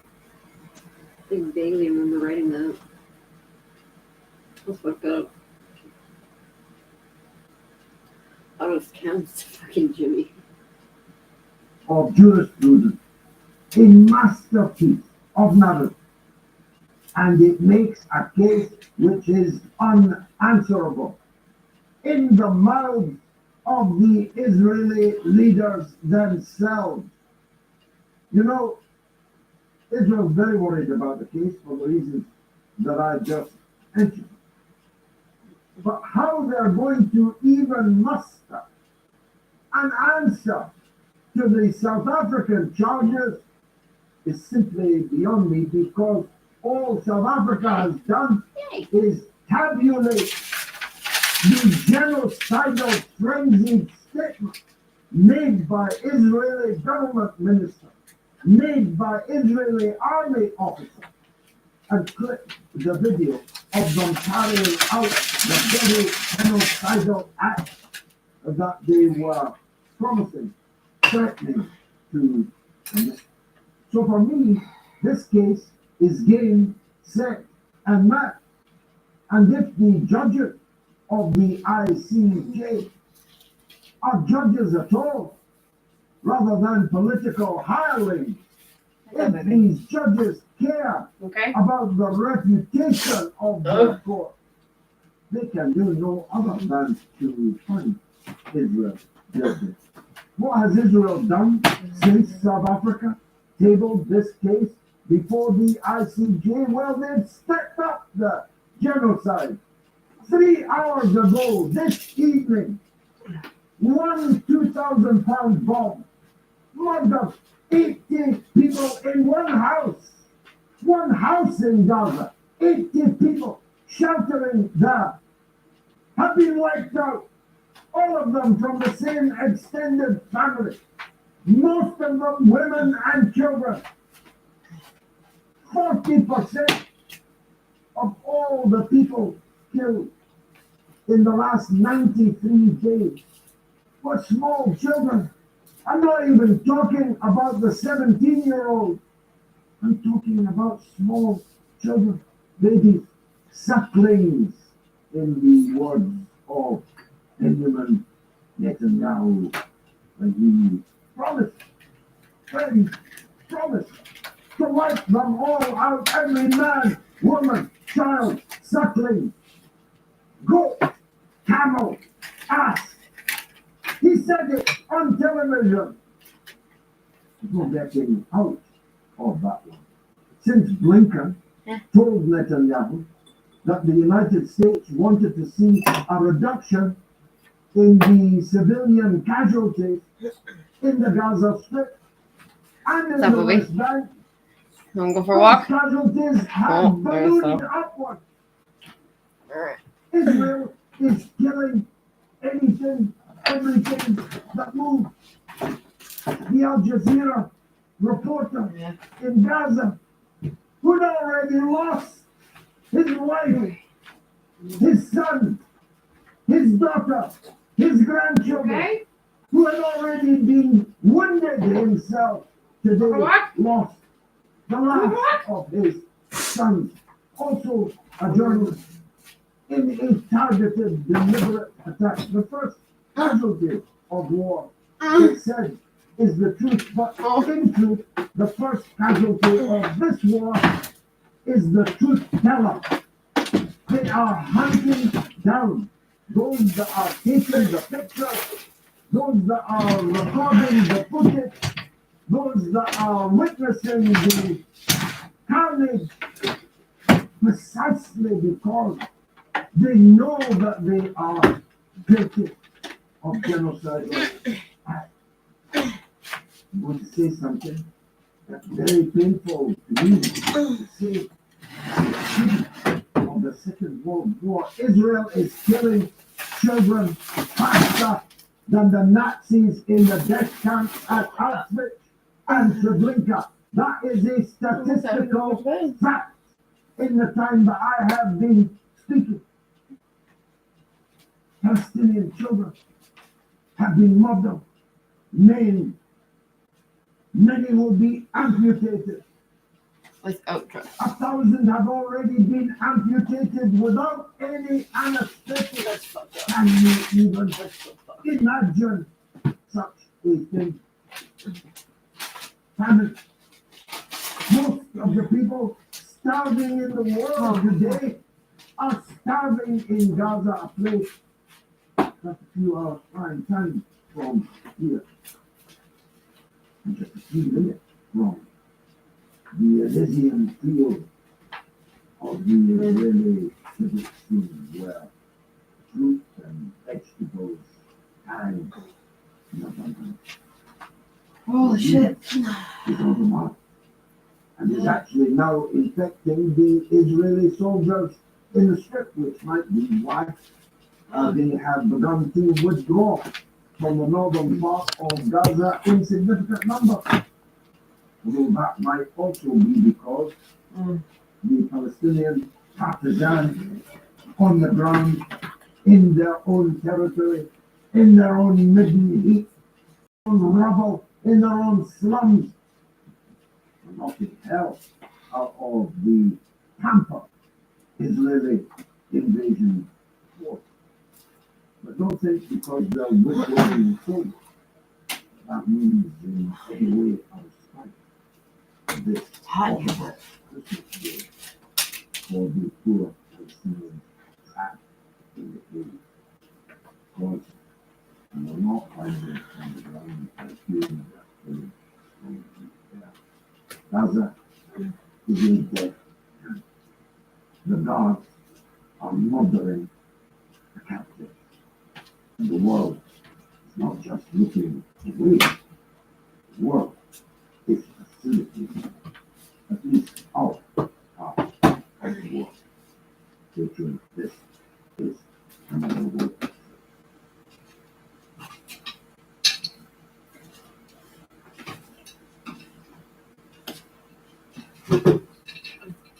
It's a massacre by the British and a fight for liberty. Where we'll take you next.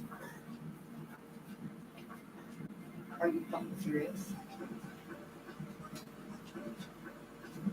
I don't know how many times I have to message YouTube to be like, Was the American not Revolution recommend really a me this revolution? channel ever It was again. a revolution, no question about that. It was not a social upheaval in the way, let us say, the French Revolution was, but it certainly overthrew an entire system of government.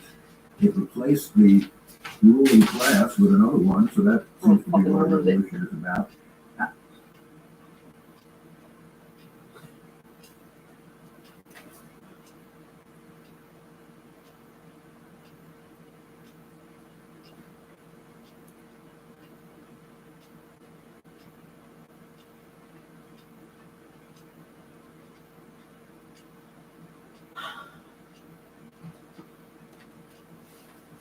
Soon you'll be able to tell your kids where you were when the U.S. government officially collapsed under a steaming pile of stupidity. You'll be able to tell your kids about the worst president in American history intentionally leading his country off of a cliff. Now, we have a couple of big news stories to get to that have just unfolded over the past 24 hours. But first, just when you thought 2024 would be a year of peace and joy, these moron globalists are pushing us to the brink of global. Right now, I'm traveling through Germany, where I'm watching descending on Berlin, telling the leaders enough is enough. Stop stealing our way of life. Stop trying to destroy our, stop trying to destroy our Western way of life. And this weekend, President Biden's team is currently drawing up massive war on the police to attack Germany and attack Iran, according to Politico. Could we be any more thinly spread at the moment? Why would they be worried? All the US dollar, of course, the reserve currency of the world. That was the answer. something that is fading on the world stage. And we now know that Putin and China are making the moves to the region to recognize the abuse of President Biden. Biden, who has utterly failed to stop Houthi rebels from attacking the Red Sea, these losers in Washington failed. They keep signing Houthi rebels, pirates, and enemies. They keep making threats. They keep telling them that action against these pirates. The military complex in North Canada has in the last few minutes said that the Red Sea attacks need to stop or action will be taken. It is not specified what that action will be. Sure, we're going to take action. These are the same idiots that told us Ukraine is out of the war. What we are seeing right now is a total breakdown of America's ability to provide security in the open ocean. We are watching a diminished U.S. Navy, and every country in the world is asking itself right now the very same question. How can we assure ourselves that we don't end up like what happened with Europe because of Russia and Ukraine? Look at the collapse of Germany. We've seen it all over the place. Businesses closing their doors. And I'm speaking to Germans who are saying they don't know what's going to happen with the energy crisis. These businesses cannot afford to operate. Guess what?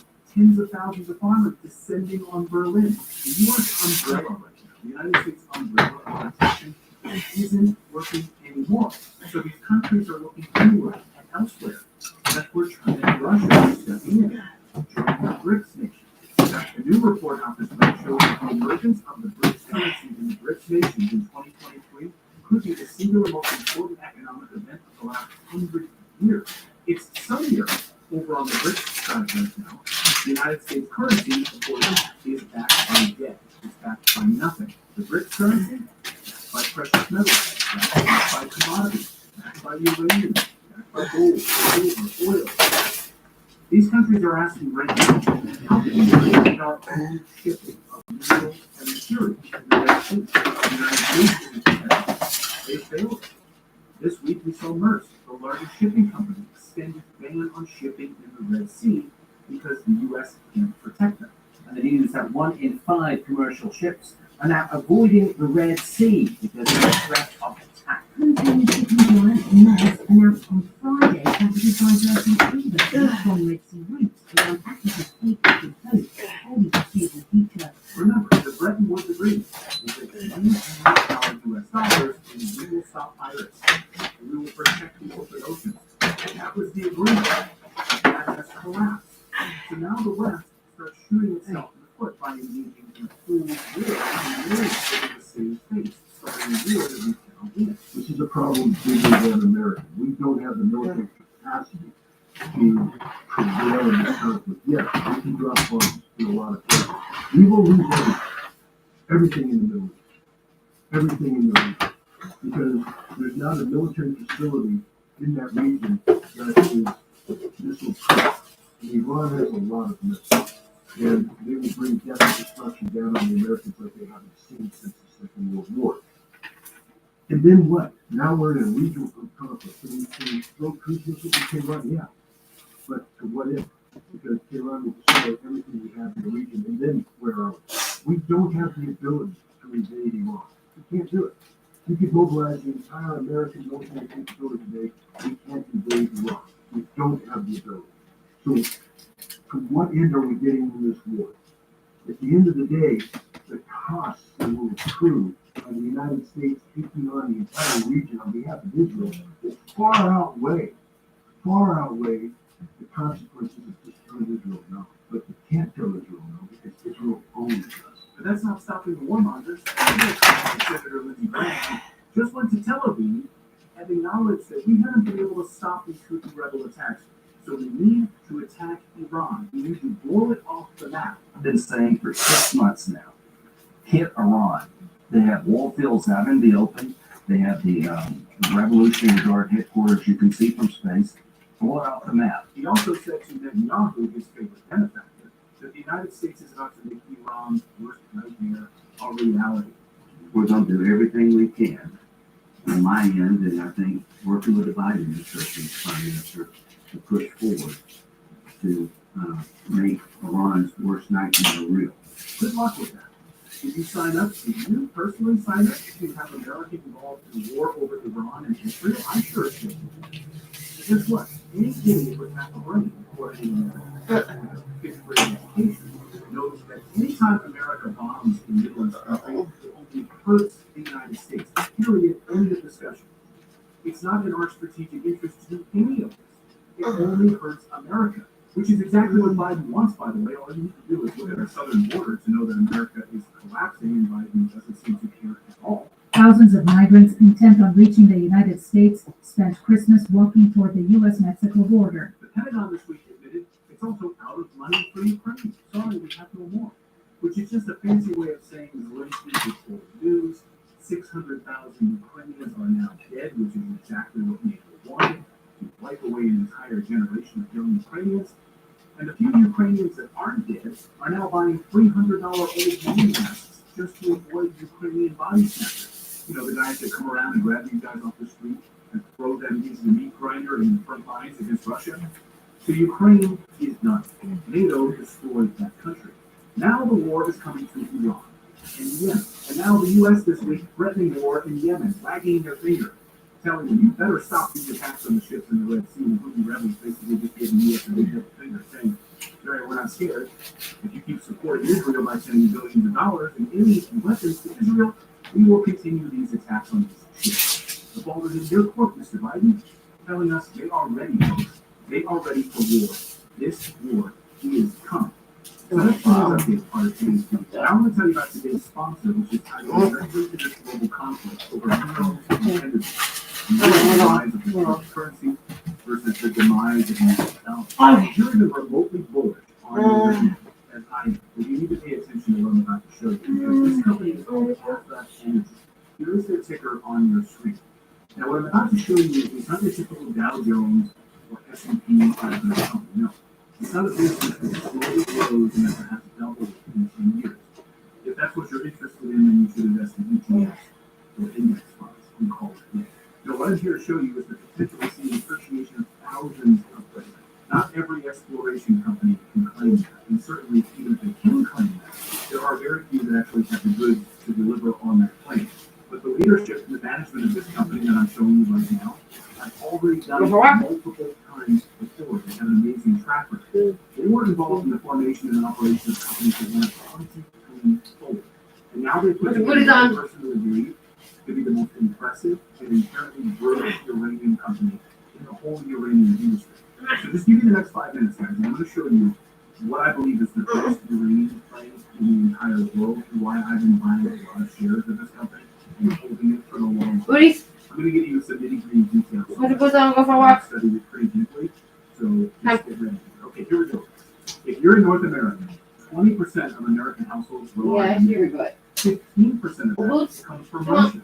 There is no actual value for uranium in America, except for one negligible one. We have no uranium in the United States.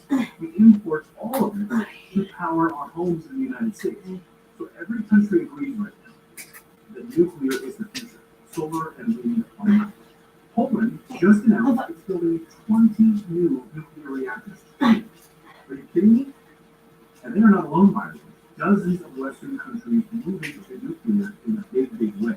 So the reason this company is called ATTA is because of the Athabasca Basin, where they own a ton of land. Which, if you've watched my show for any length of time, you know the Athabasca Basin is the highest grade uranium location in the world, hands down. It's the best. It's in Canada. It's not in Russia. It's not in Kazakhstan. It's not in Africa. And this company owns over 3.8 million acres in the Athabasca Basin. Their share price is so stinking cheap right now. Just look at this. That's because no one knows about this company. They haven't been featured on CNBC or Bloomberg. Take a look at their share price. It's so cheap. So you're learning about them really before anyone else is learning. So let me show you why I love this company and why I think it's a fantastic company. First, some context here. So listen to how genius the owners of this company are. 10 years ago, right after the Fukushima nuclear disaster in Japan, no one wanted to talk about nuclear power. So what did these guys do? When everyone else was running away from nuclear, they ran towards it. And fortune favors the bold. They went to the best uranium basin in the world, and they staked as much land as they possibly could. Yes, over 3 million acres. What are you doing? And no one wanted this land. Really is an amazing thing. What's the matter? Everything in green that you see right here on your screen, they own it. You wanna go? 8 million acres. Their business model is really in three phases. The first one was they bought this massive land package with all of its uranium potential ready to be drilled and pulled out of the ground, but then Fukushima happened. So they've been sitting on it, waiting for the right moment. And the moment is right now. The world realizes how important uranium is, and the price of uranium has skyrocketed. Just look at uranium's price over the past few months. It's unbelievable. So that's phase one. And now they've launched the ingenious phase two, a master plan to expand this company exponentially. APA has now rolled out their prospect generating business. So that 3.8 million acres is a large amount of land for any one company to go and drill. So guess what? They get to farm out a lot of that land to other companies, keep the equity position on that land, and also make a portion of the profit. So these other companies do the drilling, and APA gets to keep a huge amount of the equity and profits. And now phase three, this is the most exciting part for me as an investor because they needed to acquire more mature uranium projects. So APA just bought two companies, 92 Energy and Latitude Uranium. Now this sale is likely to be finalized in March. And as a result of this acquisition, they were able to raise $23 million in cash. So now they have a combined total of $65 million in cash. And that's huge news. No other uranium exploration company has that kind of cash. And that's great, but what exactly does cash enable you to do that no other company can do? Drill. They can't drill. That cash will let them drill like never before. And listen to this. By acquiring these two companies, they just got the Gemini project, which looks stunningly similar to two other uranium hotspots. They're going to spend a lot of money to drill on the Gemini zone, the GMZ zone, in 2024.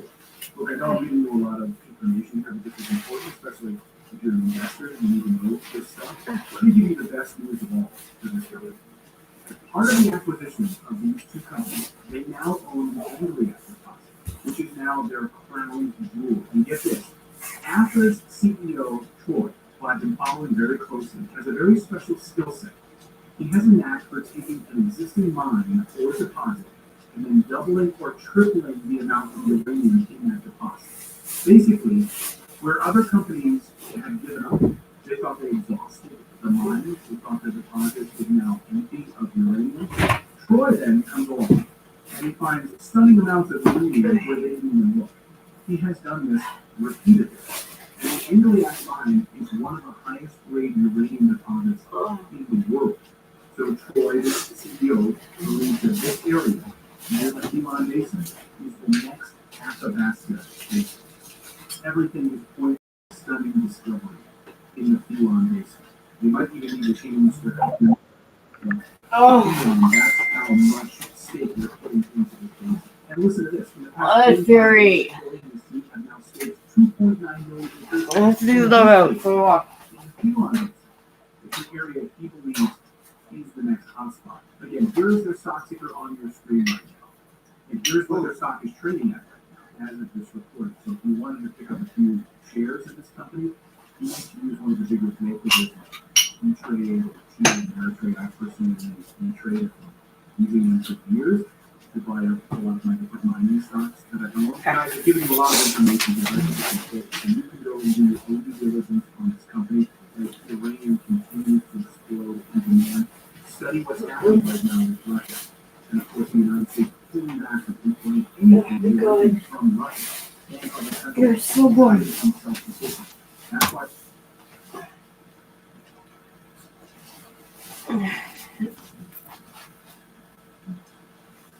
Versus multicultural university, they gotta start cutting some stuff to provide for these immigrants. So 39 billion is gonna do it? Cutting 39 billion is gonna solve the problem? You were a former minister in Quebec. Yeah. 10% programs that are not critical. You're freeing up 15 billion, solves a lot of problems. I don't know how you're solving healthcare like that. You're not solving healthcare. Well, then how are you gonna solve healthcare if you don't have the nurses, you don't have the staff, and you don't have the money? But you have the baby boomers entering their most expensive years of Here's healthcare. some solutions, but here's the solution. Yeah, well, the first cup doesn't solve it yourself. Instead of $2 billion of battery plants, put it in the house. Force Montreal to naturalities contribute. The money's there. But they're not using it. That's right, because they can't get on the same page about the criteria. The city, the province, and the federal government have all announced money for housing. And on top of that, we're choosing to put $500 million in bike paths in Montreal. That's a choice. It's critical. 250 of that or 300 of that could go to housing. I hope the sarcasm is noted. You have to plan for that. Yes, you world-renowned cyclist, you. Hey, I don't have your legs, so I can't show them off. You won the Tour de France in '77, didn't you? Oh, sure. I was right there. The issue of healthcare. We talked about this. I don't understand, again, to use your phrase, the money's there. We'll go solve the staffing problem of the CLSC by bringing salaries up. It's trying to do the same thing with the nurses, but more importantly, we have in Montreal alone 943 foreign trained doctors. And the Collège des Médecins, like the Royal College of Physicians and Surgeons in Ontario, is not letting them write the boards because they have the power to keep the number of doctors limited. And they want to do that. That's got to be overridden. There are solutions to these things. Artful pivot there, but I think we're going to need to continue this conversation because again, you have not convinced me, and I got to go on this, and I'm using my total dictator powers as host. The idea here is that you have not convinced me that we will be able to maintain the Canadian provincial and municipal model we have if we don't get serious about immigration. Do we have to integrate them better? Do we need to do more about the housing situation? But we did it once after the Second World War. We built houses. Go to Verdun. The streets of the houses, the roads, all the houses look the same, right? We built. Look at the whole area. So we did it once. The governments got together and built housing. We need to do that. I totally agree with you. We need those models. But again, we need to continue the conversation about how to do immigration. I think this will be a major topic all year. I agree. Thank you, sir. Continue tomorrow. Darrell Wiseman, Editor-in-Chief of the Suburban. You're listening to Aaron Rand and Natasha Hall on the iHeartRadio Talk Network. Now, an update from the CJAD 800 Traffic Center. Well, the snow may be done for now, but the plows are taking care of business. 40 West over a couple of stretches, approaching the Anjou interchange at the Metropolitan. Also in the Kirkland sector as they're about to hit the L'Anselme area. And the 13 also heavily traveled leaving Laval up to the split, where it's not clear where they may be heading now. Those plows straight east over the Illitor Bridge, busy from after Chemin de Chenot, and the westbound Illitor isn't too shabby because the clouds are holding everyone back. 20 east slows in the Morgan sector en route to just about St. John's, where the clouds are arriving. And also have the visible to the south shore, except for, the LaFontaine tunnel from the Hochelaga fan, although we've seen the worst inbound Champlain. The clouds have made it across and on the 15 north of the Wellington sector last peak. KFC's new spicy original recipe snapper wraps are here. And right now you can get 2 for just $5 only at KFC. Traffic and transit every 15 minutes on CJAD 800. I'm Mark Shalhoub with your next report at 5:30. Coast to Coast AM returns to CJAD 800. Would you believe there's something extraterrestrial to them? Join George Norrie and George Neff as they explore the unexplained and the inexplicable. Hovered over the ocean. Coast to Coast AM, North America's favorite late night radio show. Be careful. Who knows what's going to happen? Back on CJAD 800. I'm going to give you some breaking news on a couple of things here tonight. Monday to Sunday, 1 to 5 a.m. In need of a good night's sleep? Then don't miss Magna Banana's Boxing Week sale. Going Okay, on you now. guys are like giving me a fucking panic attack. 40% off everything, including mattresses. Like, you guys are like super fucking tight. I just need a piece of tape for your, I'll get your rest of the time.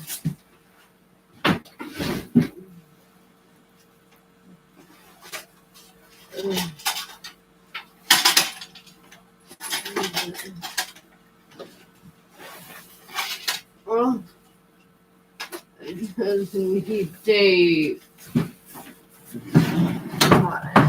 Why?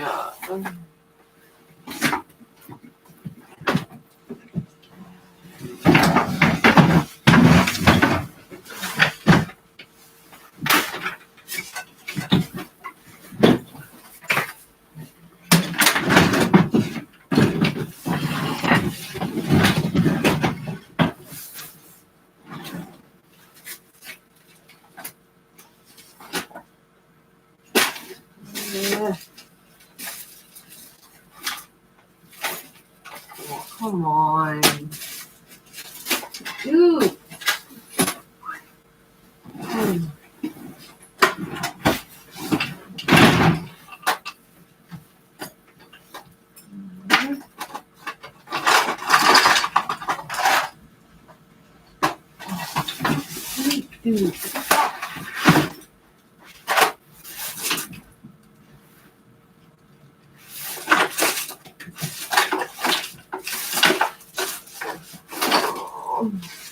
Yes.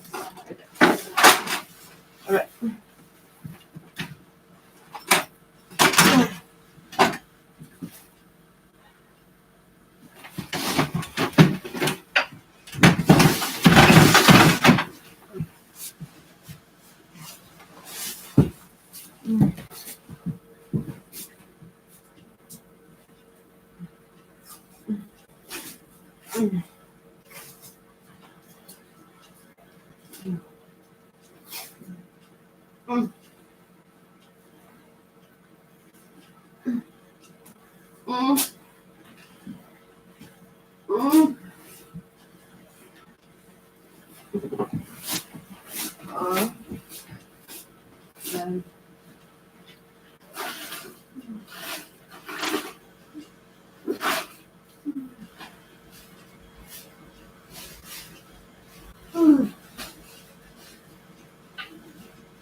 Ooh. Fine, forget it.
And I'm sorry to be that person to say it. I don't want to be the person that says it, but that is the case, guys. The thing Yeah, we have is, to take a- Canada is in such a bad place.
Go outside?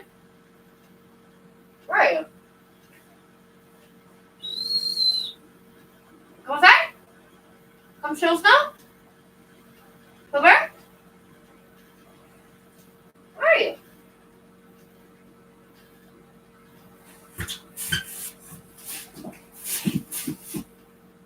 Come outside?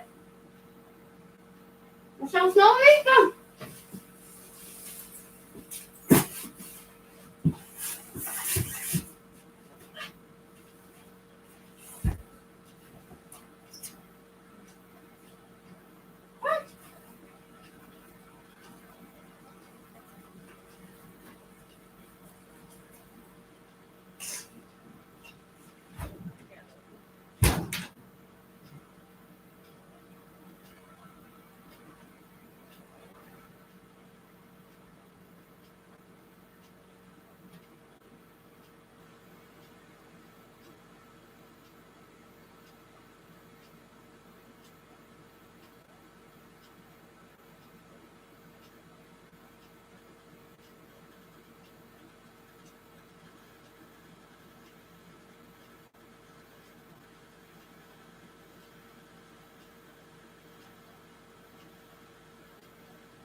Yeah, I got boots then.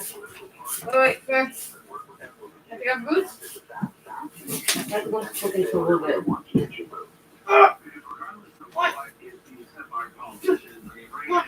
Right. What? No. Oh, sorry. Freedom. Okay. Hold on. Let's do the button.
hungry? I'm gonna go back out.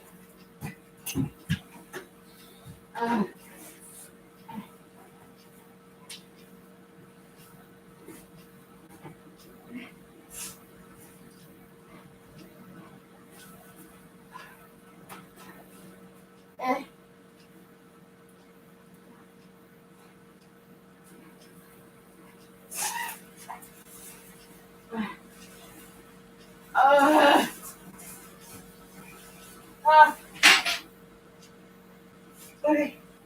Oh my god, I'm gonna pee on the floor. Don't pee. Don't pee, don't pee, don't pee, don't pee. Oh. Oh my god. Two babe.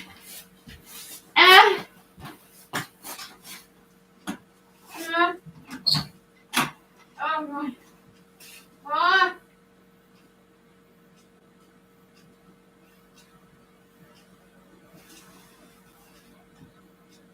Oh. Oh. Oh. Hi. Hungry? Okay, I get it. I get it. You're hungry. Jesus. Oh.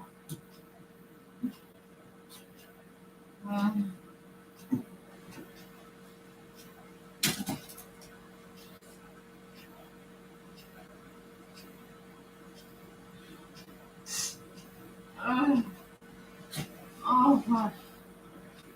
Oh my god. Oh, we're dying.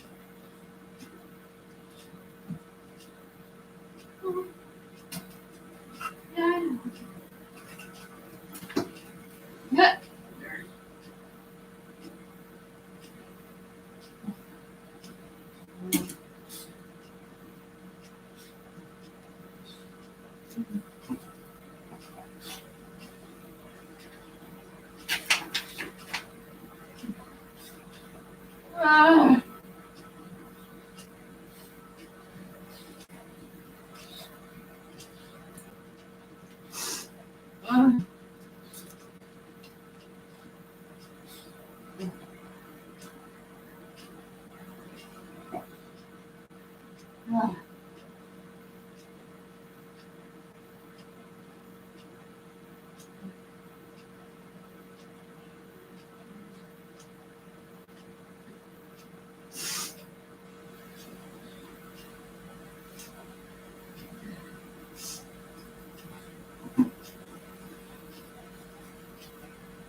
Look at three.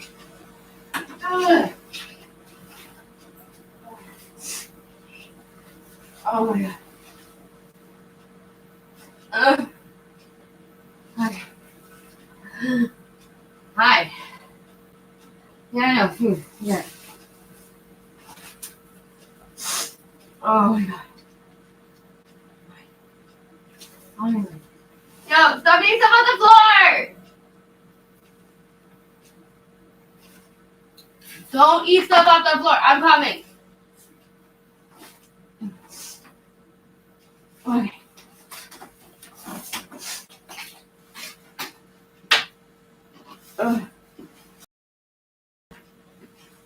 No. Ow.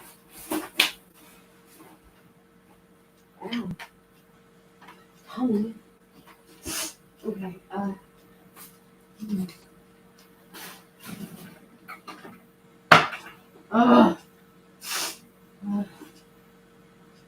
no.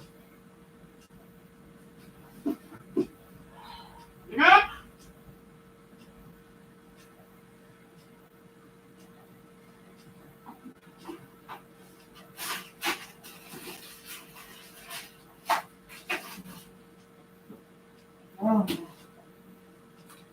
Oh.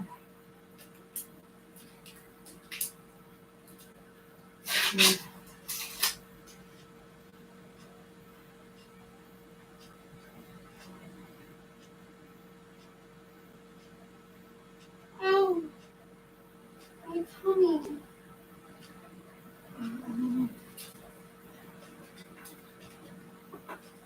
Ah.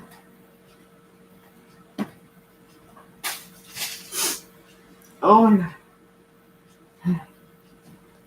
Ah. Maggie. Look. Close. Oh, really? Oh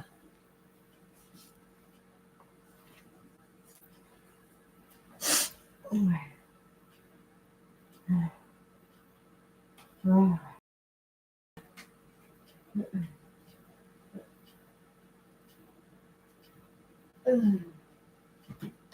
Oh. Yeah.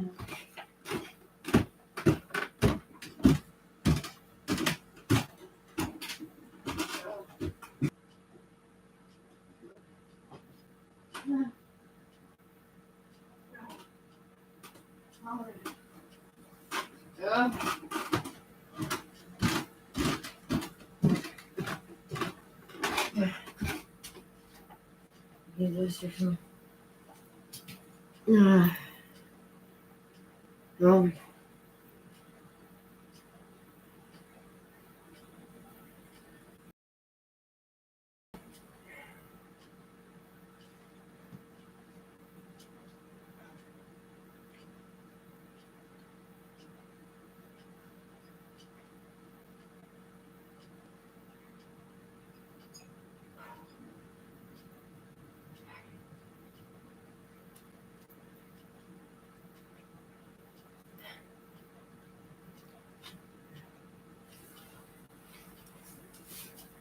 Oh.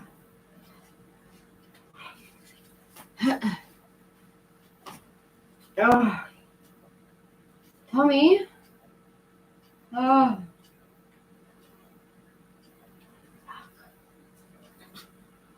Oh. Slow. No rush. Wait, you okay? Take it easy.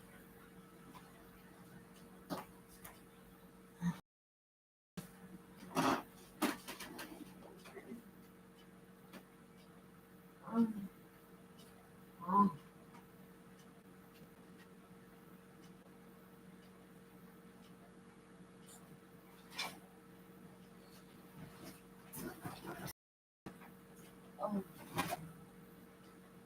Oh. Oh. Oh. Okay.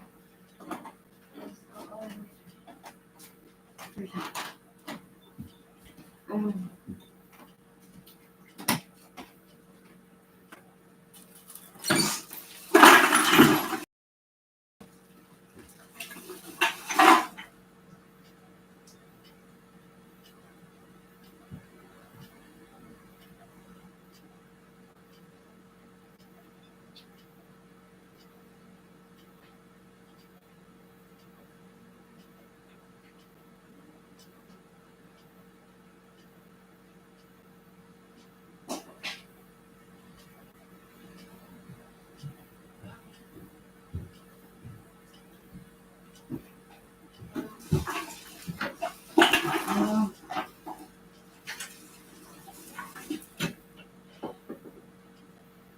Hi.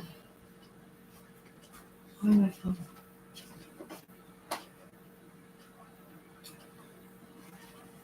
What?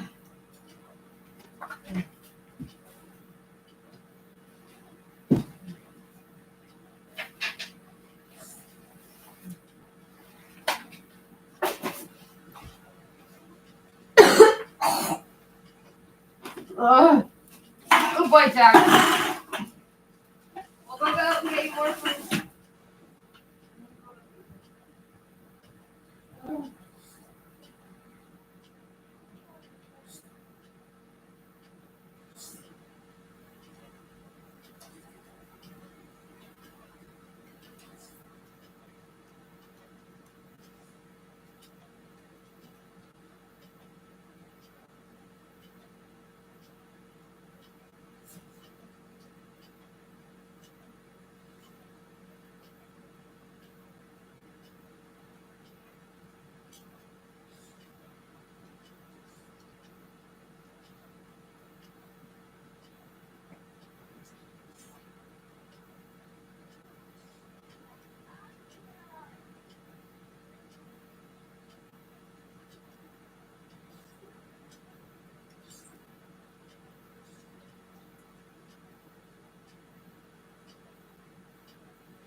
Alright. Go back to the car. Go back to the car. Different face. Go get it, Daddy.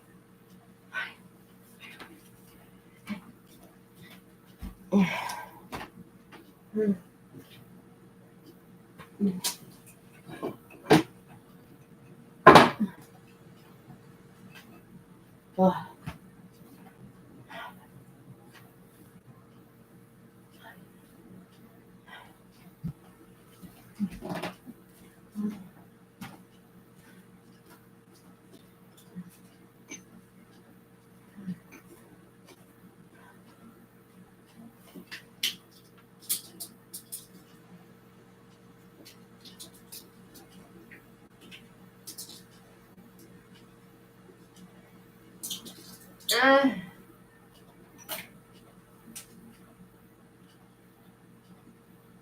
Alright.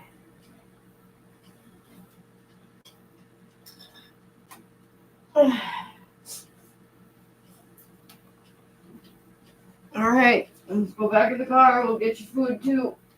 I'll get you buying supper. Yeah? Go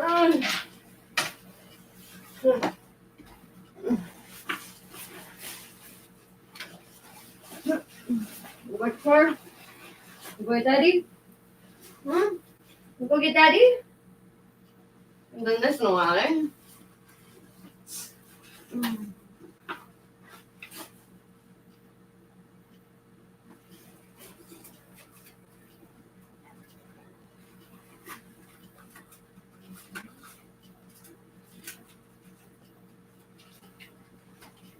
Okay.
Oh, fucking definitely.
Mm. Mm. Mm.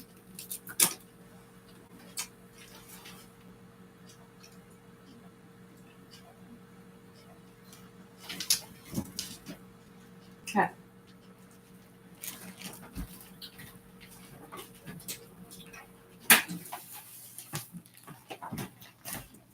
What about ah.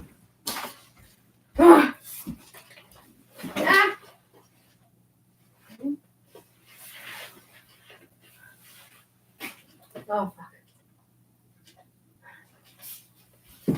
Mm. Ugh. Mm. Mm.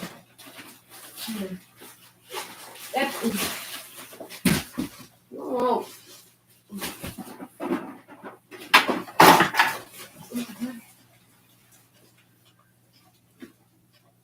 Just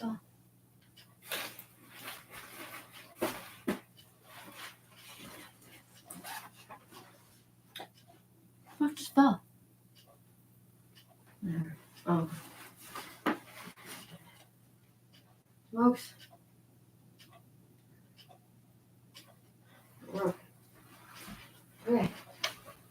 What about?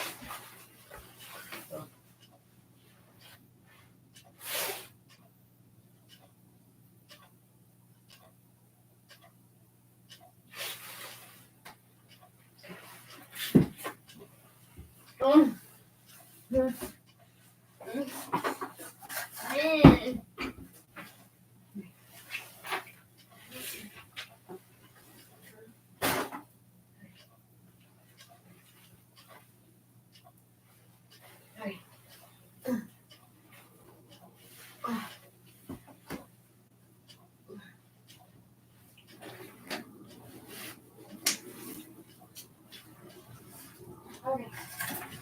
Okay.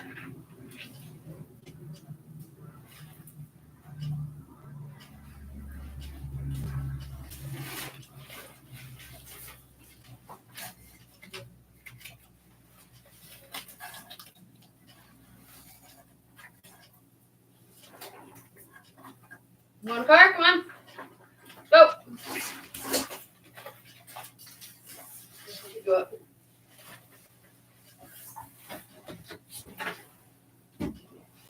What? Two.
Bye.